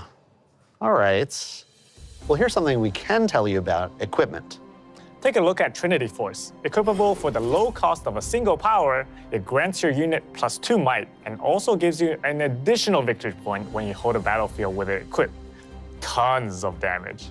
Actually, it's just +2 might and a victory point. All right, moving on. We've also got equipment that's a little tricky to play, like Guardian Angel, a card that prevents its unit from dying 1 time. But equipment is only as good as the unit that holds it. Well, that's not exactly true, as it can enhance any unit or champion you play, but it does help to know how you use the equipment. Enter Weapon Master, one of our new keywords that allows units to equip something for free when played. Take a look at Lucian Merciless. He can conquer again if he wins the fight, and with the right equipment in his hands, he definitely will. Mastery of equipment is definitely strong, but I prefer speed. Quick Draw is our other new keyword. With Quick Draw, you can play equipment from your hand onto a unit as a reaction, like on this card, Longsword. Quick Draw makes equipment an important part of the chain. The chain? Is that one of our new weapons? Haha, gotcha. The chain is the sequence where players respond to each other with activated abilities or reaction spells until both are done. It is not a physical thing, Dave. Who is saying that? We actually don't know. There is something I do know all about. Our new champion legends, Sivir and Renata Glassic. These 2 champions are all about gold. They create it, and you get to spend it. Spending gold gets you a power resource of any domain, letting you play more powerful cards. One of my favorite new champions is Draven, Vanquisher, who generates gold when he conquers. Time to cash in on all that adoration. And one of my favorite new champions is Draven, Vanquisher, who generates gold when he conquers. Time to cash in on all that adoration. Dave, you okay? Why are you repeating me? Sorry, I was just excited for the final mechanic reveal, Repeat. With Repeat, you can play a spell twice, if you can pay its cost a second time. Spells like Feral Strength are good, but if you have the runes, we don't have to settle for good. We can have great. All this talk about Repeat is making me think that our last game needs a repeat too. Wait, what do you mean? Chengren, it's 6-4, and I'm holding both battlefields. So I have to conquer both and hold on to them to win the game. That's right, it's impossible. Wait, why does this feel familiar? Don't worry about it.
Welcome back to the Houston Regional Qualifiers. I'm Casanova, joined by Patrick Sullivan. We did have a little repair for round 9, so we've got a little bit of time to fill. And Patrick, I figured we could talk a little bit about Spirit Forge, as that's coming on the horizon. It is out in China, and it's coming out at the kind of start of the new year, going into 2026. So this was the first set that I had any amount of work on, and I don't want to overstate the case. Essentially, I was brought in towards the end of the process here, learned the game, played, gave some feedback. So I got a little bit of this, but for the most part, this is before my time. I want to be clear about that. Yeah. So we got some fresh eyes as we take a look at the kind of one of the first legends from their Blade Dancer. Really, the cover art of Spirit Forge is going to be Aurelia, and this says, when you choose a friendly unit, you may exhaust me and pay 1 power to ready it. When you conquer, you may pay 1 energy to ready me. And the fun one that I immediately saw flooding Twitter for this is White Flame Protector, target self, and then be able to have that kind of 16 accelerate, costing 3 power at that 8 energy. So just in terms of just professional due diligence, my own preferences here, I want to be clear. I don't think it's wise for me to be talking about power level. No, I think the players want to discover that themselves. I will offer this, however. For sure, this was Brian Kibler's favorite legend. I did not see him play a different deck for the week that I was there other than this one. And if you like messing around with stat modification, readying stuff, moving around, maybe you're into ganking, probably going to have a good time with this one. Yeah, I think at the very least, she looks really cool, really fun. If you like Yasuo already, this is some more movement. Let's go ahead and move on to the next one. We've got Fire Below the Mountain. This is Ornn, the Ornn legend. This is, Kaisa for gear, as people have been saying, right? You've got this reaction to add 1 power that you can use only to play gear or to use gear abilities like equipping a gear, or for instance, I mean, just in his example, it's not in the colors, but like Baited Hook has a cost of 1 power. You'd be able to use that for this. Yes, as implied by the text box here, Ornn is likely to do quite a bit with gear and gear-related abilities. And you might find this disproportionately useful should you be playing with that class of card. I would think next. so. I think next. That's all we need. You know what? You're right, Patrick. That was perfect, and we don't need any more. We'll move on. Renata Glask. This is the Chem Baroness. When you are an ally, hold. You may exhaust me to play a gold gear token. Exhausted. When your score is within 3 points of the victory score, your gold add an additional energy. Gold is that new kind of gear token that comes in that can add a power. It's like a one-time seal. This has been, a really cool idea where you get to generate this gold and then maybe play some things with higher power costs and not deramp, still continue to kind of increase that energy. Right, and you're going to, see a variety of costs where maybe it's much heavier on power than energy. Also worth noting that the gold token is a one-shot seal in some respects. It's actually slightly better than that because it can make power of any. It's not bound by whatever the domain of the seal is. This one's quite a bit of fun, in my opinion. I do like messing around with the gold stuff because it does give a very different context for certain cards that you might be like, oh, that's just a lot of recycling. But if you go down the gold route, now you have this route to make it a little bit easier.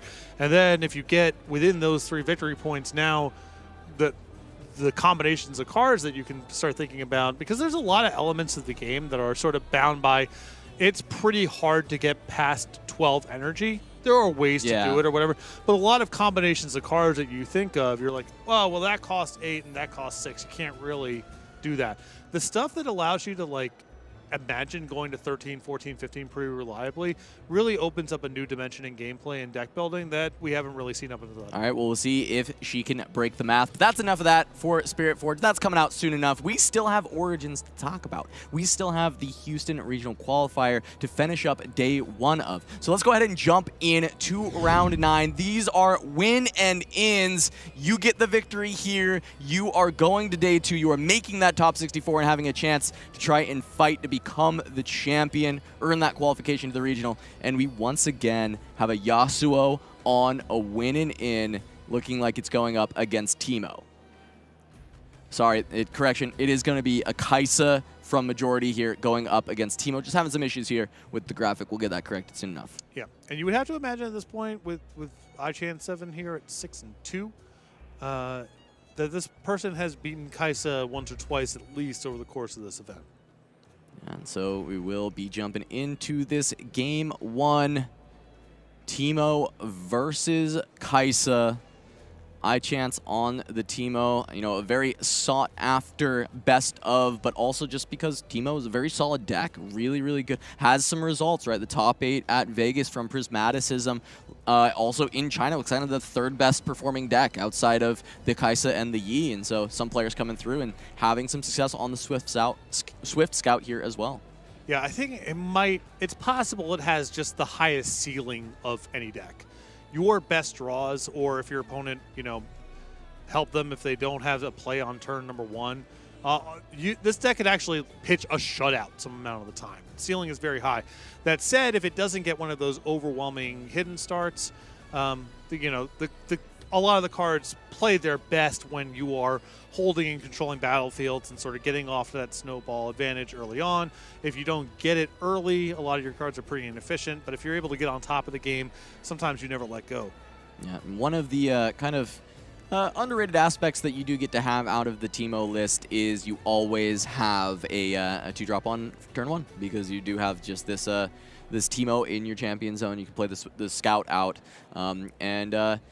it does allow you to at least be able to try and get some action in the early stages of the game. Now, it is going to be Zon Warrens from Teemo with the Scrap Heaps, yet another purple deck utilizing this strategy, and we've seen it be so successful over the course of this first day of tournament play.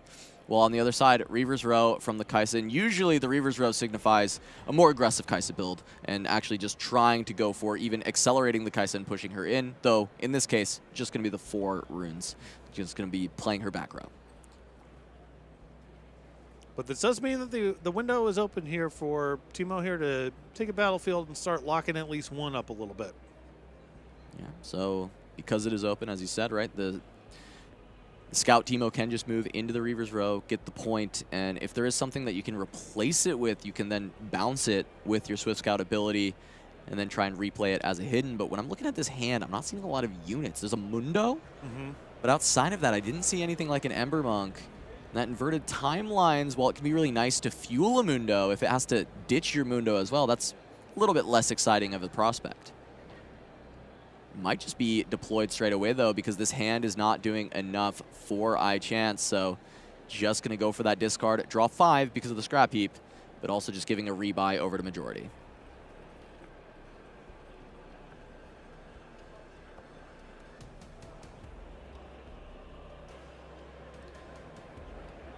Now actually finding some hidden that can be used to play it with the Teemo, or even just playing a Tide Turner. Trying to potentially re-hide the Teemo, pick it up, then hide it. But that can't work with the Tide Turner on the same turn, so just going to pass, keep up some action, maybe even just the retreat, bring the Teemo back the old-fashioned way. Yep.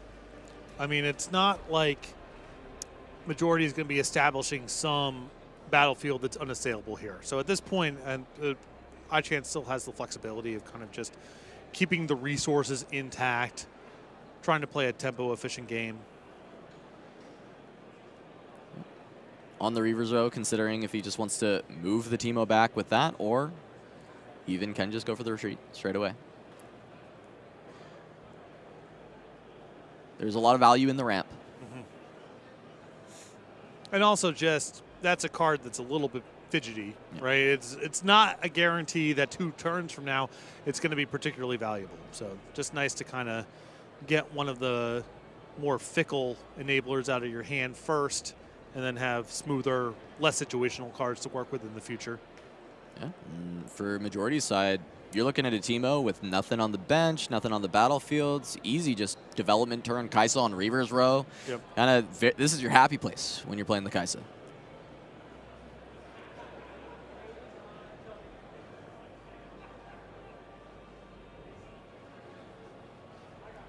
Was forced to do something for iChance, and it is just going to be a Sprite.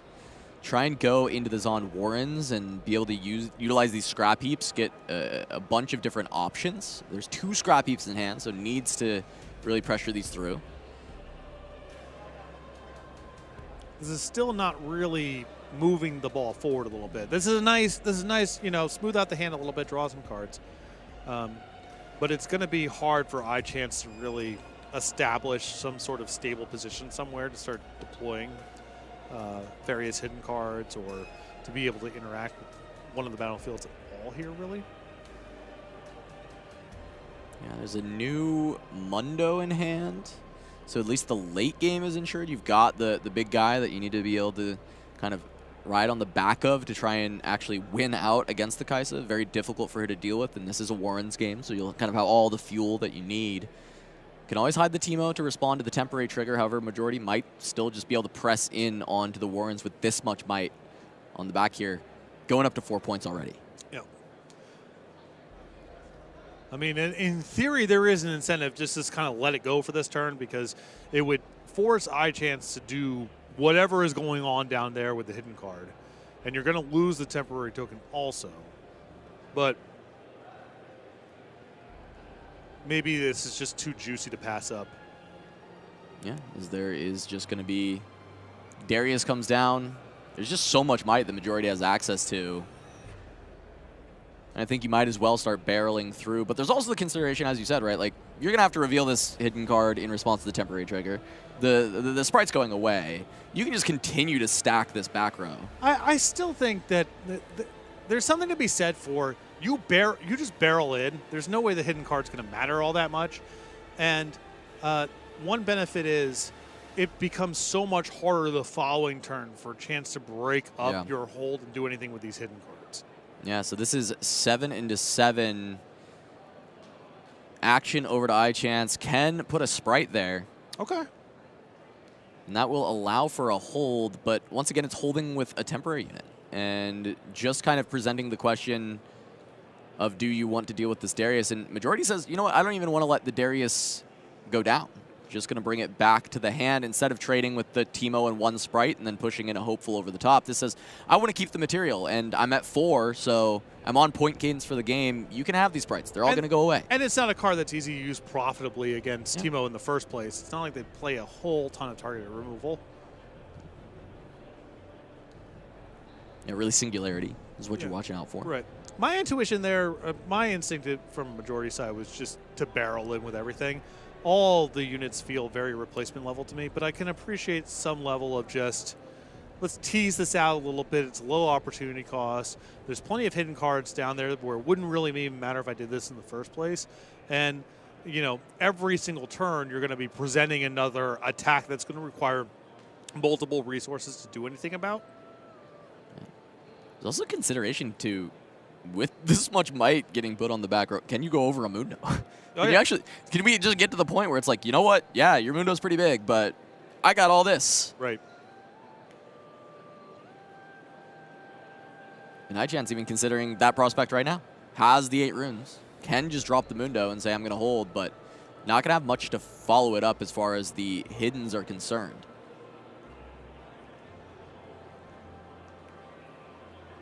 You can pick up the Teemo and you can put him back down using actual power if you want. But other than that, it's just like a hidden of a tide turner, and it looks like iChance is just going to maybe keep the Mundo at home. All right. I like the idea here. Right. I mean, the problem is that loading up into one battlefield is just, you know, majority gets to skedaddle over to the other one, and how are you getting over there? So I do think that iChance wants to keep some level of flexibility depending on which battlefield majority decides to engage with. There is a pretty powerful response coming back. I also like, you know, Mundo at home, tide turner in the battlefield hidden. So if majority takes an unprofitable attack in or tries to greed out, just send in something small, deal with the Teemo, deal with whatever hidden, you can swap the Mundo and kind of pick up a free kill. Right, yeah. It's interesting to see what majority wants to do here because I think there is an argument for you have just kind of enough sort of random units floating around here that you have the flexibility to sort of, I think you can use an attack that's unlikely to be successful just to tease out what the hidden card is and then respond with your more valuable things down the road. Yeah, you got to learn. Yeah. You have to, the poking and the prodding, the learning attack. A friend of mine refers to it as clarifying the game state. You have you got something over here. It's not doing a whole lot. It forces the issue regardless on the hidden card because, iChance would lose control of the battlefield. It would just go away anyway. So if you think you've got enough wiggle room to work with, you can just see what's going on first before you start committing some of your more valuable resources. This is where we actually saw some Kai'Sa players teching in Bryn here Thundersong to force Teemo to flip up the hidden. Really simplify it. Yeah. But this is going to be an Acathian Rain coming down. This will also kind of work because you can put one target on the Teemo unless Majority actually just has enough damage to push through the Mundo. And we saw this earlier in the day of a Kai'Sa having Xaxes to push through a Mundo. It was Nalk Pass into Prismaticism where we saw exactly this, Rain into Falling Star to deal with the Mundo.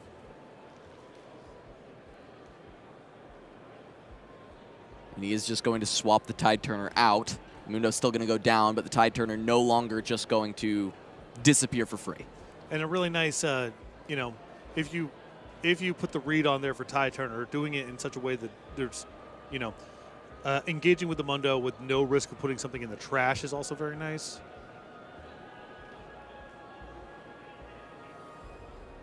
So now Majority just gets to go up to 6 for free, including that Conquer with the Kai'Sa Survivor. Gets that drawn card, and it's on the Reaver's Row, so you just always have the ability to back off. Yeah. These are the spots for Teemo that the comeback against Kai'Sa feels nearly impossible. It's once your Mundo's been dealt with, and you don't really have that many answers, there's too much board state, 6 points. These are the spots where it's too far gone. Yeah. And all of your cards are these like kind of nickel and dime incremental kind of exchanges. You can't even establish them in the first place. And even if you could, they wouldn't really be a broad answer to what's going on right now. Yeah, if it came down to unit combat, iChance had all the tools to pivot the Mundo. Ride the wind, had the Tide Turner, found a fighter flight there. That's everything you need to just kind of move him around the battlefield and pivot around, make sure you're dealing with whatever units Kai'Sa's putting out. But it's not enough this time, as that Rain Falling Star combination is just enough damage to deal with the good Doctor and send iChance down a game going into the second game of this winning in. Majority 1 game away from making it to that top 64. Yeah. Well, hopefully. Hopefully. I would hope. The winner here is going to have a sweat regardless. Even if you feel like your tiebreaker, you don't know until you know. You don't know how many of the executions you're going to be completing against. But certainly step 1, regardless, is winning this one. Losing out. Yeah. Yeah. We don't know if it's a winning in. We do know if it's a losing. Certainly a losing out.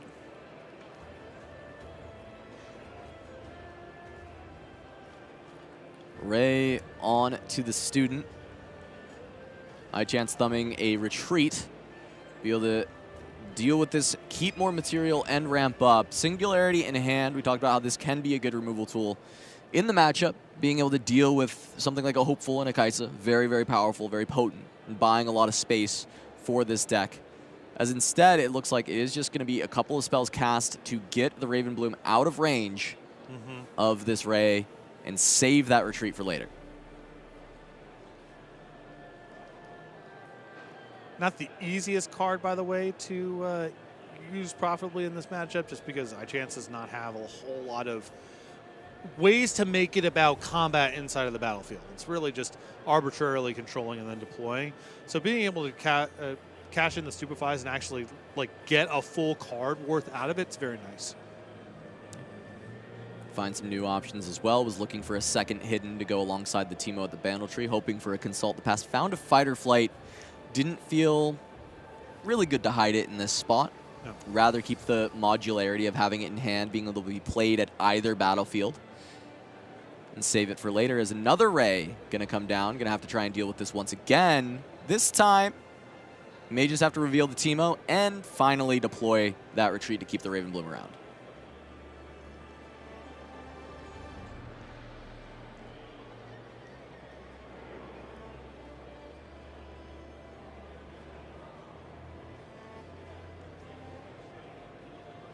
Now, it's big for Teemo to find the early win, or the early conquer there.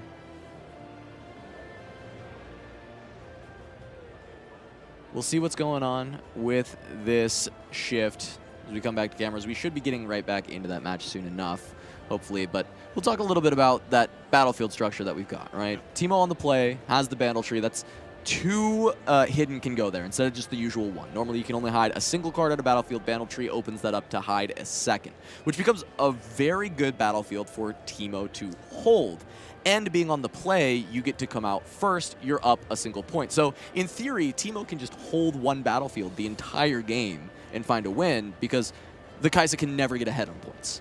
Yeah. Right? And on the other side, it's the Void Gate, which is an incredibly hostile battlefield for the Teemo to have to try and play towards because of that +1 damage to all of Kai'Sa's spells. So what we're seeing from the early stages are Chance moving into that bandle tree, trying to set up kind of this permanent hold, and hopefully not have to play around the Void Gate too much. But for majority, you do just kind of have to make this happen. You have to force the issue and push Chance off this tree. Yes. So it's not... Yes, you can hold it, and you can hide 2 cards there. Holding forever is not a trivial thing to do. It's real hard. Now, you get a really big front-loaded advantage, which is when you hide the 2 cards there, it already assumes you're controlling the battlefield in the first place. That's a lot to get through. But as time goes on, typically, you can kind of build up something that is capable of attacking through it because you're still capped at the 2 hidden cards. But it is a pretty substantial advantage to just have that battlefield really hard to engage with for at least 2 or 3 turns while you're setting up a way to go around it. Yeah, oftentimes what you'll see is you hold it for a few turns, you get this kind of point lead. Finally, you'll get pushed off, but then you've got enough that you can retake and then reestablish that hold to try and win. And try your best to not interface with the very hostile battlefield as much as you can. Sometimes you're still going to have to maybe look for a ride the win towards the end of the game or some kind of trick that's going to help you win at the very last stages. Yeah, or another way to try to handle it is just to, again, clarify the game state, tease it out.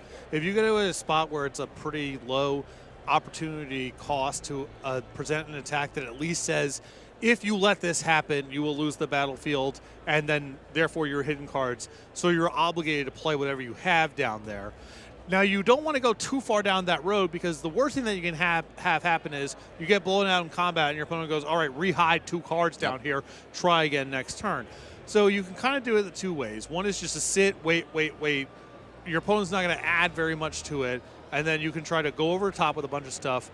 Or if you think there's a low opportunity cost way to tease out some of it, then you can do it then. But you don't get really 2 big shots at it. You get 1 big shot, so you want to make sure that you can play over the top of whatever the range is of the 2 hidden cards. And this Ember Monk is the card that actually gets the most value out of the Bandle Tree because it gets +2 might whenever you reveal a card from hidden. Now you got twice the hidden. Now instead of just being kind of this constant 6 on defense that you have to worry about and you can kind of calculate. Now, yes, you know it's 8, but 8 is a significant difference. Having that +2 breaks a lot of the different breakpoints that you were normally looking at. This Darius could come in and trade with an Ember Monk even if a hidden is flipped. You can say, you know what, I got to deal with the Ember Monk. Now at 8, that doesn't get to happen. And very interesting there to just to pull off the battlefield that was being held there. I think majority is trying to set this up where he will have the resources to be able to tease out an attack next turn. And even as trivial as a 1 might unit is in that sequence, it is potentially part of the distribution of being able to push through or at least see what's going on with the hidden cards. Yeah, Nier, as Majority's trying to set up for that big push, that Singularity gets to come out and deal with the setup, deal with the Darius and the Vi. And while on other battlefields, that Darius may have been deployed to run directly into the Ember Monk, just take the trade, this time you're not allowed to do that, and the payoff comes through in the form of the Singularity. Yeah, and I think that Singularity is clearly a very strong card, generally speaking. I think it might be at its best in Teemo, because this is so frequently the shape of the game. 1 battlefield is set up, there's a lot going on there. If you try to sort of incrementally go through it with slightly more than what you need against what's face up, you're just going to get blown out. Majority is aware of this, and so you kind of have to peel back to your base a little bit and set up something where you have multiple permutations of attacks, multiple things that are larger than the 1 thing that's face up there to be able to slog through all the hidden cards. And if you're just sort of sitting there in stasis, not doing anything, Singularity is going to be really, really good a lot of time, as we just saw. And now it comes down to Majority to have an answer, even though he was establishing what should have been the answer. This is some fact-finding missions coming out of the Void Seeker. Just going to deal 4 damage to the Ember Monk. Of course, something will be revealed from Hidden, but that will give Majority at least information and a new card to go with the 4 energy remaining to see if there's anything you can start to send in to attempt to go for a trade. But you need 4 damage, not 2, to deal with this Ember Monk, as there is an additional Hidden. And this is no critique of Majority. This is just where it got forced. You can see why he was trying to set up a very different structure a few turns ago, because this is the nightmare, right? You send in here, there's another hidden card that pops up that's disruptive to combat or somehow saves something. You fail to get the battlefield. You lose a lot of resources along the way. And then Chance just gets to go, okay, hide 2 more cards, try again. It's only going to get harder from here. Yeah, this feels like a cleave. You send the 2 in so that you'll just trade with the Monk if this doesn't get revealed. And then if it is revealed to be Consult the Past, you have the cleave to at least try and trade. And if it's a fight or flight, well, that's fine. You just let this happen. Yeah, it's whatever he's going to do with it is going to happen. It's nothing to be done. Maybe he pushes your thing. Maybe he just saves whatever he perceives to be the highest value unit of his own. But at least the burden is on Chance to make a decision first, and then you can just sort of proceed from there. The unfortunate thing is because this is a combat, if the fight or flight pushes away the Yordle, you don't get the chance to then come in and cleave the Watchful Sentry instead and still be able to trade even with that additional +2. And so instead we do end up seeing just a push back on the Ember Monk. The Yordle will just go down to the Teemo, and now just a double hopeful drop for Majority, so the entire hand pretty much being units this time around. Yeah, and you know, again, this is Majority was trying to avoid this sort of setup at all costs. The Singularity forced his hand. There was no longer an opportunity to really wait.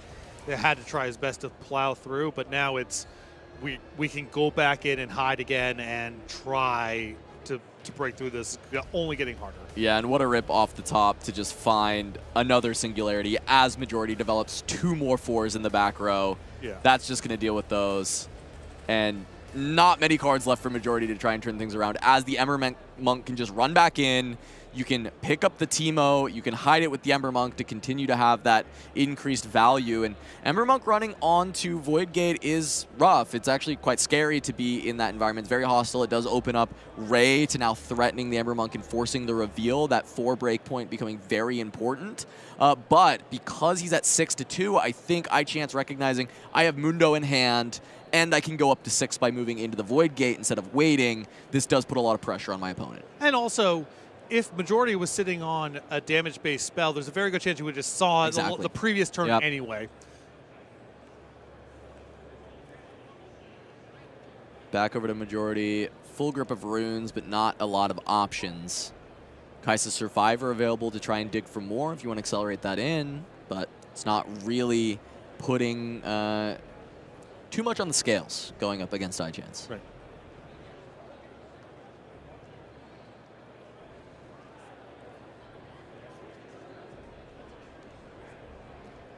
The Hidden Teemo face up 10 on the Void Gate. Only 2 cards and a single rune, so realistically the range is Stupefy. But only 2 cards for Majority. And you can look for an additional draw. Gonna start with just going for a Smokescreen. Okay. Not even full value, only gets 3 here, because it's before the reveal of Hidden. So now sending in the trade to force the Teemo reveal.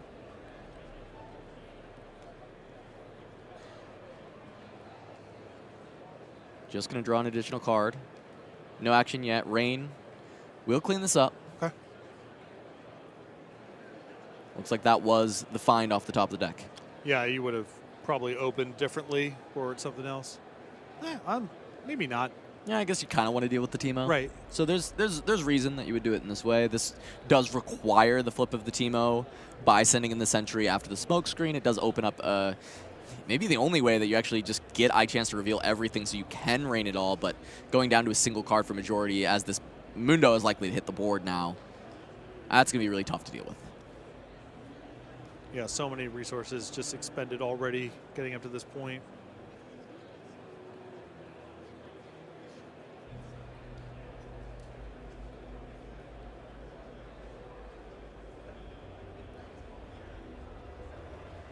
Mundo has to wait at home. iChance will have the Conquer and then look for the hold. We'll have to get rid of 3 of these cards from the trash. Not a lot of ways to really fill up the trash. This Mundo won't be unobtainable. But currently it looks like, well, +8, plus even more, +9. 15 on the Mundo. Unobtainable is strong, but there's a wide range in between easy to deal with. Yeah. Yeah, this is 15. It'll go down to 12 next turn. Putting 8 Might on the board for Majority is a good start, though, and finding a way to deal with the Mundo. Watcher is going to get there, but... Oh, I thought that was third Singularity. That scared the hell out of me. No, it's just, he's going through the trash. Yeah. He's going through the trash. So, interesting there, Majority did have an opportunity to just accelerate the Kaisa and take a card. I think actually very wise not to. This Mundo is going to have to just go into some sort of battlefield anyway. The Kaisa would simply die. And so your Kaisa hanging back there, threatening whatever, is more valuable than drawing a card. Even though I think a lot of level 1 intuition is just like, you got a rune laying around, you're out of cards, like obviously you just take the card there. I think that sort of deal is likely to be available to Majority next turn anyway. Whoa. Oh, okay. I think this is interesting with Majority only being on 1 card. I'm not sure I like this. I think giving the Kaisa some action, maybe not the best, but you are making this Mundo massive once again. However, moving on to the Void Gate, I don't know how many copies of Rain are in Majority's deck. You just gave him 4 more cards. Icathian Rain does a hell of a lot. Oh, never mind. It's a Ride the Wind. Yeah. That'll just get you there.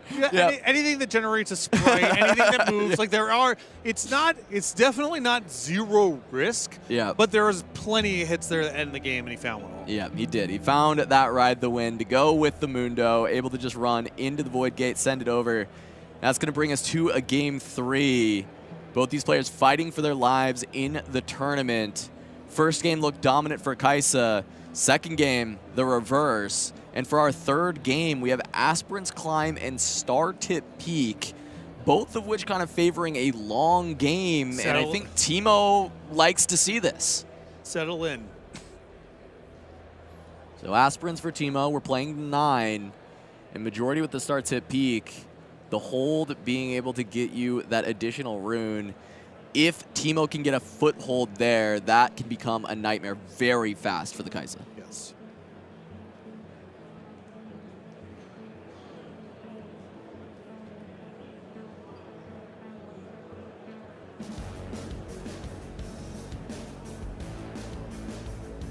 Interesting from iChance, spending the rune to put the Teemo in hand just to obfuscate which hidden he could be putting down instead of just playing it from the champ zone as normal. Also it's interesting. An extra rune. Also interesting there from Majority there, just eschewing just playing Kaisa out of the champion zone, or leaving up 2 here, signaling either my Kaisa is more valuable than just putting it out there and having it get exposed to something, or having some sort of interaction.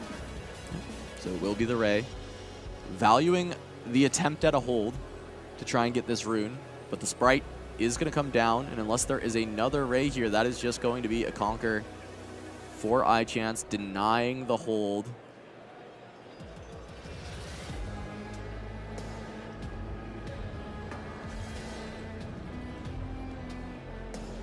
You can still look to respond to this temporary trigger. Look for a hold of your own. Majority will have to deal with this if he wants to deny the rune. Can always just look to accelerate Kaisa, but you still have to be worried about Teemo. Though I will say, because there was the Teemo discarded off of the Traveling Merchant trigger, I think you're a little less wary of Scout. However, you do want to be careful that if there are main deck versions of the Scout, that you don't get completely blown out by it. Another thing you gotta just be mindful of here too, when you're talking about a play like Kaisa and just advancing that way, is trying to reduce a little bit of liability against Singularity. You know, just dropping Kaisa in a 2, let's say. Now you're really leaning into it. And I think that Majority has shown a certain level of wanting to not, you know, as much as possible reduce the risk profile of that card. Game 2 went in such a way that he couldn't really avoid it, but there were turns intervening where he was clearly trying to just not leave 2 high-value targets on the table. Ultimately couldn't be avoided, but Majority is definitely giving that some primacy here. Not going to be a hold, just to consult the past as the hidden next to that Sprite, just to get 2 more cards in the hand. A lot of top end for iChance in the grip. Double Watcher, Mundo, Singularity. Gonna have to find time to play all of these big bombs, but they are difficult for Kaisa to deal with over the course of a game. Yeah.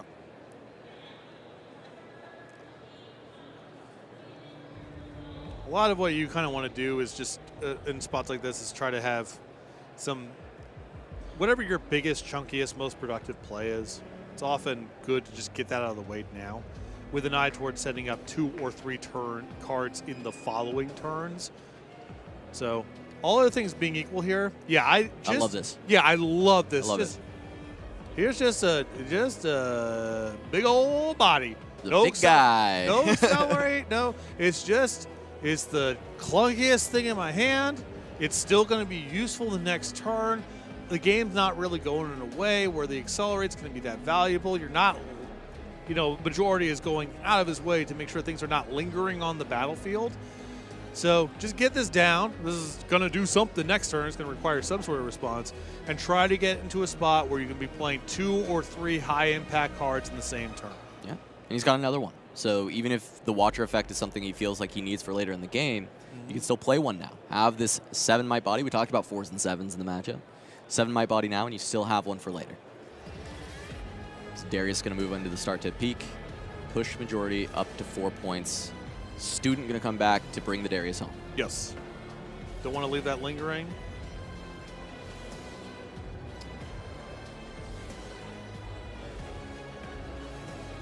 Not going to allow for any free pickoffs by the Thousand-Tailed Watcher. Though, Singularity now opened up again. Darius and Kaisa, 2 juicy options. It's hard to avoid it entirely, but anything that you leave lingering on a battlefield would just get swallowed up. Yeah. So pull it all back. Singularity is still going to be good here, but the real crux, what you would really love to do is Singularity and follow up with a second or third productive thing.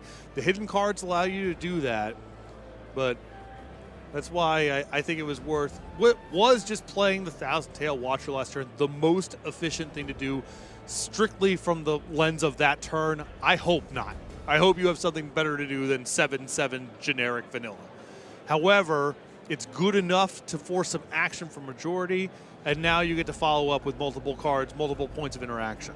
Yeah, what I'm looking at here with iChance, though, a lot of cards in the hand, nothing to hide. So nothing to kind of go alongside this 7 to defend the peak. There is action in the form of a Stupefy and a Ride the Wind. And Ride the Wind can create some really awkward scenarios for your opponent on their turn, especially when you try and go in with something big to this peak, and suddenly the Watcher's not there anymore, and in fact, it's at the Aspirin's climb, looking for a Conquer. And it's interesting, too, I wonder if iChance has sort of de-emphasized the hidden stuff a little bit. It's not like it's particularly easy to be holding against Kaisa. They are very good at winning those fights in the middle. And if majority is sort of willing to give up equity in some of these combats to try to set up shop and play a little bit slower to have the ability to plow through this theoretical sequence of hidden cards, maybe it's just better to play a more efficient, just nuts and bolts removal and unit game and not worry so much about the hidden stuff. Yeah, and I mean, we see that with the choice of the Traveling Merchant to get rid of the Teemo. Right. And there's no other hidden card in the hand that you can actually utilize. There was a Consult the Past that did come out into play, but that's it, right? And this was a big grip of cards. And Consult the Past is probably the top of the list of just like the most game state agnostic hidden card you can ask for. You just hide it, and it doesn't matter if you lose control of the battlefield. It's a card that it's not great to play for full retail, but it's not situational. At least you can always just do it. Yeah, and if you get the chance to pay 1 energy draw too, you just take it. It's good pretty much no matter, as you said, game state agnostic. As it is going to be the Raven Blue moving in, iChance has to consider, is now the time to deploy the Ride the Wind to try and stop the Conquer while majority has so many runes available, or do you wait and see if there's a better opportunity, or do you not even cast it because it's very expensive to have Singularity and then spend more power on a Ride the Wind after the fact? There's another issue with the Ride the Wind here is, I mean, you would be matching up with a Ravenbloom student. There's no guarantee that you just win that combat. Right. It's one thing if you know for sure, I'm just swallowing this thing up, I'm taking my point. there's the possibility that you actually lose in combat or trade, and I just had to feel at this point like you can get more out of a Ride the Wind than just a nebulous, maybe it works, maybe it doesn't sort of trade. Yeah, so that is going to be the first hold on start to peak. An extra rune for iChance's Trouble. Definitely going to love that with this hand full of Mundos, Watchers, and all the big stuff. But Majority has pushed up to 5 points. Still a point deficit. iChance a bit behind. And is there enough time to deploy all of these big things, these big threats, when you need a lot of the little stuff to help kind of bridge the gap? Some more, the hidden, as you talked about, easy to kind of find and actually make the board state a lot more clear from Majority. But at this point, you don't have a lot of the little things to even play with this Fox and deal with some of the small threats. Yeah.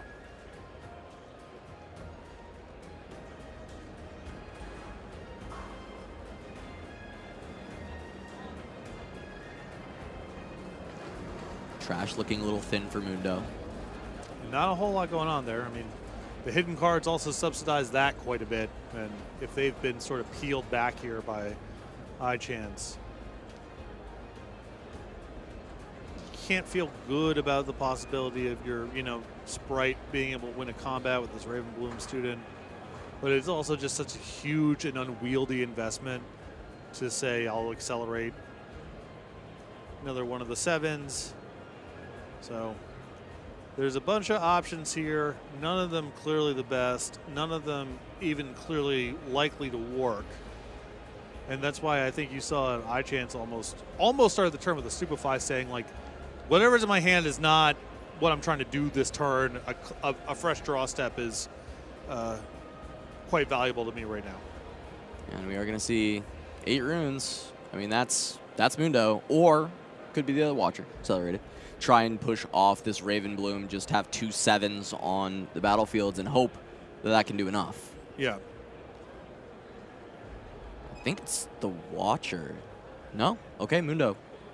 I thought the Trash was looking a little thin to go for the Mundo. Yeah. It is going to be the choice. Right. But I guess there's still the... If you appreciate the possibility that last turn, if you had moved in and fought the Raven Bloom student, you could have lost, well, you still have to respect the possibility going into your turn. So this might just be, all right, this turn I'm going to establish a foothold in this battlefield. I think it's unlikely my opponent's going to be able to conquer it because they just don't have a whole lot on the way back. Assuming that it goes that way, I have a lot more resources to work with the following turn to break up the other battlefield. And it's not like anything else that Majority has back here materially changes the outcome. It's just a flurry of spells making the Raven Bloom student so large that it can win against something substantially better. So if you were willing to play around it on Majority's last turn, you should probably still be willing to play around it on your turn. And yeah, this Mundo isn't pretty, but I think iChance is trying to say, I respect the possibility that this Raven Bloom student can get super big, or there's enough removal spells that maybe my Watcher just gets clipped, and next turn I'll have a much better shot of actually making some inroads against it. And while it's not pretty, it's still an 11 for this turn. Yeah. It will start to shred its might relatively quickly. It's not a large trash pile, but we did also see that invert timelines in hand. And suddenly this Mundo can grow rather large if you want to dump the hand. However, there's a lot of valuable cards in this hand that you're probably wanting to play with. So unlikely to show up, but still it is a spot where you can kind of increase the might of this Mundo quite easily. And to go back from a couple turns ago, we're talking about you want to just kind of have you want to try to get your big chunky turns out of the way as much as possible. The spots where iChance is actually going to turn the game around are going to involve playing multiple cards in a turn. So you don't want to go halfway on that. You want to sandbag as much cheap stuff as possible to try to really do it all in one turn. And so if you get in the spot where I can play this 3-cost card, and this 4-cost card, and this 1-cost card, but it's not appreciably better than just playing the Mundo, play the Mundo. Set yourself, have that option back. Especially if you're talking about maybe drawing 4 cards, you want to be able to go 1-cost, 2-cost, 2-cost, draw, and maybe hit a 3rd or 4th or 5th substantive thing. All right, we're going to start a flurry of spells from Majority. Falling Star, 6 damage onto Mundo. I saw a second one. It's going to come through. 6 more will kill Mundo. As we said, this is just an 11, so double star, that's 12 damage. Mundo does get to go down. Oh, okay. 3 at Mundo, 3 at Watcher. So this leads me to believe there is Thousand-Tailed Watcher, 7 runes. Immediately that would deal with the Mundo and sets you up to remove that Watcher as well. Or cleave. Is this just enough damage? Double cleave? It's 8. Mundo's on 3 life. On the other side, there's 4, yeah. I'm going to assume majority has. This is a really rough attack if it's short. No, it's not short. He is going to have enough damage to push in on this swing, and with no runes available for high chance, you know this is safe.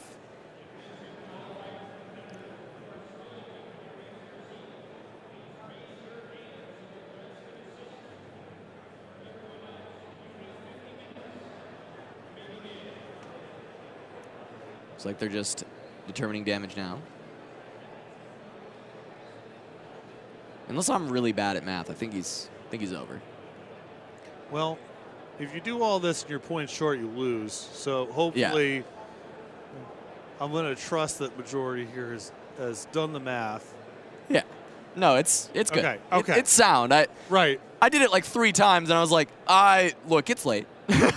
I try to not do too much math on stream. I think you're just asking for trouble, but absolutely, yeah. But I felt like there was, as you said, if you go for that and you didn't count right, we're in trouble. Yeah, we're in big trouble. But majority does break through. Both the Watcher and the Mundo gets the Conquer up to 7, able to maintain a Raven Bloom in the back row. Though iChance does have the runes, and we know there's another Thousand-Tailed Watcher, so the game is certainly not ending right here. There's no way this Sentry is just holding on.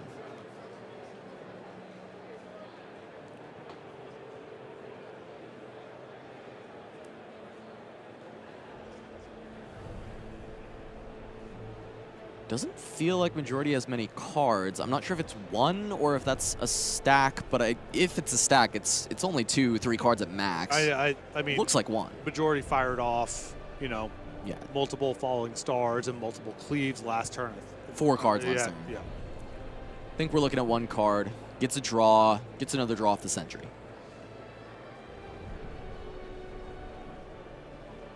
3 cards in a Raven Bloom can be plenty to finish off the game, but it all starts with what is found from the Sentry with the Accelerated Watcher running through.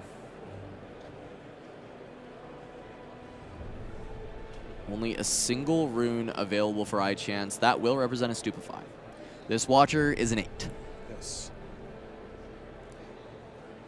However, there's still the possibility of majority just avoiding that battlefield for the time being and trying to set something else up in the back row. Void Seeker start. Yeah. 4 damage onto the Watcher. Will pump the Raven Bloom up to 3. Currently, Raven Bloom would trade into Watcher. We know that Stupefy is there. Smoke screen. That's going to push through. Deal with the Watcher at reaction speed. Yeah, remember that 4 damage is still locked in at this point because there has not been a combat. So reducing the might below the amount of damage counters on the Watcher, that will kill the Watcher. This is something you can do. You can play it in either order. You can reduce the might and then deal the damage, or you can deal the damage then reduce the might. As long as the damage is greater than the might value, unit will get trashed. And the Raven Bloom will move in just to draw a card. Oh no, we're on Aspirin's Climb. Right. We'll just go up to 8. 1 point away, could look for the hold with the Raven Bloom. We'll see what action is found for iChance. We know the Ride the Winds are there, so very likely has a way to deal with this first Raven Bloom, but still a mountain to climb.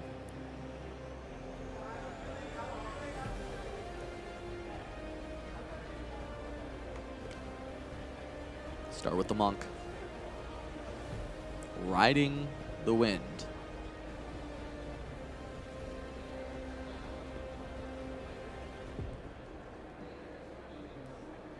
Oh.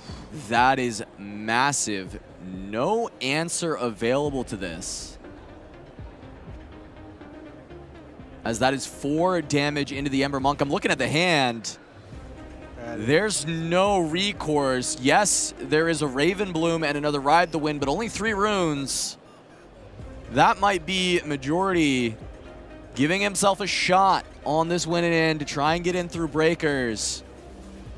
And cutting this Aspirant's Climb short for iChance, as it is going to be just a Stupefy draw card. One more look. Tide Turner's not going to do it. Void Seeker comes down. Majority draws a card, 1 or 2 runes left, but that will just be this Raven Bloom holding for the win for Majority. Wow. I mean, that was unbelievable play there. And a lot of credit you got to give there to the sequencing, because that could have just been double Void Seeker, right? Yeah. Because you had to draw it off the draw there. You could have just said, all right, we got to just keep going back. I got to find more stuff to do. We got to find more stuff to do. The fact that that Void Seeker was insurance against that play from the following turn, where a minus might trick would not have worked. Really brilliant sequencing, a lot of discipline. Yep, really well done for Majority, and that is going to give him that best chance to try and make it in, right? That 7-2 record can be good enough. Some amount of those 7-2s will sneak into that top 64, so he's looking for that. But we do have one more match in this final round. We're going to jump straight into Game 3 of Ting Fang versus Pretend Penguin. That is going to be Kaisa versus Set. This is a true win and in, 6-1-1. This is guaranteed. If you win this, you are in. If you lose this, you are out. Yeah, as opposed to the previous match where we're still going to have to wait to see if Majority's done enough to make the second day. This one's really straightforward. After 8 rounds and 2 games, it's this for it all. And Ting Fang is a player who had made the top 8 of Vegas as well. We've had a lot of success out of the players who did top 8 that event and top 8 in Atlanta as well. We've seen a lot of these players having success once again here in Houston, showing that consistency. Ting Fang did have a really unique Kaisa list at Vegas that included 3 of the Fury Seals and was playing a little bit slower with those Seals, a much more controlled game. I'm curious if Ting Fang is on a similar list this time around or if he's changed it up.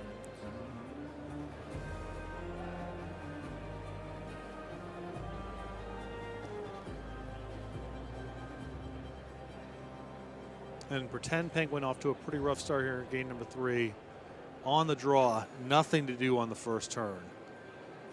Yeah, and it's real tough when you're on the draw because you've got those 2 drops, but also in your range, you may have some 3 drops, even if it's just a first mate turn 1, which is not ideal. You want to use it for the ready effect, but just still anything. Getting a body down is so important. Just to be able to play back on your second turn a little bit here.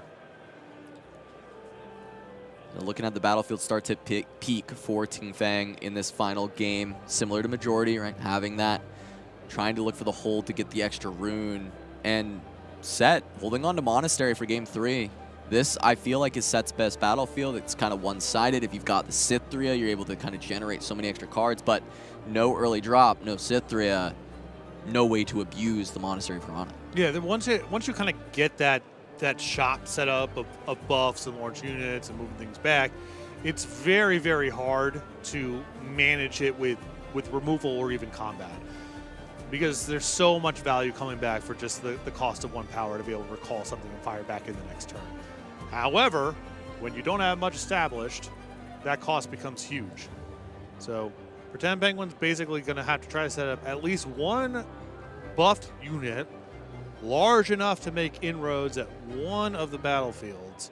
And there, from there, you can at least start making it a very high opportunity cost to engage in that one. Yeah. Finally finding that Sithria, so you can at least use that as the engine this set deck loves to have, not only for drawing cards on Monastery, but also fueling the Call to Glories for free. Some of these decks even playing Wallop. We saw a lot in China. Have not seen it so much in the West, but there are still plenty of cards that are going to be used with that, and we see one now with the Call to Glory.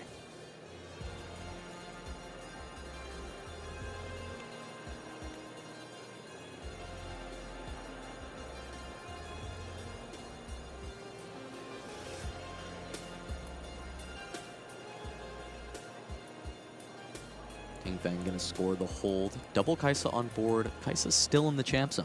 We talked about how usually 2 was what we were seeing out of most Kaisas in the tournament. Ting Fang deciding he wants the 3rd, and to me, that may lead even further towards the fact that he was on those seals before. This gives more draw, and the seals allow that accelerate to come through without deramping you. It may lead to believe that he is still playing these red seals. Yeah.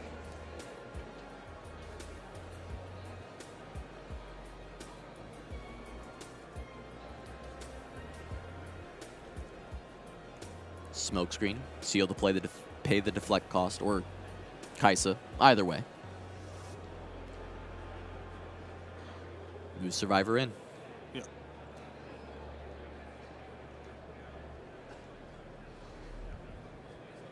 Easy enough for the Conquer. The boss going to be activated to keep the Fiora around.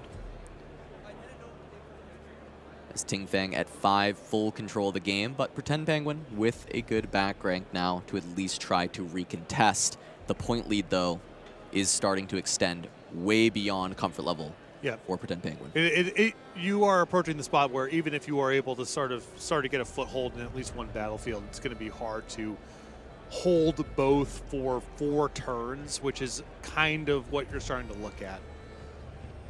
Into a deck that runs things like the Thousand-Tailed Watcher, runs Acathian Reigns, so many ways to manage these battlefields. We talk about how hard it is to prevent Kaisa from conquering.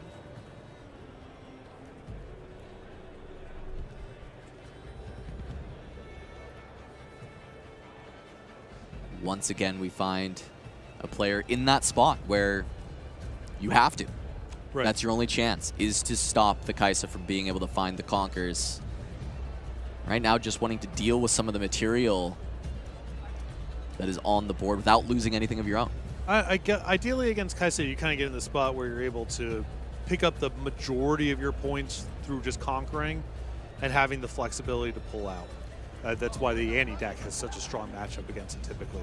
Once you fall this far behind, you just sort of definitionally have to try to hold. 1, because you need to catch up in points, and 2, because you cannot allow the battlefield to just be trivially conquered.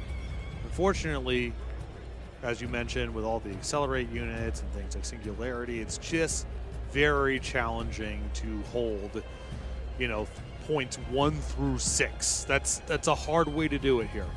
Yeah, when you grind a game out and you just need the last one, that's already hard enough, but sometimes you can get there. But as you're saying, the whole game. Yeah. A full comeback.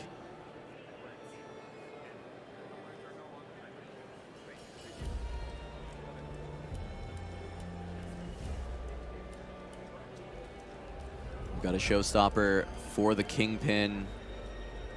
Classically very good against Kaisa, being able to showstopper the Kingpin, get the buff. He goes up to 7, but 7 going into 4, that does open up that 3 breakpoint, and Array will offer the trade. Of course, Boss is there to protect, but unyielding is an answer. It's a good sequence. Help find a foothold against Ting Feng.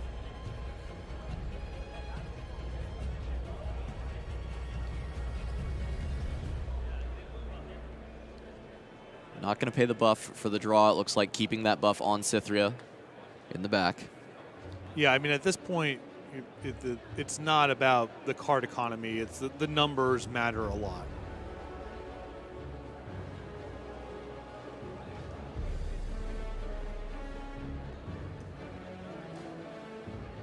And also just the ability to recall, should it go that way.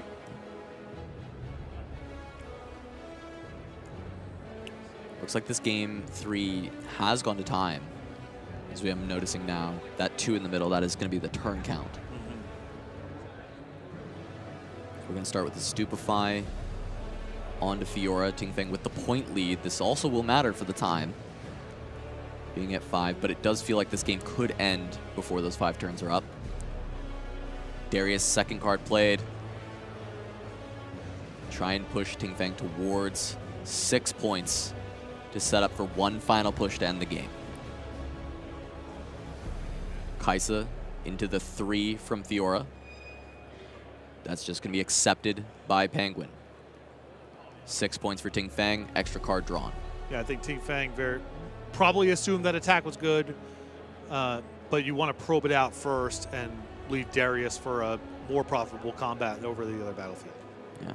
And there you go, 7 on Darius. Stupefy once again going to make the attack profitable for now. 7 into 6. Yeah, I mean, if you couldn't stop the first one, I'm assuming you can't stop the second one. So we're just recalling here. Boss activated, up to 7 for Ting Fang. Just has to hold one side to win. Only 1 rune to help defend. Only 5 runes, 3 cards for Pretend Penguin to push over the 5 and the 4.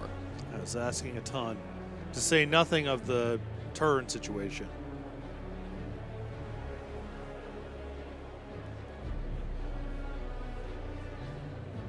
Kingpin already goes over the top of Kaisa. Just baseline, 5 into 4. Recall going to be deployed, so no more action from Ting Fang, but he will have an Accelerate at a moment's notice out of hand and an extra rune to work with on this next turn. Now the Darius. Can Cythria break through? I'm going to assume yes, with her being pushed in. That looks like a Primal Strength. Okay. Plus 7, that'll make it happen. 10 Penguin up to 4. Ting Fang at 7. No units on the board. We'll have to have everything come from hand, but there is a Kaisa, so at least 1 Accelerate ready to go. Looking for maybe a Darius to pair with it. That would be able to push over the top. Start with the spell. Falling Star. Unyielding to answer. It's going to be hard for Pretend Penguin from this spot, even if they get out of this turn, to maintain the recalling of the buffed units here back to base, because just getting so lean on runes. Hard to imagine how he can simultaneously be recalling stuff and play things substantive enough to keep up in the game. Watcher is the follow-up. Falling Star would have been able to push everything through. Watcher can still deny one side, draw an additional card, deal with the Kingpin, as there's no buff available for him. It is just a Cythria on board, just a card in hand for Pretend Penguin to try and deal with this. Going to the final turn of turns as he goes up to 6 points. Ting is threatening the win here anyway, so we're not talking about something very much determined by time. It's not. It looks like there's no answer for Pretend Penguin. Extends the fist bump. Ting Fang, top 8s in Vegas, is going to make the top 64 of the Houston Regional Qualifier, continuing on this building of a legacy at the start of a brand new game. Yeah, it's so cool to be able to get on the ground floor of something. And, you know, a tournament like in Vegas, you don't really know for sure just what is the level of scrutiny that's on it. How well do players even know about it compared to something like Houston, right, where this is like our first really big Riot event. There's 1,300 to 1,400 people in there. But one way that you can kind of establish yourself is just doing it twice in a row. Exactly. At that point, it's like no one can hand wave this tournament right here or the one that came before it. So hopefully he can get a good night's sleep. It's going to be it was a long day today. It's going to be a long day tomorrow. But at 7-1-1, he'll be among the 64 competitors that'll be joining us on Sunday. Yeah, and joining the ranks of any of the other Kaisas that made it through. It was 33% of the room. We expect a decent conversion on the Kaisas. Still, we saw a lot of them at the top tables throughout the day. Ting Fang, one of those players, kind of carrying the torch of the best deck in format, and if that can actually prove to be the case. Well, I think we saw a lot of vulnerabilities for Kaisa on camera as well, and not just there's one champion, there's one card. We saw a mixture of people going very, very fast and very much underneath and disengaging from the interaction. We saw some people go way over the top, establish a foothold, and then just dominate in combat with tricks. And even among the Kaisa decks, we saw a variety of builds. I mean, we saw players that are very skilled, very well established, have very different approaches to how they constructed the deck, very different approaches for how they were playing on winning the mirror match. And so there's still a lot of room for permutation and innovation. Kaisa is certainly the most popular deck. I would be shocked if it wasn't the most played deck in the second day just by raw numbers. But inside of that, there is clearly no consensus of this is the way the deck is built. And if you are trying to beat it, here are the different ways you can go about doing it. We saw on display today, and I expect to see more of that tomorrow morning. Yeah, and it's been really fun to see that continue from the tournaments in China. it was different Kai'Sa lists throughout the entire run. Even though, yes, Kai'Sa won so many times, it was with different variations, and we continue to just see that evolve over and over again, depending on what decks you think are the problems. Do you think Annie's the problem? So then bring the Vile Maws and bring some more Void Seekers and try and answer there. Do you think Yi is still the problem? Do you have to go big enough? Are the Mega Mechs still coming around? So having all these different answers, and what we're seeing so far is, yes, the Annie is a problem. Yes, Annie is making it towards these top tables. Yes, Yi is a problem, still making it towards the top tables. But also there's some rogue decks, and you have to be ready to be on your toes to deal with them. And also, the rogue decks here mean entirely different play patterns. It's not just like, oh, there's a card here to the card there. It's like different champion, different legend, different signature spell. So even if you get in your reps playing against whatever you think the 3 best decks are going into a particular weekend, and you know that, it's going to be really rare that those 3 decks constitute the entirety of your 9 rounds. And so you still need to spend your time getting in reps in against the stuff that's a little bit more on the margins, because it's, again, it's not just, oh, they've got a slightly different 4-drop or whatever. It's like they have an entirely different collection of cards. So you still have to get in all that practice against the entire spectrum of the metagame, even if you pinpoint the 2 or 3 decks that it's, you know, this is going to be the majority of the room. This is what I'm gunning against. You can't just have blind spots on your radar. All right, well, what I'm hearing is we do, in fact, have standings. So let's go ahead and take a look at that as we're heading into tomorrow. Take a look at some of the names we saw throughout the day, right? Sheki, we saw win that Kai'Sa mirror against Carmen, makes it in as the 2nd seed. We see Alan ZQ, Tarek Patel. We saw both of them on stream. A Kai'Sa from Alan, Tarek piloting that Annie, doing really well. I recognize Sam Sands. I saw them go 7-0. She went 7-0 playing Aurora Misfortune throughout the day. So really cool to see a lot of these players popping off. Ali Eldrazi we also had on stream playing Aurora MF. So a lot of these decks coming through. Yeah, Ali, someone that I also know pretty well through other card games, and someone who loves to brew, loves combo decks, loves going way over the top, something big and dramatic. No surprise to see him playing Aurora and doing well with it.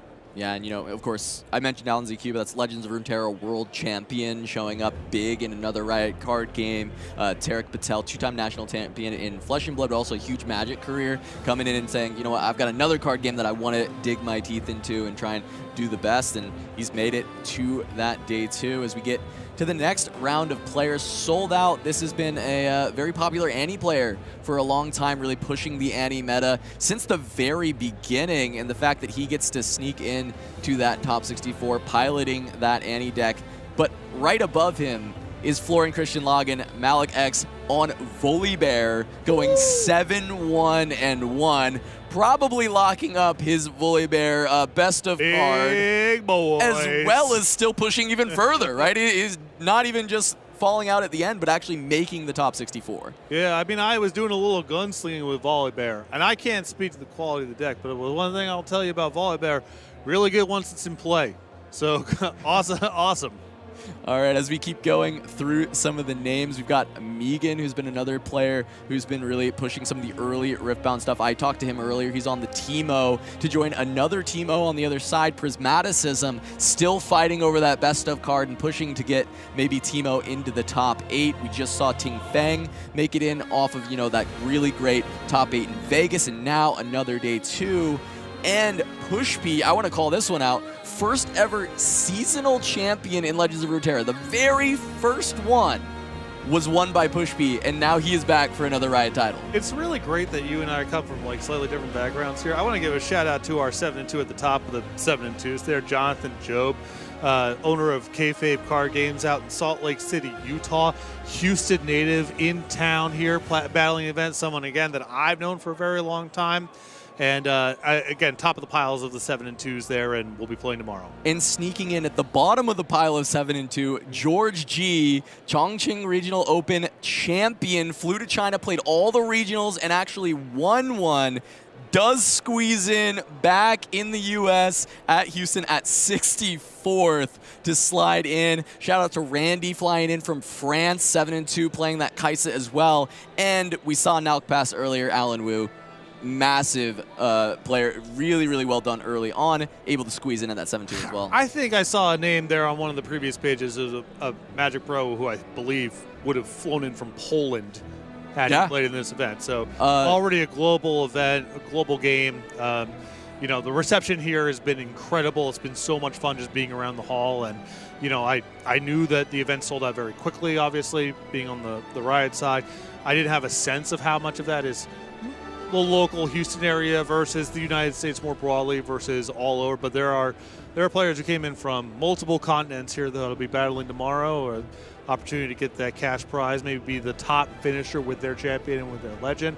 And I'm very excited for single elimination. I mean, imagine just you win your last round, you're 7-1-1, and I'm exhausted, right? And it's just, I'm fried. It's been stressful. I've been playing for 14 hours. It's like, all right, go get some sleep, and you're coming back tomorrow for single elimination play. Do or die. Do or die every single round to find out who's going to be the winner of this tournament. Yeah, and we're still rolling dice coming in. Everybody's coming in. It's just like you were playing in the Swiss rounds, but now there's back against the wall. You got nothing left. Those records have nothing to do with what is going on in day 2. 7-2, 9-0, same record. It's the 64 people that'll be playing single elimination rounds tomorrow.